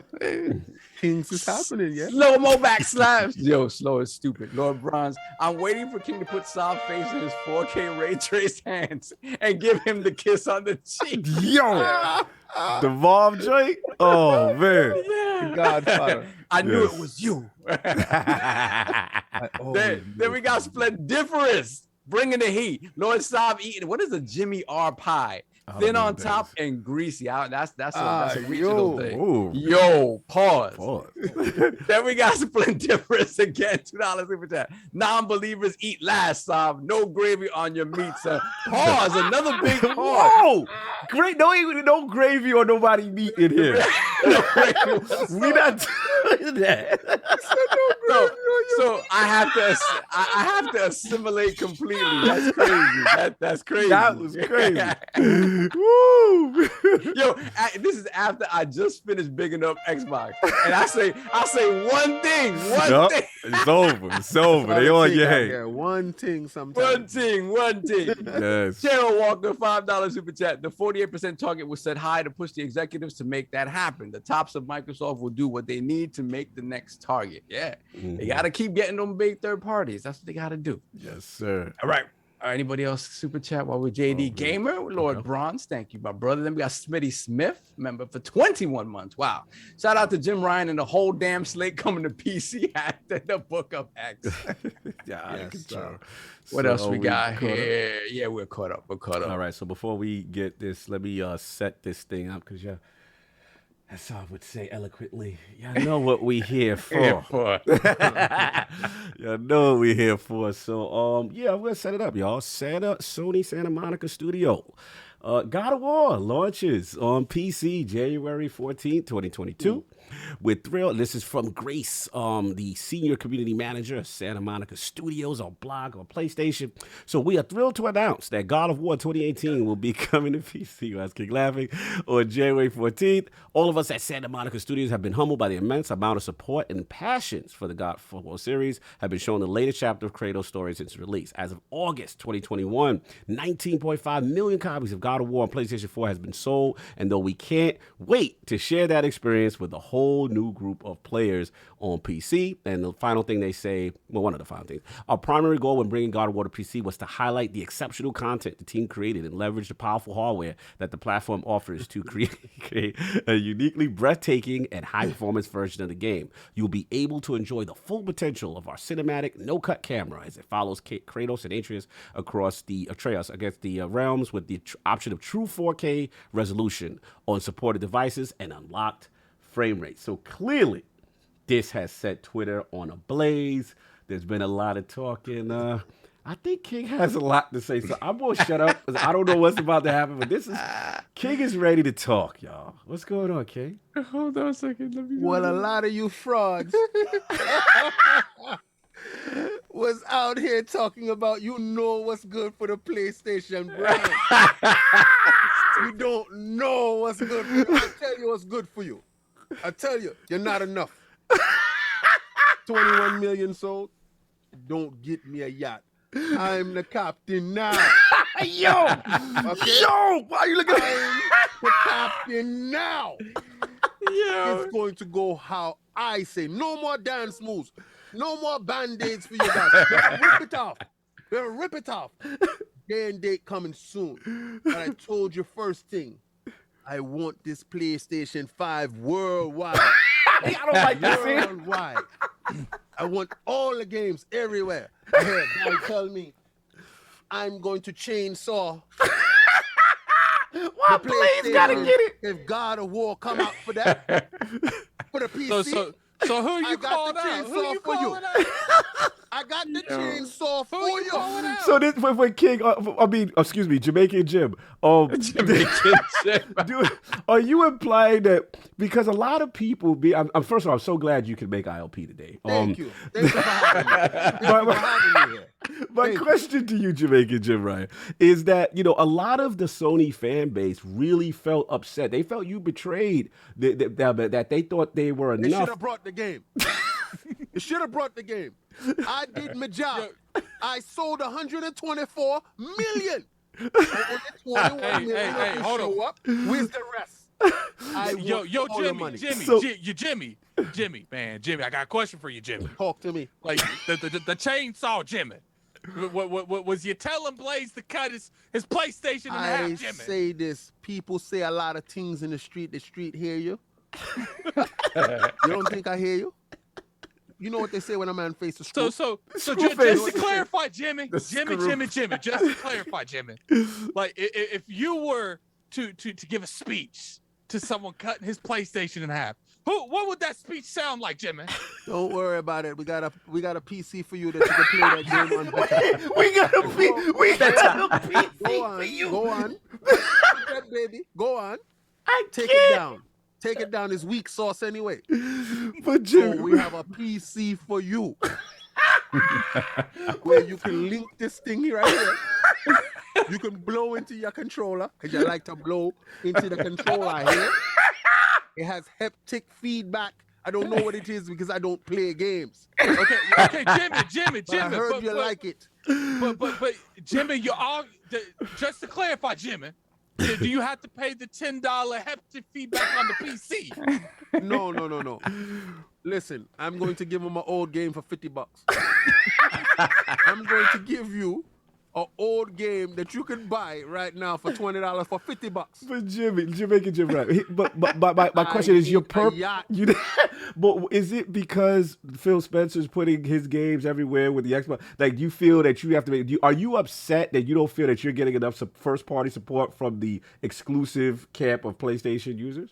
I'm upset because Phil Dominus Maximus Aurelius Spencer. Oh, it froze. Hold on. Yeah, hold on. We gotta bring it back. PlayStation guys try to stop me. I am the captain. You can't stop me. I'm upset that Phil Dominus Maximus Aurelius Spencer got a 50-foot boat. So right now, I put my 45-foot boat yacht on pre-order for January because I got God of War coming out. It's a new game for you guys. Hey, you guys got PC? You got PC? I got God of War coming for you. A lot of guys said only stuff like Horizon and stuff like that, thing like that. No, man. I want the whole catalog. Well, what? Everything. I'm trying to be everywhere. I noticed, why does Phil have a yacht? This Game Pass. Then the man said date and date. He said billions of people. I can't even get the 124 million to buy my games. So I cannot trust So Jimmy, you no just question, Jimmy. Are you jealous of Phil Maximus Dominus? I don't know, man. You have to explain that one to me. Are you jealous of Phil? Is that what's going on? Do you want No, Phil's man. yacht? We have better IPs, man. We have better IPs. We have better games. My question is, how come they don't support me? How come? I made it the most profitable. So if I make it profitable for you, why don't you want to eat? Why? I make the food very good. Lots of curry. Lots of ginger beer. When you come over to eat at Jimmy's house, Everything is Maybe- perfectly cooked, man. Jimmy, maybe you're overcooking your food. Maybe No, that's they why like don't jerk chicken, support man. you. They like jerk chicken, man. You froze. again, You froze Jimmy. again, Jimmy. They're The trying to PlayStation fan, but stop they're not happy with this. They're trying to shut you down. stop me, but you can't stop me because I'm the captain. Just to be clear, your reasoning for putting the PlayStation library on multiple devices is because you're not satisfied. Because I got Nixus, that's why. Because I got Nixus. You thought I was buying Nixus for joke? You thought it was for play? Oh, you got tired of them playing with you. Worldwide Gym is not for play. All right? You're not going to play with me. I got Nixus because you guys didn't support me. So I had to go out and get Nixus. And you know what they said? I got your back, Jimmy. So worldwide gym. All right, what I want you to do is I want you to address your fans. I want you to explain to them why you putting all your stuff worldwide on everything. All right, let me log in and log it. There it goes. See, because I'm gonna stop you. I'm gonna preempt you. This is how worldwide Jim do. See, Dance Move Jim would have been nice with you easy. No more easy for you guys. This game, they talking about, is it an old game? No, we're taking your beloved. I'm taking your beloved and I'm putting it over there. Why? Because you don't respect it. You say devalue? I see money over there. I see money. You're not giving me no money. I can sell it for $50. The same game I sold to you for 20. Are you crazy? I can't with him. They need me. I need them. Yes. I got you. Okay, I think we got it. I think we got it now. I mean, No, I don't. I mean, look, at the end of the day, go ahead, Soft. Go ahead, Soft. I just need you to say Phil Dominus Maximus. I need you to say it as only you can say it. Phil Dominus Maximus Aurelius Spencer got a 50-foot yacht, and I want to know how. And I figured it out. This game's on PC, man. I'm there too. So, I'm worldwide. final question, Jamaican Yes, Jim, right? sir. Yes, sir. Is it gonna stop here? Do you have plans for mobile and cloud? And because a lot of people, I've been told people I'm going to the phones, man. I've partnered with Microsoft for the Azure servers, man. Oh, so you did the deal. What with are you, Microsoft. crazy? I'm trying to take over. I got rid of Japan. I got rid of I got rid of Consolidated Europe. I made it the most profitable. Gotcha. We need the PC. The PC need us. Our IPs will live good over there. All right, so we got we got the word straight. I'm so glad you All can of make it. you guys that doubted me, Uh-huh. it's for all of you. I told you God of War was going to PC. Hold up, I said it so- before he even left Well, there. okay, I get that, man. We got Jimmy here. We got Jimmy. I want to pick Jimmy's brain. I want to ask Jimmy one question. Dance move, Jimmy. You like to hear? No more dance moves. No more dance moves. He's very out front with it. He's Jimmy, worldwide now. Worldwide Jimmy. Yes. I got a question for you, Jimmy. Yes. What is? I want the exclusive brother? right now. What's that next game you bringing over to PC to get your 4 to 5 Is feet? he gonna yo? be my beloved Ghost of Tsushima? It's Ratchet and Clank. I'm bringing over Ratchet and Clank. But- with the but- fast No, SSD. hold on a second, Lord Jimmy. But if you want to reach the widest and broadest crowd, don't you think the next one coming over should be a certain little web swinger? No, man. We're gonna do that. No, that's not happening. They shut him down again. So they shut him No, down. man. They shut his camera We're off. not going to bring over Spider-Man just yet. We gotta ease him in soap. I want Ease him in Ratchet soap. and Clank money. Okay. The SSD. Okay, look, I'm glad we got clarity, man. Shout out to Pong Soul, extra special shout out for the exclusive interview for the Jim Ryan. He's ILP doing big things. Hold up. Okay. Anyone in the chat, this is a skit. Don't be going right. Don't be- Article 6. Don't say that Jim Ryan. But look, we got to get our balls off because clearly we're so thankful that Jim Ryan An was able to interview show. with Jim Ryan. That on is Iron Lord's on podcast. our listen, man. That is a dream interview. I'm so glad we were able to put this on our bucket list. That we were able to do this. We get labeled sometimes, but at the end of the day, we get so many execs to come on the show, and that is very important. So look, let's get to it. Addict, the day has come. We've been through this, Addict. Me and you We've been saying it for a while. We had Rand on. You know, he got killed when he said it also here. So, yeah, what do you think, man? Now that it's official and Sony actually tweeted it and put the blog post out, what's your feelings on the God of War PC? I told him. So, man, right, once again, man, I'm right. Everyone else wrong. Like I said for the longest, your game's going on they shit. Man, I need to stop it. Man, I need to stop it. Look, we have Jim Ryan's gone now. So, Jimmy gone. So, look, Jimmy, everyone knew this was going to happen. Anyone that didn't think this was going to happen, you just wasn't paying attention, you know. Well, and now, since we had Lord Jimmy on the podcast, and he just told you live from the yacht. Ratchet and Clank. No, he's not on the yacht. He's at the dealership. He's at the dealership.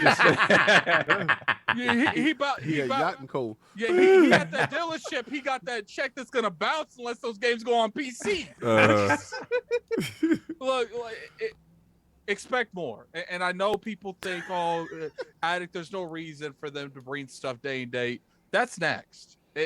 When they start seeing that money and they start what's crazy, Cognito, is I was told that the only games they're going to do is 3-4-year-old games. Yeah.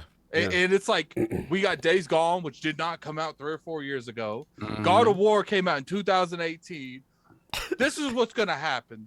This is what's going to happen. Sooner or later, you're going to start seeing these games come out sooner. And the reason that you're seeing these older games come out and people think it's 3 or 4 year old games is because this isn't a mindset that was took in place back then. This is, if they were going to do 3 or 4 years out in the future, they wouldn't need what studio, King? What studio? His heart. They wouldn't need that studio if they were going to have that kind of mindset.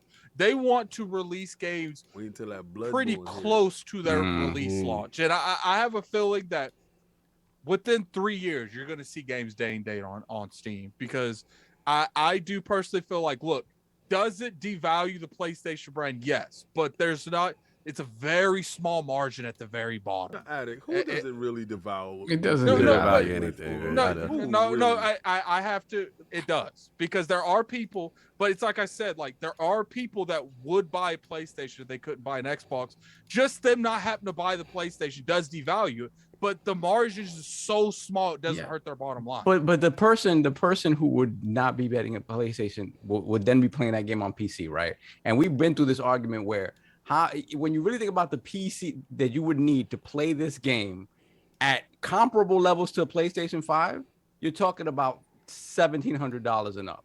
It's a lot of hot talk around that. Like, it's not. There's still a lot of people that have those type of PCs that would buy PlayStation. That aren't buying the PlayStation. People aren't looking at PlayStation anyway. So if the game goes over to PC to a person that was never going to buy a PlayStation and he happens to purchase the game, but those are still lost sales. That doesn't devalue the PlayStation brand. Actually, I think it enhances it.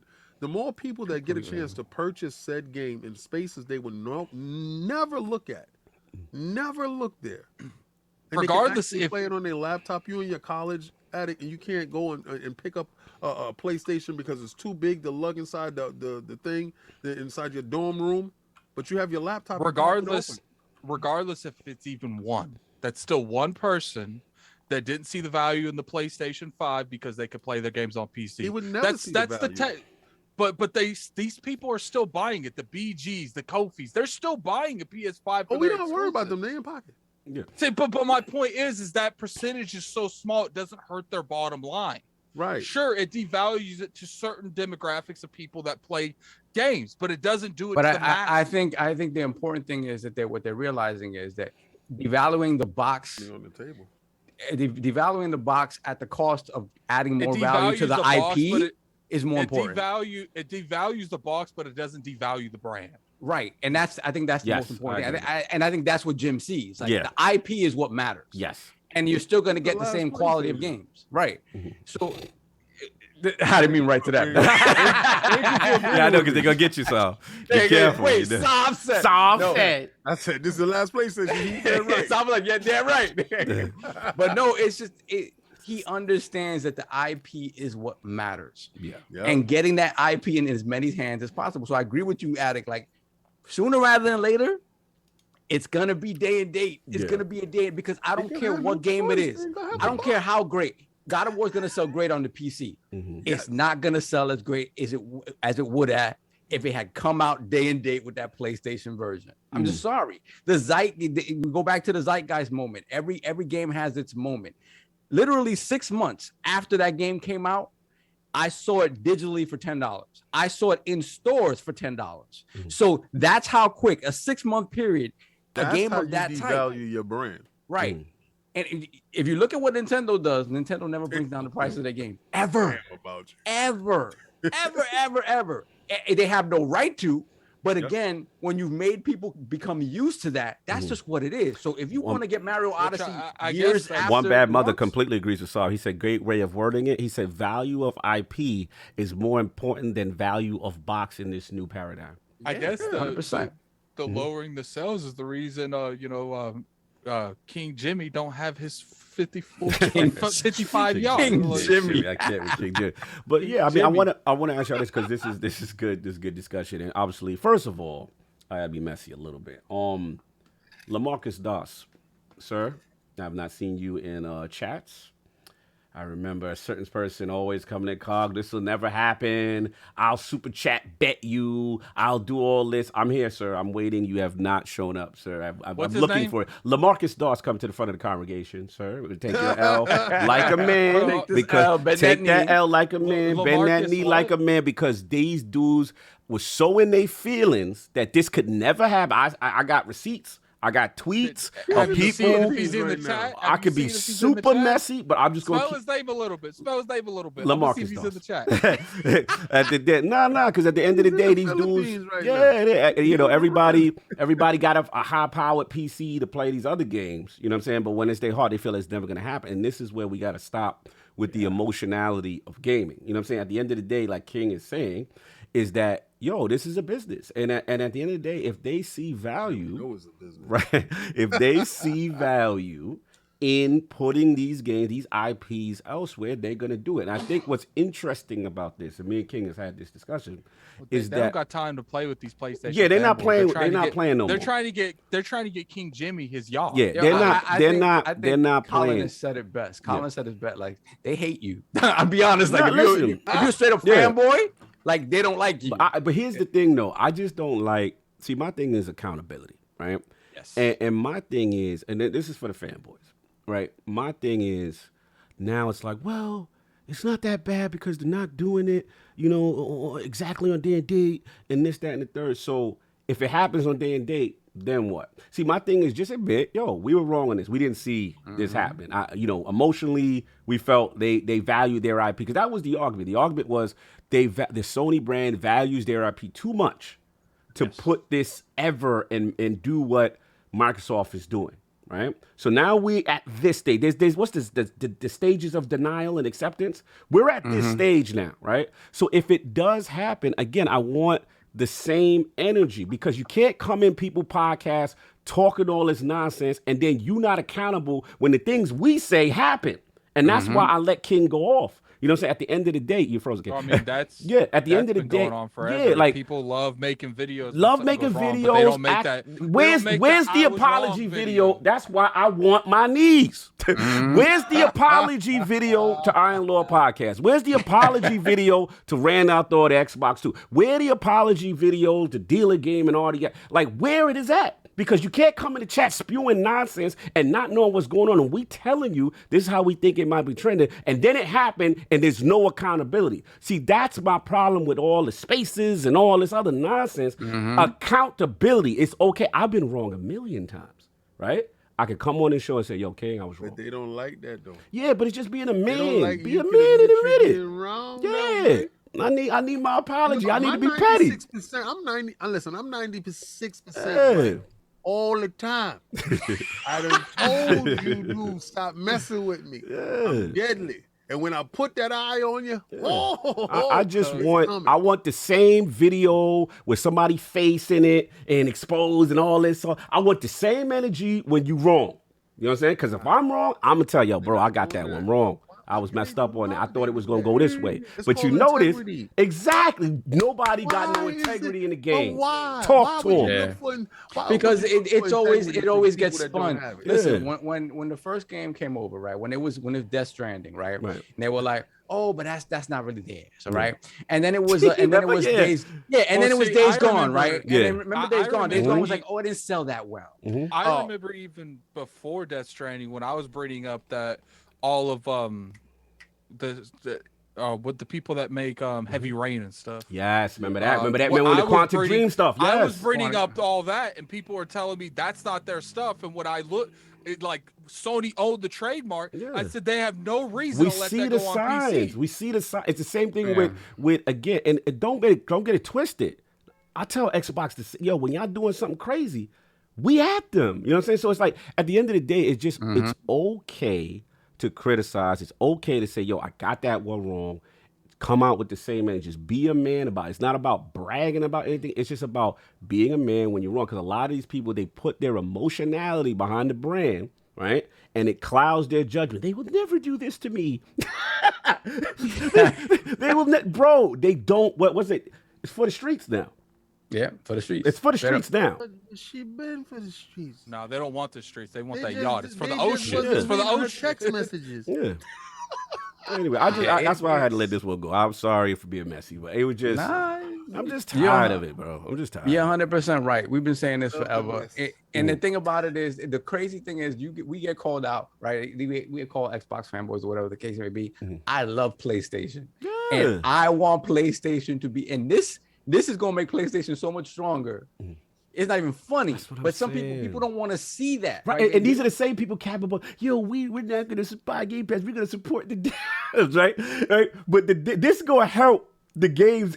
Colin put it, bro. Like this is a good thing, right? At the end of the day, this is going to beyond help good. support Santa Monica. This is going to help support the God of War franchise. This is going to keep us around. The games that you love is going to stay around At that same level of quality or even higher. That's what I The want. only thing, Yeah. the thing that that's hurting the industry more is just the zealot fanboy Right. mentality. And the because fact- it's just Yep. like when I bring up, yo, I want PlayStation to make more multiplayer stuff because I want to play more games. They say, well, there's plenty of multiplayer stuff. Let that have third party. But when I flip it, it say the best games almost every year are single player games that third party people make. Oh, that's different. I don't want that. Like it's like, look, like you can have both.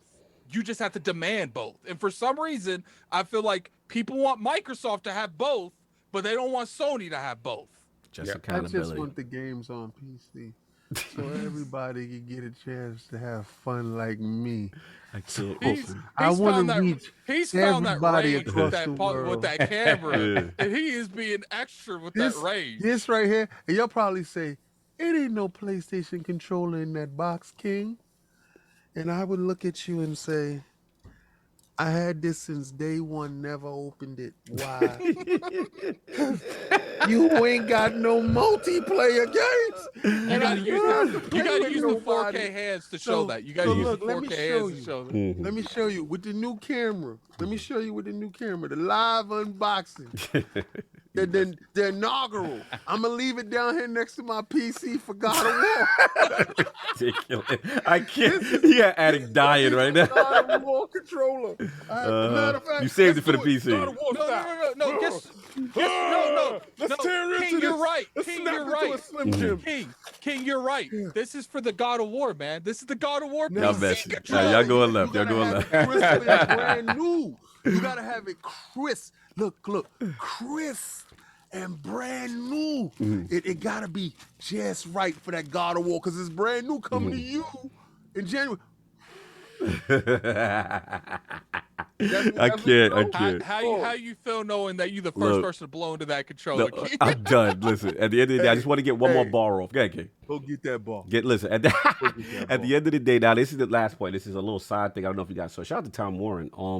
He put out a tweet about, I don't know if you saw this, Microsoft, NVIDIA is unblocking Microsoft Edge browser for GeForce Now. They said that this means you'll soon be able to play Steam PC games on Xbox through GeForce Now streaming. So a lot of people was like, wait, hold on. Ain't Death Stranding over on what you call it, GeForce Now, and I was, Kojima. you know what I'm saying? So the question would be is this. I'm just telling you what I heard. The question will be, will Death Stranding, because it's currently on GeForce Now, which is a Sony game, be able to be streamed on Xbox?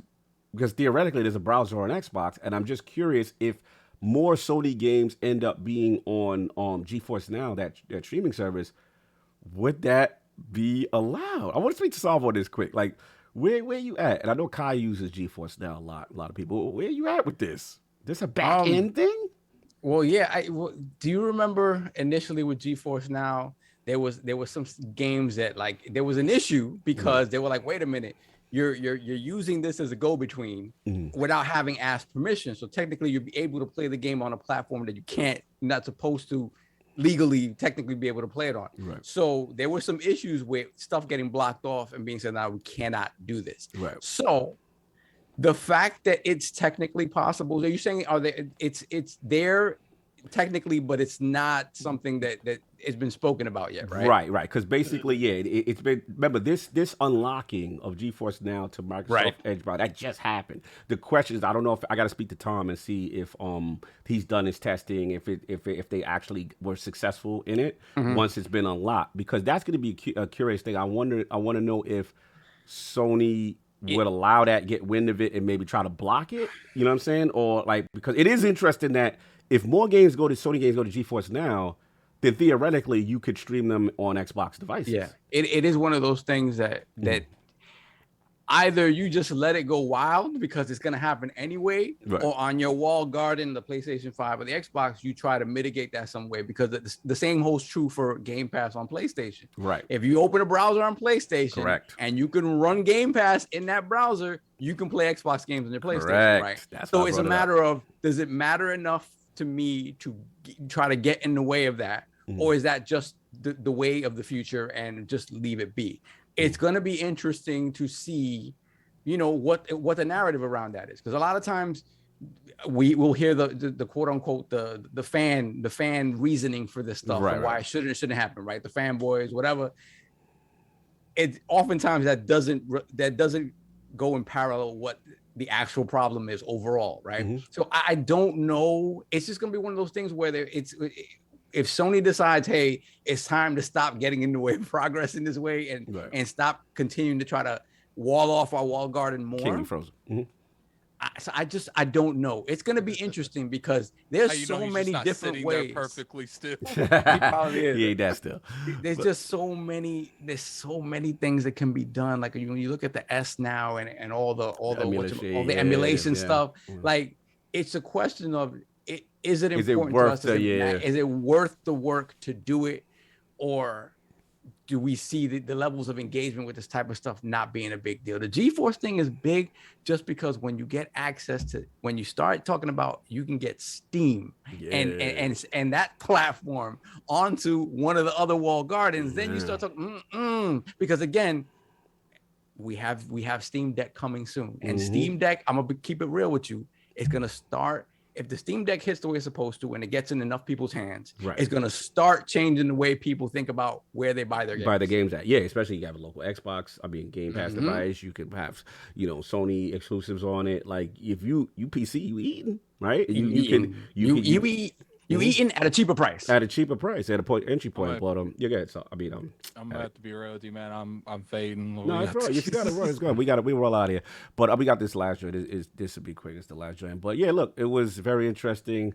Shout out to all the message again. Shout out to Tim Ryan for pulling up, man. A big segment. It's huge for the show. But look, I'll kind of do a recap. I don't know if for the next time. Actually, let's do the super chats and then we'll get to the next one. Okay, give me a second. We got a few funny stupid chats. So let me make sure I get the last one. Okay, so JD Gamer's the last one. I'm gonna go backwards from what I have. That way I have Boonty. Okay, JD Gamer, $20 super chat. Call out the fakers, call them out by name. Don't let them hide in the shadows, spewing nonsense. Put a name on them. I only put a name on one. The only one I see a blank gamer Blank Blank Blank Rock, the whole crew on fire, dancing to change the narrative. I had to get Oh, one God, person because at man. the end of the day, that one person we did make a bet. See, the thing is, I respect. Oh, he him. just called out like 8 people. Yeah, I don't know about the other 8 people. I just know about the one person I called out because that person said we did it live. He was in the chat. He said he's going to be there when it happened, and the super chat we was going to do it. I was going to. So where's that? that's where I'm at with it. So where are your needs at? I would like the needs now. Thank you. Continue. Okay, then we got let's go back. We got Faisal 007 with the £4.49 super chat. I will be enjoying PS bangers on my Xbox Series X through the browser. And like we were just talking. And if PlayStation fans have to learn something, is not to bet against King. Knees are mine. Then we got Big Cloud Gaming, $5 super Salute. chat. Yo, King, just let your soul glow. Shout out to Coming to America. Shout out. Yo, the memes they got Yo. for King on Twitter right now, they having mad fun. They like, yo, King is going crazy right now. Then we got Spitty Spit, $5 super chat. Salute Jamaican Jim and the oxtail and rice and peas. Bust shots in the air, the Book of X. Then we got Flame, $2 super chat. Well, this is an Xbox podcast now. Sorry, cock. Listen, sir, the only Xbox podcast I do is Defining Duke. That is an Xbox podcast. I talk about everybody on this joint, so please. But I respect the joint. And an Xbox podcast wouldn't have the loyalty and the royalty of Lord Jim. Jim Ryan. Like, Listen, we had Jim Ryan and shit. He can't say nothing no more. Can't say nothing, exactly. We had Jim Ryan on. Yo, he got me with a scepter. Yes, but it's still Yo, Twitter is on fire with you right now, bro. Good thing. And then we got Isma Easy, $2 super chat. King's performance has become history. Hashtag you're not enough. I do like that one. That one is fun. I like when they did that. Then we got Hargeet Chadi, $5 super chat. Jamaican Jim, Pegasus Nation supports you every day in social media. Shit. What else we got? Then we got Neo Mental, $5 super chat. Jamaican Jim Puff Daddy says, me can't stop, me won't stop. Me can't stop, me won't stop. Call me now. I can't. A little bit of Puff, a little bit Little, of yeah, a little bit of Miss Cleo. what's Miss Cleo. What else? Then we got JD Gamer, $5 super chat. Real talk, I wonder if you'll be able to play God of War on Xbox Series X because of that new browser update. So we all have your games now. Yo, they lose. Smitty Smith, $5 super chat. Jamaican Jim is all natty and not for player play, not for play Not for play. play The play. Book of X. No doubt. And we have Splendiferous, $2 super chat. Addict, put some respect upon the name, man, worldwide. I can't. What else? Then we got Flame, $5 super chat. Guess we welcome Santa Monica like San Diego. Let's roll out the red carpet for Insomniac, Sucker Punch, Blue Point. It's about the games, right? It's true, right? And it is. Oh my! Oh, look at Jess Gordon and hold. I gotta shout out the legendary Jess Gordon of Xbox too. Best Xbox on the net right now. Shout out to Jess. Oh my god, I love you guys. Xbox too, man. Then we got Spitty Smith, $5 super chat. These Sony fanboys' lawns must look like Swiss cheese from all the goalposts moving. Word of advice: please stop saying never. The Book of X. Yeah. When you It say never hurts you, man. you Never put the say never. The emotionality of fanboyism get you Then in we trouble. got Jazz with the £10 super Oh, chat, wow. professing his love for mayo. Shout out to the Lord of That- Mayo and Shrimp. Salute Yeah, to him. that hurt my heart the other day when I saw that. That was bad. that was bad. I love that he puts much mayo and everything, but that's my turn-based Lord, man. I love Jazz, man.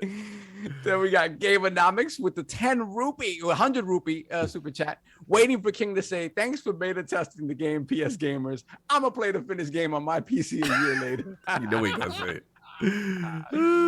Then we got Smitty Smith, $5 super chat. To all those Sony fanboys, fix your face. The Book of X. Using my joint. Then we have Bunty, $2 super chat. Enough respect, King from the Don Dada. I love pussy. What else? Then we already got JD. Anybody after JD came? Yeah, we got a couple up. Yeah, after we got One JD. Bad Mother. Hold on, let me roll back a little bit because it jumps me. Okay, so we got Jay Nichols, $5 super chat. Sony fanboy and Pegasus Nation, and their spaces are crazy. Some old chom. Oh, No, we ain't doing that. We ain't doing that. Yeah, we ain't doing that. But salute. Let's not do that. No personal attacks, but salute. Exactly. Then we got One Bad Mother, $5 super chat. Doesn't PlayStation on PC sound organic? Xbox era being messy.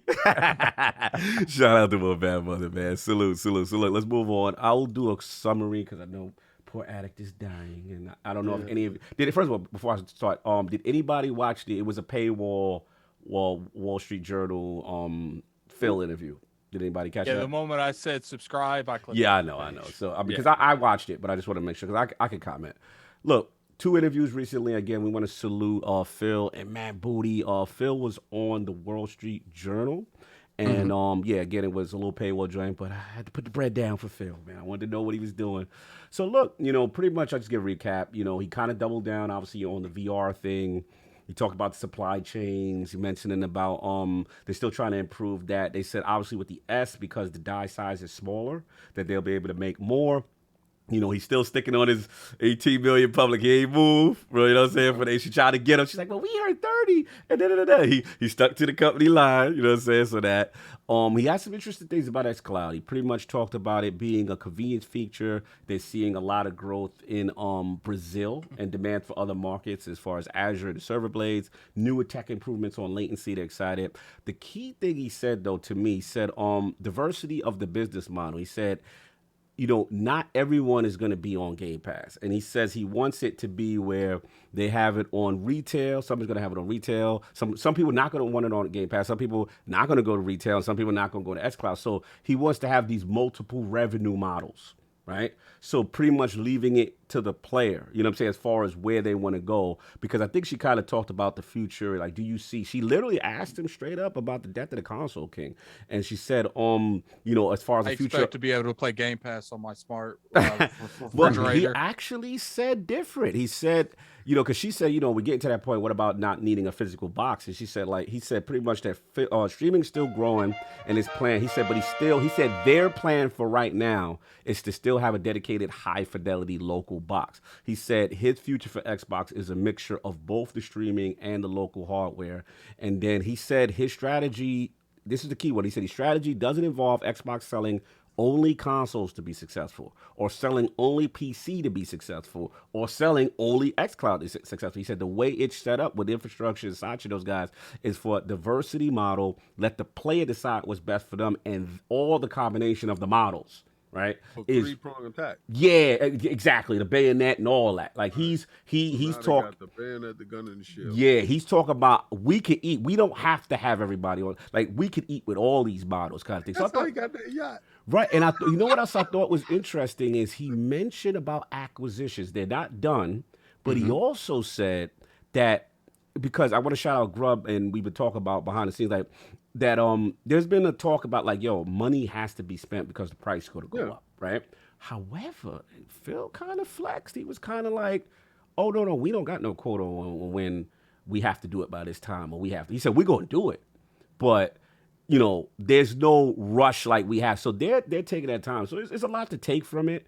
I get the sign, like they're taking their time with the acquisitions, making it the right move. And some people even say, shout out to Jez at Xbox too, if he's still in there. They actually said sometimes this is actually a call out to devs that may have been on the fence, like, oh, you know what, they still looking, all right, let's, get back, get to the table. I think a little bit of it has to do with people keep saying they keep overreaching. That doesn't make sense. And I think he's like, look, like we have this money, we have to spend this money, but we don't. We're not going to just go out there and blow money because we want to. We want to, I know some things don't make sense to you because you don't have access to back doors that they see in the back. But just because you don't think us buying that company don't make sense doesn't mean there's not a reason. You just don't know the reason. Right. And I think they he didn't was know coming out there. Nexus. And I think he was just coming out there and he's like, look, like you guys might think that we're going out here buying stuff and we have this money we have to sell. Doesn't mean we have to sell it, and we're not just buying stuff just to buy stuff. To me, it was a flex, because the way I look at it is like, oh no, the inflation ain't bothering us. The price go up next year, so like, don't rush us. We doing how we But do. there's no clock over there. Yes, that's the vibe I got. That type of thing. Yeah. But because listen, Satya already told you Mm-hmm. that they're still in acquisition mode, right? To fulfill the model that Phil has explained, the three-prong approach, to fulfill the cloud structure, to fulfill the physical structure, and to fulfill the gaming in this space structure, it has to have a lot of games to fill these voids. Right. You're not going to overwork your studios to the point that you're putting out crappy games. Right. You want them to give them enough time to make games. Right. And we know games now take at least 5 years, really good games to complete. Some games could be done a little bit earlier, but they're going to be put into tiers. So you don't want to overwork studios. We already hear stuff about crunch and stuff like that. So if you have the resources to purchase more studios to facilitate more games, why not do it? Oh yeah. And you know what else I think it is, King? I think he's coming out there as like, look, we sitting on our stone. We have eyes on companies we want, and we getting those companies. We ain't just buying random companies because we had to spend money. We buying those companies, like the ones that fit. Yeah. Speaking of which, and shout out to Jez again. I want to shout. I don't know if y'all heard about that project Shaolin that Wu-Tang. Stuff like you that. know what's another RPG? Like to me, it's like they're putting that flag in the ground, and they're like, if you're an RPG fan, the only place to play is on Xbox. Well, they definitely got the abundance there. And then, so that was pretty much the gist of the paid. Shout out to Wall Street Journal. I gave y'all a bag. Y'all, I'm plugging y'all right now. But, you know, it was a great interview. Cease and desist. Yeah, I got to get in there. It was great reporting. You know, I forgot the wonderful lady's name. But, yeah, Phil was there. I still saw the Switch on the back of the shelf. I was shelf watching. I was pocket watching Phil. The Switch was still back there with the Kojima statue, you know, shelf watch 2021. But anyway, so Booty interview. I don't know if you want me to recap it or y'all saw it. I can recap it really quick. It's up to y'all. Yeah, I saw it. Okay, so look, I saw it. All right, so you did see it. All right, so go ahead. Addict. I don't know. Solve. Want to start first? What you guys thought? The MattBooty interview was interesting just because he went in and kind of like. With the kind of funny guys, right? They themselves said it, like, we're not necessarily, they had Snowbike there, right? But we're not necessarily the Xbox guys. So it was interesting to hear him talk about one, like the stuff that he does on the side, right? You would think he has so much time that he doesn't have a lot of time to do his own. And he just spends his time coding, coding, and just like, so that was very interesting to know about him and kind of how he sort of unwinds. He unwinds by coding. The stuff that was most interesting, obviously the stuff that stood out, that they asked him about Everwild and kind of where it was, and the idea that, you know, they were like, wait a minute, you know, when the public hears kind of a reset, they're like, oh, it's in trouble. And then he made it clear, it's like, sometimes that wording isn't necessarily correct, whereas the way a studio thinks about kind of like a soft sort of reset and what the public perceives as that is not the same. So essentially saying that the vision, everything that we've been working on is still there. Right. It probably needed some tweaking in terms of direction, but it wasn't necessarily a thing where we just scrapped everything and started from scratch. So, and you know, he's very confident that whatever Rare's making, whatever Wild is going to be great. So that was super interesting to hear. I love the transparency there with Everwild. Yeah, I like how he doubled down on Everwild, though. I like how he doubled down on it. And he said like a myriad of decisions. All these little decisions that turn. All these little mini decisions, right? That was cool. Sort of make up, you know, the direction of a game. And oftentimes when we hear something, we just hear very black and white. Like, right? It's like, they had to start again. Oh, it's broken or whatever. And there's a lot more nuance to it than that. So that was good to hear. Yes. Then he talked about Perfect Dark and Crystal D. And he was like, and I mean, at the end of the day, what he talked about, he was like, you know, the opportunity was there. He admitted, like, yes, when you look at it, it's like, this is weird. This has never happened. But the opportunity is there for whatever reason. He didn't go into why. He's just like, look, they were available, and we were like, you know what? Let's do this. Yeah. And it feels like, hey, if you can get a AAA team to work with you for whatever the reason may be, and they're there working with you to build this game, whatever. Yeah. So I mean, again, we go back to the transparency. Like he tried to be, and they didn't go crazy with the questions, right? They didn't ask him all this, off the wall stuff. Then he talked about Redfall and, how that looked and how interesting it was just to sort of be like, hey, we're working with the guys that made Dishonored and made Prey, and they're applying those same sort of gameplay tenets to this sort of this multiplayer centric game with those same sort of sensibility. So he's super excited about that. I'm assuming we're going to see it next year because it's supposed to be coming. And then the most interesting stuff was when they asked him about, well, okay, the criticism of Microsoft is that they haven't had that game, that hashtag just one, the one that's comparable to what Sony first party games are doing. And he said it very eloquently. He was like, listen, these are games we know, the Horizons, the Uncharted, they have these what he called universal themes that sort of appeal to everyone, right? That these games have this certain type of production value, the characters and the story, everything is very well realized, and that is a quality product that costs a lot of money to make. And he made it very clear. He's like, we hear you. And that's important for us. That's an important goal for us to reach. So in some way, shape, or form, that type of game is happening at Xbox Studios. And I think for anybody who's listening to that, that was what they wanted to hear. Like, listen, we've heard rumors, we heard this, that, and the other. Is that type of game in production at Xbox Studios? And he made it clear that just to cut you, because this was important. This was the key for me. Obviously, I'm the leader of the hashtag. So I'm looking to see if he's going to throw a dart. You know what I'm saying? At me. And the key, what he said is, at first he said, look, I don't want to do, he said it, portfolio bingo. Right? Yes. Which is, I'm going to go to everybody and be like, yo, you got to make this, the stuff King was talking about, right? He's like, no, we're not doing that, right?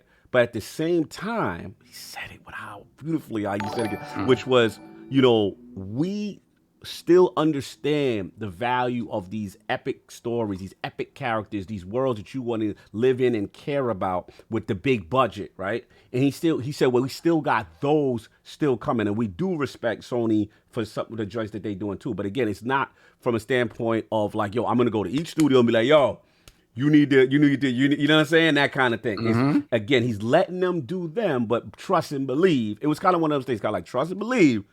Those type of games is coming because we understand it. And that's all I wanted to hear. That was all I was like, yes, I put my gun away. Y'all good. Compulsion got me. Compulsion just came out and said, yo, Carl, we got you. You know what I'm saying? So I'm good on that. But it gave me the vibe that it'd be maybe more than hashtag just one, hashtag just two. Yes, it seems like 3. A couple of things are in production in that way. It has to reveal itself at some point in time. Yeah. At some point in time, they're going to have to, take on that type of genre and show that they can be versatile in that space. Like I said before, Quantum Break was a really good game. It just had poor control. Right. And, that was their stuff. But they're going to make a game that's going to, please the masses that want that type of game. And I'm pretty sure Sony is going to make multiplayer games that's going to please their fan base as well. So it's not like these companies don't hear you. It's just, hey, these games take time. Yeah. So, yeah, and I know he knows exactly what he's, up against. Absolutely. And that's what, it was good to hear it. I love all the stuff. Put a smile on your face. Oh man, I loved it. Addict, did you get a chance? Phil told you that you was gonna get a baseball game, man. MLB. Hey, we never know. Yeah. That browser might hook up, and we might get all the games. I'm done with you. Addict, did you watch a little? I can't. Addict, did you watch the booty interview? Nope. All right, cool. So look to you. Addict, real quick, can you find me a Miss Super Chat from Mass Erect, please? Yeah, if we miss this, we got to get him. Yeah, like I got to find Mass Erect. Yeah, that's right. Go get that. Pause. Yeah, look, we're gonna finish up. Not gonna go get anything named Mass Erect. Go get that. Pause. At the end of the day, I thought it was interesting. I don't know why you said that twice. It was funny. Yeah, again, shout out to Snowback Mike and those guys. Shout out to Blessed those guys. Again, great interview. I loved, King would have loved hearing him talk about, I forgot he was part of the Midway days. Yeah, back in the day, he was doing the cruising. So I think he's referring to the $2 super chat from Mass Erect. Sorry, Addict. Pepsi is the TCL of soda drinks. Did you say that? Wow. Wait, but I have that here. But Did we get Jez? Did we get Jez about the? I think we missed Jez too. He had put one in the Jay Mayo. Yeah, we got Jay Nichols. No, we got the see it. Mayo one, and then just put up another one that I haven't read yet. Oh, okay. I just want to make sure we didn't miss it. So Master, if that wasn't it, Master Rec, just No, that had to be it, us. Jez. that had to be it. Okay, That had to be it. I think it is. If not, he gonna let us know. But yeah, But if it wasn't, just add us and we'll read that. yeah, I think the other key he said, I'll finish up because we're going long. We gotta get out of here. Is that he said what I always said too, which is like, you got all these studios, right? But what he said is when you're doing the acquisition phase, remember, like we talked about earlier, King, these guys had stuff they was already working on. They trying to get out the door. Psychonauts 2 was already working on trying to get out the door. Outer Worlds with Obsidian, they was trying to work on it getting out the door. But he's saying like he's really excited to see the next round of each of those studios. Yeah. Underneath because he's super real stuff. pumped. Yeah, underneath the banner with the budget. Like he's super pumped to see what Double Fine is Not going to do the with baked stuff, the real stuff. you know what I'm saying? Now that you're free of your obligations and now you're free. And I thought that part was cool. Yeah, now that and, it ain't going on PlayStation. yeah, and I can't. So that they don't have to worry about taking risks and getting out there. And I thought it was a great interview. And he doesn't come outside a lot. Matt doesn't come outside a lot, but it was cool to Got see a him. lot of studios to look over. Yeah, And yeah. I think don't be his fooled with him excitement- talking about, oh, I let them do them. No, he don't. Yeah. I think He his over there excitement making sure is. because his neck is on the line. So he over there making sure y'all good I here, think- right?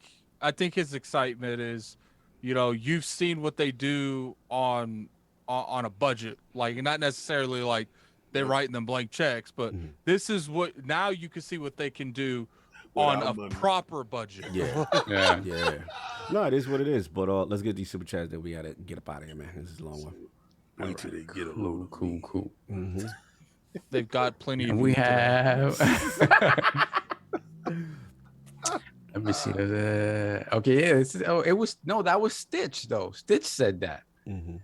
Stitch said the thing about the Pepsi. It wasn't Master Rec. Yeah, Master Rec, just add us, man, because we want to make sure. Yeah, I want to get- make sure that we read it. we so read. We want to I read didn't that for see you. it. Yeah, get Jay Nichols. We No, got I see Master Rect with the 2 super chats saying, "Hey, Addict Pepsi is the TCO of soda drinks." I just double checked it. He even said in the chat it was it. Okay. Okay, All right, so good. I guess Stitch said the same thing. But one Stitch said last the same time, thing Gaming too. Addict. Yeah. Pepsi is the TCL. Yeah, they was soft coming from. I drinks. remember that. I remember I both. don't drink Stitch. either one of them. I've been drinking like these Gatorade Zeros. So Cool. Stay away from that I was soda. told sir. to remind you per Iron Lord podcast. Good day, fire show. Okay. Then we have the Master Rec, $2 super chat. Sav, you missed my super chat. Yep, we got that. Then we have Jay Nichols, $5 super chat. Would like to apologize to the Lords for a bad comment. I got up the most respect, and again, I apologize for name dropping. Thank you, brother. I appreciate it. We try not to we try not to keep it personal, even with people. we Exactly. disagree with. Much love. Then we have Jez Corden with the £5 super chat. Can any of you do a British accent though? So is there a reason people are talking about Dragon Age Inquisition in the chat? I don't know. Solve. I need a British accent though. I can do like Give me Let some me see what Downton I can Abbey do. or something. Downton Abbey. Nah, whatever you're comfortable with. Yeah, I'm not particularly sure that I might be able to do that, Jez. Oh, I could do a really bad, like heavy one, Yes. Let's Let's go. Let's get the Solve boss.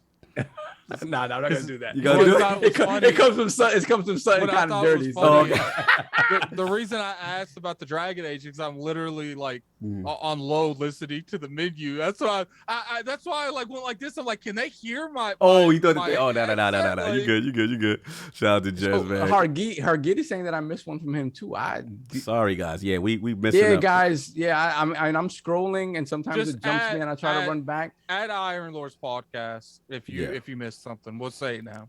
Yeah, we got Flame, $2 super chat. Just remember, Cog, it's all in good fun. Of course, with Jez laughing at your British accent. He kills us A with his horrible American British accent. he kills us with British his accent. American accent or what you call it. Oh, he does? Yeah, he does it. It's hilarious when he makes fun of Rand.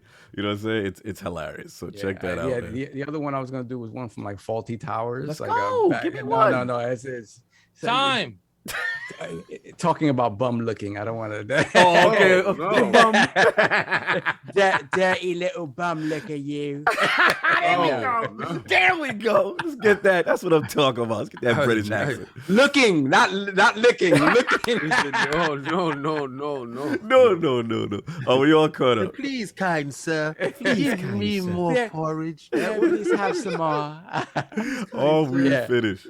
Yes, I think Yeah, we we're done. done. All right, let's get except for the whatever ones we missed. Hargeet, please, if you bring it down, we'll just read it. What's his name? Hargeet Hargeet Chani. Chani. All right, cool. So let's get about here. Paul, with the recent announcement of Sony first-party titles like God of War coming to PC, do you think this sets the stage for more of these titles eventually to come day and date on PC? Choices are A, AKW say you sound like you're from Essex, UK. So. A, no, Sony still values their first-party titles and will only put them on PC after a year or two when PlayStation 4, 5, and 4 sales begin to slow down. B, yeah, what happened, Key? That's a lie. B, yes, Sony knows first-party games on PC will I not sent you something, so. will not damage their brand. These exclusives will eventually come day and date to PC, only a matter of time. Or C, I don't care what happens, just here to salute whatever worldwide Jim does next for the company.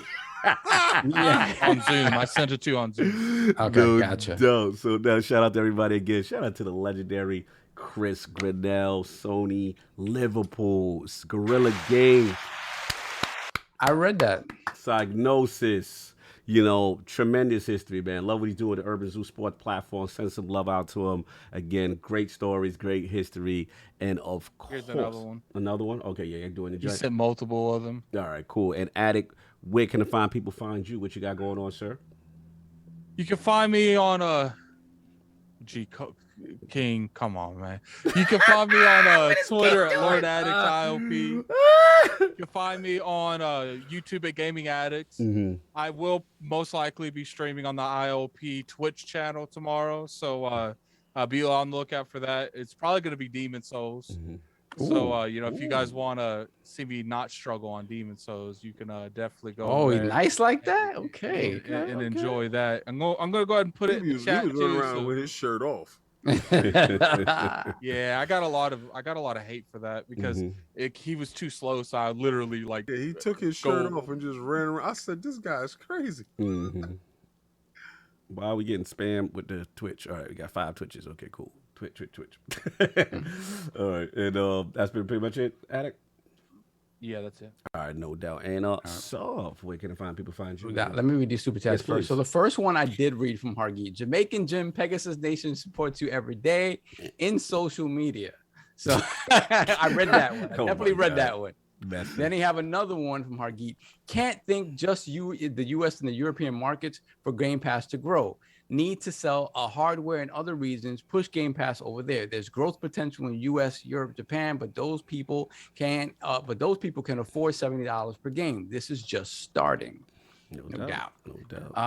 Yeah, you can catch me at work because I'm back to doing it. Actually, before I go to work though, I'm gonna record this week's Lord Minute with Lady April. We're gonna be talking about the GTA Definitive Trilogy and what we think about those upgrades. No doubt. And of course, salute to the worldwide Jim Ryan, able to make his appearance. Thank you for taking the time out your busy day, Sony Europe. Man, I'm me. Oh, okay. I didn't know if he was back. Back. Okay. Oh, he left already. Okay, I'm sorry. I just want to make sure. But Hey, thank you for for facilitating that interview for us, because to get Chris Grannel and to get Jim Ryan on one show is a mega show for us, man. Oh, man, it's out of control. He left me his hat. He came over, left his hat in a PlayStation controller. That's crazy, man. That's crazy. What's going on? Worldwide Jim, crazy, baby. So where can find people find you? What you got going on, sir? You can find me trolling you dudes. You can find me anywhere you try to hide. Me there. Right there, looking over your shoulder saying, I told you so. You don't let the boot off people's neck, bro. Oh, no. I realize why they don't bother me no more. I realize why you leave me alone. I realize what I've done to you. I have, calling the fight, throwing the towel. That is kind of true though.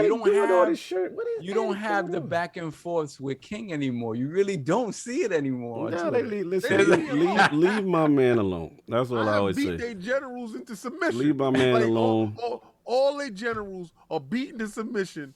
This is the final straw. This is it right here. This is the one that broke the camel's back. This is the one. This is the one. That will never happen. Yeah, and a lot of dudes got caught. You're holding on to that web slinger. You're holding on to him so tight. You're like, please, oh God, no. He going over there. What is Attic doing? Why is there eyeball on it? What is happening with Attic? Attic he's tired. We got to get him to bed. To eat his food. That's food. Yeah, that's food. So let me say the last thing. Mm-hmm. The last thing is y'all worried about that web slinger. Y'all worried about that stuff right there. Mm-hmm. No. We already got you. We already own you on PC. Mm-hmm. What is the last coup de grace?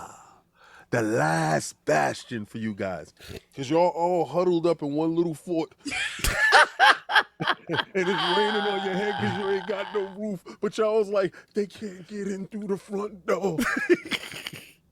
I can't. When I play PlayStation games on the Xbox browser on my Xbox, and I stream that, that's when we worldwide. Oh, you gonna make a video for that too? Oh my God! They call him Mr. Worldwide. I love Jim. Jim is the best. Shout out to Nixus and Jim. Salute to you, man. This is your day. You called it. We've been calling it for a while, and just. People have to deal with the realities of the business, and that's just what it is. But so you want to get those couple super chats in? We really got to roll. But we got Gamer by Choice, $5 super chat. Just wanted to support the channel, and I hope it helps to get Worldwide Jim back on the podcast again. Salute, great show. we will see him again, I'm sure. I think we'll see him again. Then we got Senjutsu Sage. Attic it's January. Attic is shaking his food in rebellion. Then we got Sage with the shout out to Sage, 7 months, the Lord Gold. Jim Ryan is tired of eating chicken back all the time. He's ready to eat oxen like Phil Spencer. That's hilarious. Phil eating good. Then we got Suicide Kings, member for 12 months. Thank you, sir. Salute. I had to share my time with the Ravens today, but again, an awesome show. Thank you so much, brother. Salute. Then we got Flame, $5 super chat. One last thing, we got bamboozled over that Fable thing last week. We got played like a dang fiddle, and my Sunday was ruined. Yes, I know a lot of people turned out to be nothing. Yeah, it turned out to be nothing. We think something's coming, but just somebody jumped the gun early. Oh, real quick, Teespring merch. Charlie Online just copped that new Phil Dominus pullover premium hoodie. Salute to Charlie Online getting that drip. King is in the other dimension. But look, that's it, fantastic show again. Chris Grannel, thank you, brother. He's back. Chris Grannel, thank you, brother. Worldwide Jim, thank you, brother. Taking the time. New ILP next Sunday. We up out of. Anybody got anything else before we roll? Bye. Peace, people. Peace. See y'all next week.